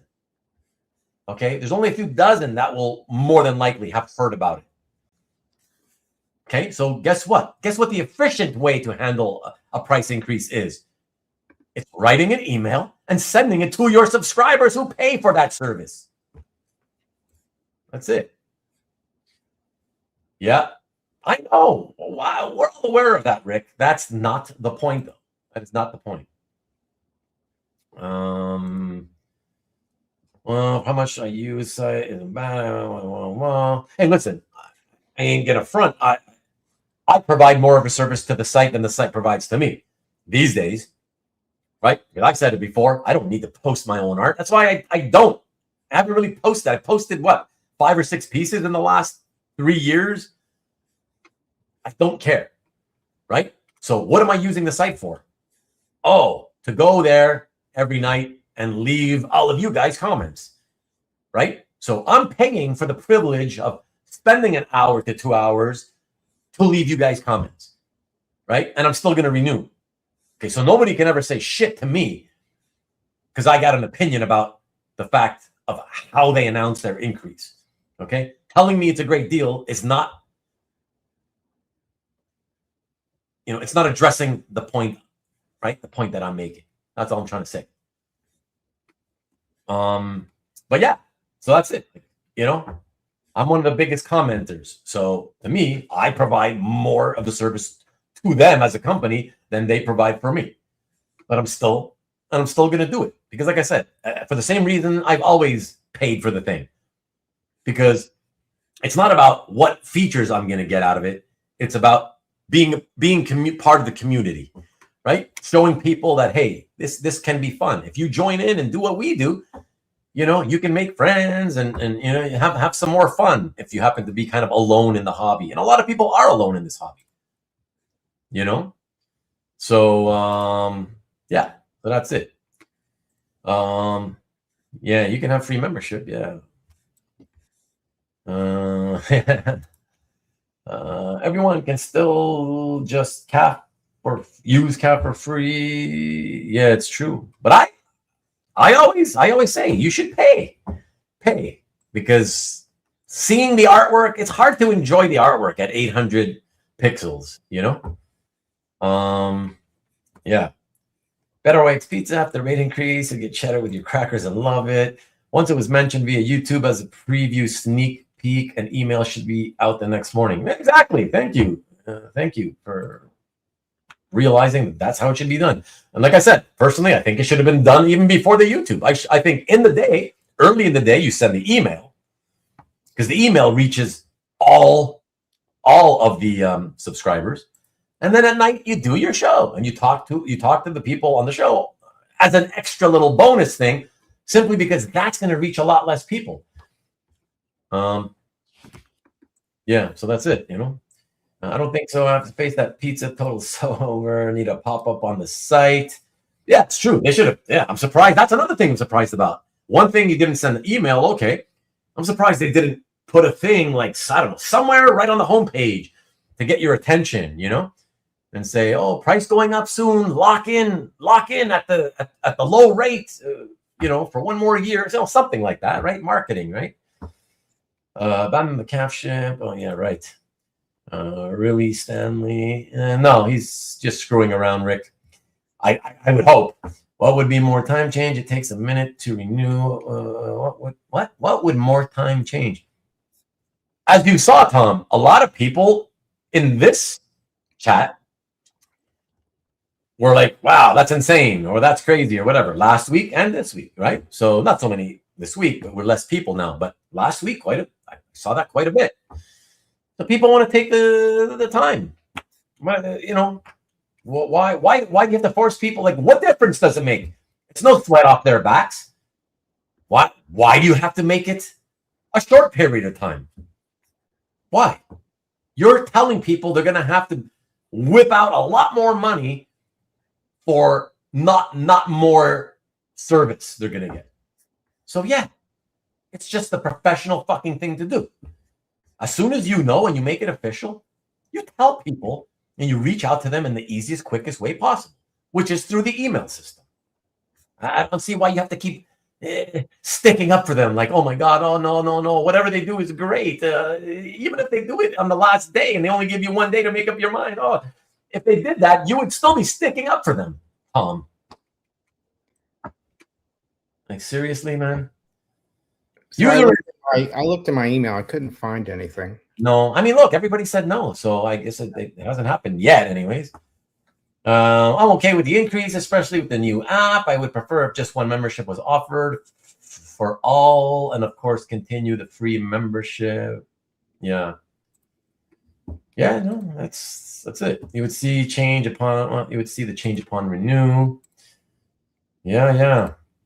It's okay if it's early info, but it shouldn't be exclusive info. I got to think that an email is coming. Well, I would think so, Carl. It's just like I said. You got to admit, come on. Is it really that hard to admit? You're scared if you agree with me, that fucking Bill's going to ban you from the show? Like, and if he's not going to do that. But if he did, you should see that as a sign that, hey, maybe I shouldn't be supporting this person. You know what I mean? But trust me, it ain't going to happen. Why are you so scared to just admit and agree? You always have to agree with whatever he says over there on that channel. Never go against the overlord, you know? It's ridiculous, man. Think for yourself sometime, man. You're not even saying anything bad. You're just saying, hey, you made it official, but you only did it on a YouTube channel live, which again, the chances are only dozens will have seen that. They may be thinking, well, that Thursday night show gets 1,000 or 1,200 views, right? That may be what they think, right? Because that's what happens. But forgetting about the fact that, right, but most people watch, most of the views are coming from Rewind. And on Rewind, the vast majority of viewers don't watch the whole show. They're just going to skim through it really quickly. So that's the thing. That's why saying it on the YouTube show, that should have been secondary, you know, because the email gets to everybody, you know. Venice, Florida, I don't know. Somebody can answer if they do. Should have charged more. If someone is willing to pay 120, they'd pay 150. Well, whatever, but yeah, you can make up whatever price you want. You know, the people that are loyal will still pay, you know. Listen, they could have said, hey, it's going to be $200 a year from now on. A lot of people would still do it, you know. Well, that's my point. See, Marcus, that that segment was only 15 minutes long in a 3-hour show. That's my point. Because it's only a small segment in a show, right? And let's say it's 1,200 views after a week, let's just say, okay? 1,200 views for that video. I'm telling you, as a channel owner, I'm telling you for a fact that at least 1,000 of 1,200 will watch it on Rewind, and 99% of them will skip through it, right? They'll just, oh, let me click here and see what's happening. What are they talking about here? Oh, okay, interesting. Not so much. Click here. You know what I mean? They'll just jump ahead throughout the show, and out of a 3-hour show, they're only going to catch 15 to 30 minutes. You know, that's what happens, which is the whole point. That's why. So a lot of people, no matter how many views you see on that video, guaranteed it's only dozens that heard and watched them announce the increase. Which is why email is the best, you know. Show can be watched at any time. Doesn't matter. Because of what I just told you, Tom. And Cap doesn't, right. And that even less chance that the Rewind viewers are gonna catch something like that. You got to get lucky, right? Because they don't break it into chapters. Exactly. So that's it, you know. So it's basically kind of hidden, yeah. It's not mandatory to go to CAF. It's a privilege. It's a privilege to go to CAF? Jesus Christ. You believe it's a privilege to go to CAF? Okay. It should be its own video if they didn't want to hide it. I mean, that's another idea. Do a pre-recorded. Now that they do pre-recorded videos, right? They do pre-recorded shows now. So that's an idea. They could have done a pre-recorded video, 5 minutes, right? Stated the price is fine, especially if he's combining the marketplace and regular premium. Timely communication should be a thing if they already ironed out the details. A lot of people use CAF and don't watch the show. That's true. Okay, that's my point. That's my point. The show, the channel has, I don't know, 7,500-ish, somewhere around there, subscribers. But what counts when you're hoping that somebody's going to get your message off of that show, it's only dozens of people. So that's it, you know. Mandel doesn't watch the show. Trust me, most people don't watch any of the videos, right? Most people in the hobby don't watch any social media type content. That's how it is. We're in the morning. Those of us here right now, we're in the minority. It has always been that way. That's just the way it is, you know? Yeah, some of us OA heads here in the Pacific Northwest, but not many. Yeah. Albert doesn't watch. Of course he doesn't. Crazy collectors make the website good. They spam it with ads and charge us. Well, they need the ads to make it survive. So I understand the ads. You can't, you shouldn't complain about that, you know? But yeah, the collectors, like I said last week, right? Keep in mind, nobody ever thinks of it. Nobody ever seems to think of it this way. Like you know, like Tom's, oh, no matter what, because sucking up. Oh yeah, it's worth it. No matter what, it's worth it. It's worth it. It's worth it. Yeah, it's worth it. I never even said once that it's not worth it, right? And it's like, oh yeah, but it's still worth it. Yeah, it's worth it. And it's like I said last week, keep in mind that we collectively, as collectors who are active, right? We are the ones who give their business value. Without us, the business is worth nothing. It's worth zero. Okay, that's the interesting. It's the interesting sort of catch 22. You know, they provide services to collectors, right? People that want to be active within the hobby. That's true. And at the same time, though, before they can provide it for us, like by us agreeing to be active on their site, that's what provides value for their company and gives them an opportunity to make it a profitable company if they run it well, right? If nobody decides to post any art on a website, that website has no value. Nobody would go there to look at stuff, you know? I won't pay. I fight for consumers. Albert would like to be informed of all the things to get free people to pay. Lowering the art photo quality is awful. Yeah, again, you know, I've said before, the reason I started, when I started going premium many years ago, it was, I didn't care about any features. I just couldn't stand how the art looked when you shoved it, like, because my scans, for example, at the time, I think at the time my scans were like, my earliest scans were probably like 1,000 DPI. Sorry, not DPI, pixels tall, right? But when you're not paying, the window that fits your artwork is only 800 pixels tall. So what happens? Your 1,000 has to get squeezed, compressed into 800. And that's why then the line art looks all pixelated. It looks like shit. So imagine if you're not paying, and imagine you're scanning your art and you're making it like 1,200 to 2,000 pixels tall, you know? And if you don't pay for a membership, you upload your art onto CAF and it looks like garbage. All the lines are all digitally looking pixelated. It looks like shit because you got all those extra pixels having to be compressed into a maximum of 800 tall, you know? So you should think. Keep thinking, Tom. Yeah. They should have the email out that morning. There's a reasonable person who's not afraid to tell the fucking truth. I don't get you guys. They should have the email out that morning and then tell people that they will discuss it that evening. That's what I said. Thank you, Mickey. The second voice of reason. I don't understand you guys, man. Why are you scared? I would have loved a heads up on the Liberation Day. What's that? And sold my investments. The Trump thing. Because of the tariffs, right? Tom, it's just that if you are going to offer the ability to renew early at the current rate, they need to make sure all of their users know. Another voice of reason. Thank you. It's the execution I have no issue. Oh, it's the execution I have no issue with increasing. Right. You have a problem with the execution. That's what I'm saying. That's what I'm saying. That's all. That's literally all I said over and over. You know, I'm contemplating reducing the watch list. It went up to 50, and with the new price point, they are increasing to 100. I don't even use 20.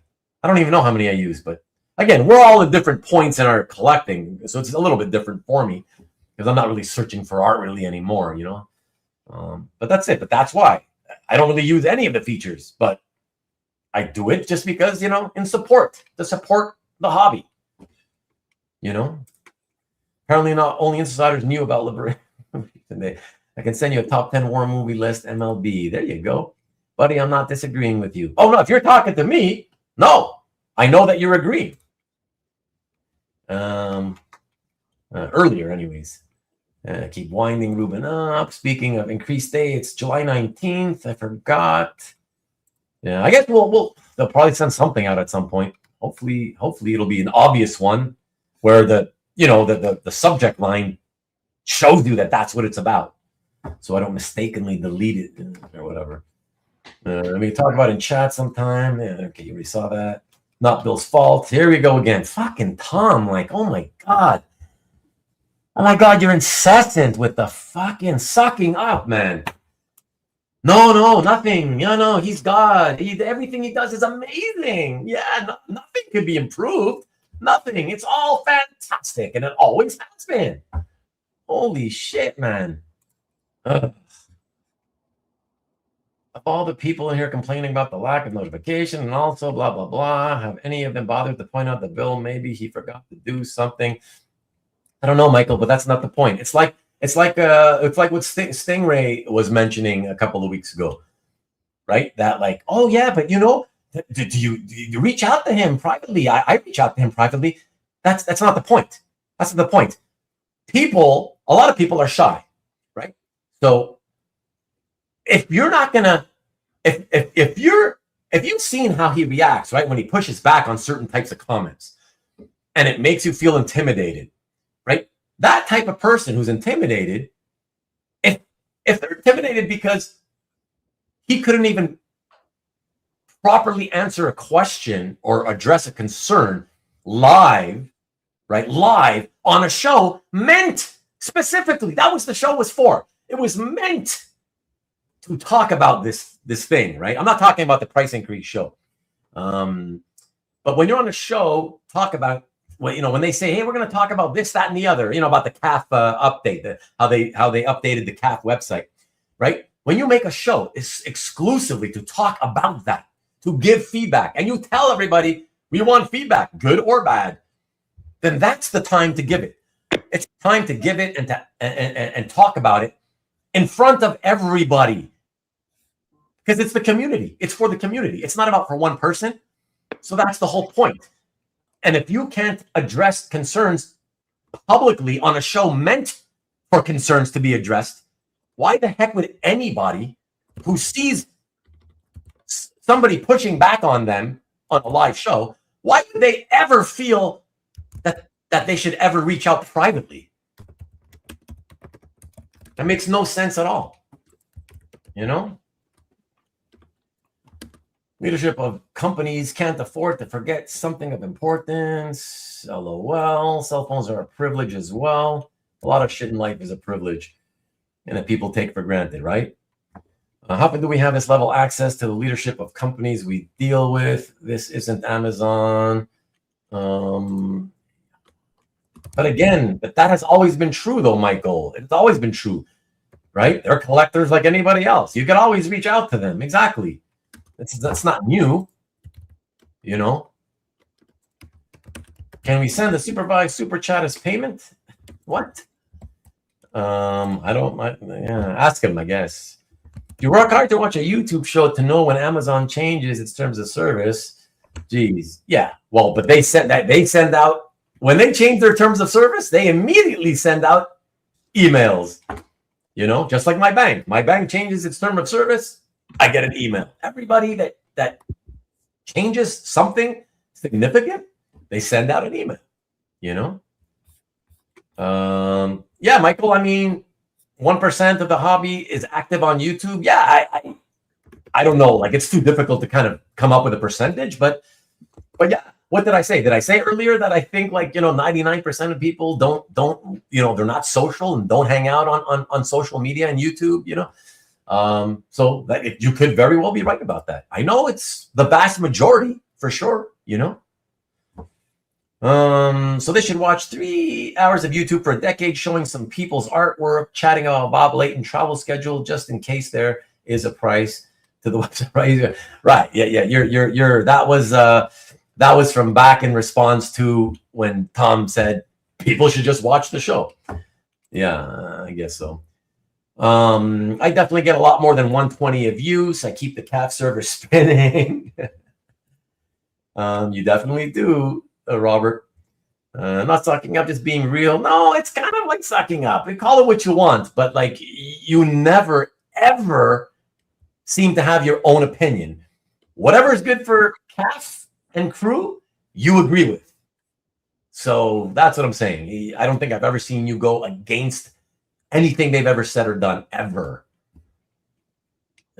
So whatever. It's fine that and look, Tom, you and me are friends. I mean, I can say this stuff to you because, you know, I'm just being honest and how I feel, and you're being honest with me or whatever, and whatever. But we're not going to be, we're not suddenly enemies holding fucking grudges and doing stupid shit, right? You know? That's the whole point is about my channel is at least we can talk freely. You guys can feel, I always hope you guys can feel I've always tried hard to make you feel like you can talk freely here. But at the same time, those of you that are always over at Cap Plus, I know that you're kind of scared. You know how it goes there. You know, you say something that goes against what the overlord says, and suddenly it's pushback time. And so that makes you reticent to say things. And that's probably what makes you reticent to say things even here. Because you know that even though he's not watching, you know somebody else is watching and will report back like a good little spy, you know? So I know that, but it's just more important to just be honest. You're not saying anything bad. That's the killer thing. You know, you're not saying anything bad. So why be scared to just speak your mind? So exactly, Marcus, that's what everybody said, right? That's what I said. That's, you know, and that's what was it Greedy who said it, who followed up, whatever. You know, the rollout is the issue. It's how it's rolled out, right? And okay, that's the Michael. Basically, Bill giving everyone a year's notice. A year's notice? Everyone that cares will know before the time is up. It's all good. Well, again, we'll see, right? We'll see. I hope so. Low quality, not even worth using CAF. This is why MLB. This is why I'm glad you noticed that. And hopefully when you finally get your CAF gallery, you will pay for it. But yeah, I mean, that's the thing. It's so hard for me to appreciate art in tiny 800 pixels high, you know? It's so hard. So that's why I've always pushed people to just pay the money, you know? It's nice we can get another year before prices go up. Yes, that's for sure. I hope I see something that shows me the link that where I can go and pay and I know I'm getting charged 70, whatever, the old price, you know? They don't want to be banned from the chat like me. Yeah. Yes, I agree. Everyone has 2 weeks to pay. Everyone will know soon, I'm sure. Don't need a full month. Yeah, we'll see. I used to have more keywords, but cut back as I checked off artists on my wish list. Yeah, well, that's good. That makes sense, you know. No, Ruben paying doesn't support the hobby. It hurts it. I don't know how you figure that, but okay. Carl, not for long. But this was kind of an important topic or whatever. I wanted to know, and I knew that it would get stretched out. They get a double dip prepayment of 1,100 times. The amount of people. Exactly. Yeah, so a cash flow influx, you know. Appreciate the backbone and stand for consumers. Oh, I mean, I've always done that for myself. If I do it for me, of course I'm going to do it for everybody else. I mean, it's just, but you know, I can't control anything. I can only tell other consumers to like stand up for yourselves. Stop always agreeing with the companies.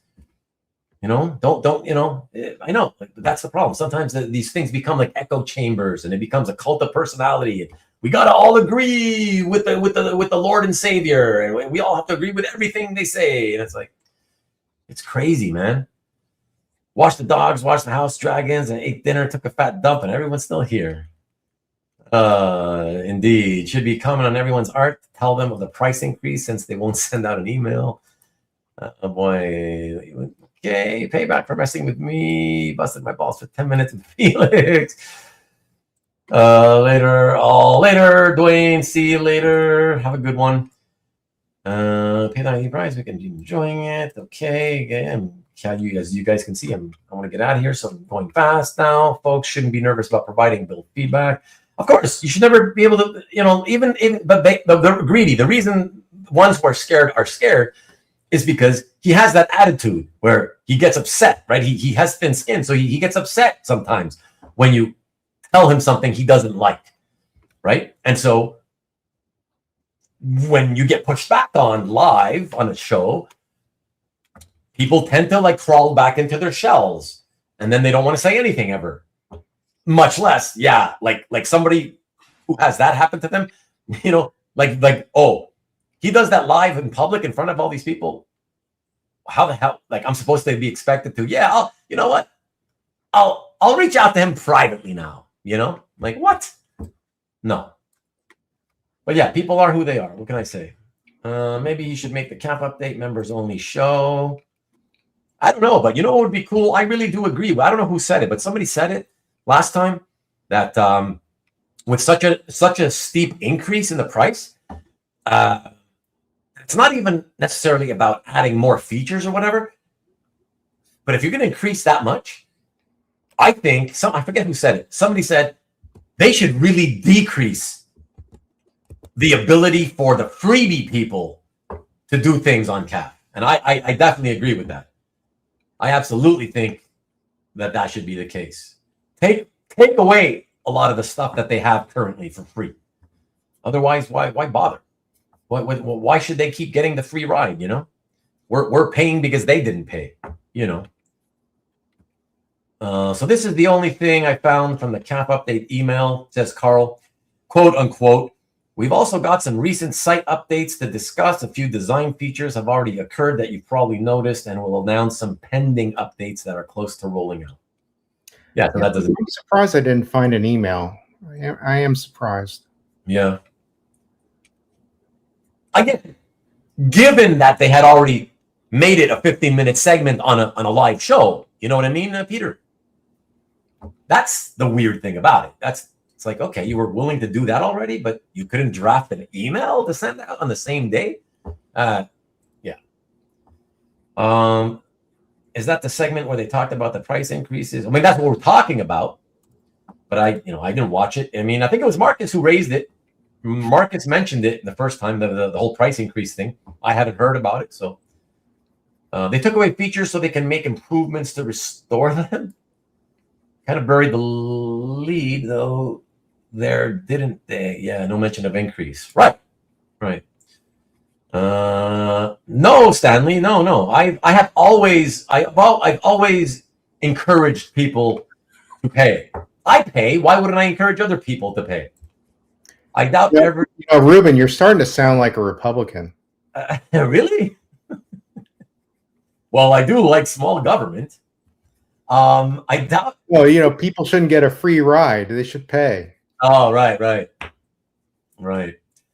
And again, I personally don't mind paying more. We all will make that call either way. Yes, just get the info out there. Yeah, that's all we've been saying all night, or in this segment, which is now is, but still only a fraction. No, even with it being talked about here. Exactly, that's what I'm saying. It's a tiny fraction. I would gather to say 10% ish of the actual paying members probably know at this point. So Mickey says, I don't blame Bill. Listen, it's not even about blame. I don't blame anybody in particular. I just blame them as a company. As a company, it's to me, the fact that you mentioned this for a 15-minute segment on a TV show on YouTube, that's the hang up for me. The fact that you were ready to make it official there, but didn't also send an email the same day is mind-boggling. So to me, I don't care. I don't care personally if it's this guy, that guy, this guy, those guys. I don't care. They have a bunch of people now, right? They have a bunch of people all these people that they announced that are part of the company, whatever. Somebody should have done it. It's just a fucking email, right? Draft an email and hit send. So that's all I'm saying is, yeah, they dropped the ball on that. I don't care who it is. Personally, it's not about, it's as a company. It's just not a good look. Like, whatever. But like, again, hopefully we get something soon. That's what I'm waiting for. All the ways to increase paid membership, potentially decreasing the quality of art is not something someone who claims love art does. So much of Peter getting the show early. Exactly, Ian. You know how we roll here. Another hour done. Like a snake. Okay, you and your snake. Get over snake. Whatever. Nobody likes that guy. The entire hobby hates that guy. There might be a handful of people who don't know better. Whatever. Stop talking about that guy here when you come here. Whatever. It's never going to happen. So nobody's going to go there and make anything he does, support anything he does. Whatever. And I enjoy the show. Just as a consumer and art fan, I can support charging $120 or anything just to show off your art. Yes, CAF loves money much more than art. On one hand, you're saying, some good, nice things about Bill and his show. And then in the very next comment, it seems like you're saying you're saying something the opposite. It's so weird. You're weird, man. Tom's fine paying more and subsidizing those who don't pay. Typical Democrat. That's what I was riffing off of. Exactly. You know, I blame the mayor for all this stuff. Oh, really? Marcus was saying.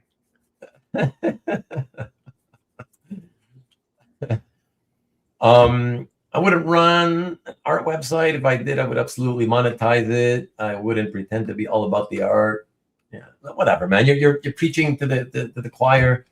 Whatever. You're new to the hobby. I get it. Whatever. But we've all known this. This has been talked to death. Whatever for many years. Whatever. It is what it is. As far as that goes, I don't agree that Cap only cares about money and not the art. That's taking it a bit far. Yeah, I mean, obviously it's. I think he's just trying to be a little, dig the needle in or whatever, Why does it have to be either or? Artists love art, but also need to support their families. Yeah. Very well said, Robert. But all right, again, we're out of here.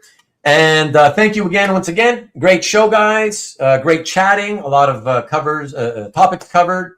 So very, very good. And again, catch Nikki B with very, very cheap art on his Christmas and July special this Friday. Thank you very much to Peter. Thank you for thanking Peter as well. Absolutely. Thank you, Peter. And after Nick's show, of course, I'll be back here next week. I'll leave you with, since I have the thumbnail, I'll leave you guys out with that thumbnail. Thanks, Carl. Appreciate it, man. And let me cue it up. Here we go. Yeah, there we go. And I think next week might be, next week is the San Diego Comic-Con. If it is, Marcus, I look forward to still seeing here at the usual time from Albert's booth. The rest of you who are going, have a great time, have fun. And for everybody else who's not going, catch you back here next Sunday at 8 o'clock Eastern, 5 o'clock Pacific. And thank you once more, Peter. Really appreciate you. My pleasure, Ruben. Nice to be on. Thank you. And the rest of you, as always, go blue.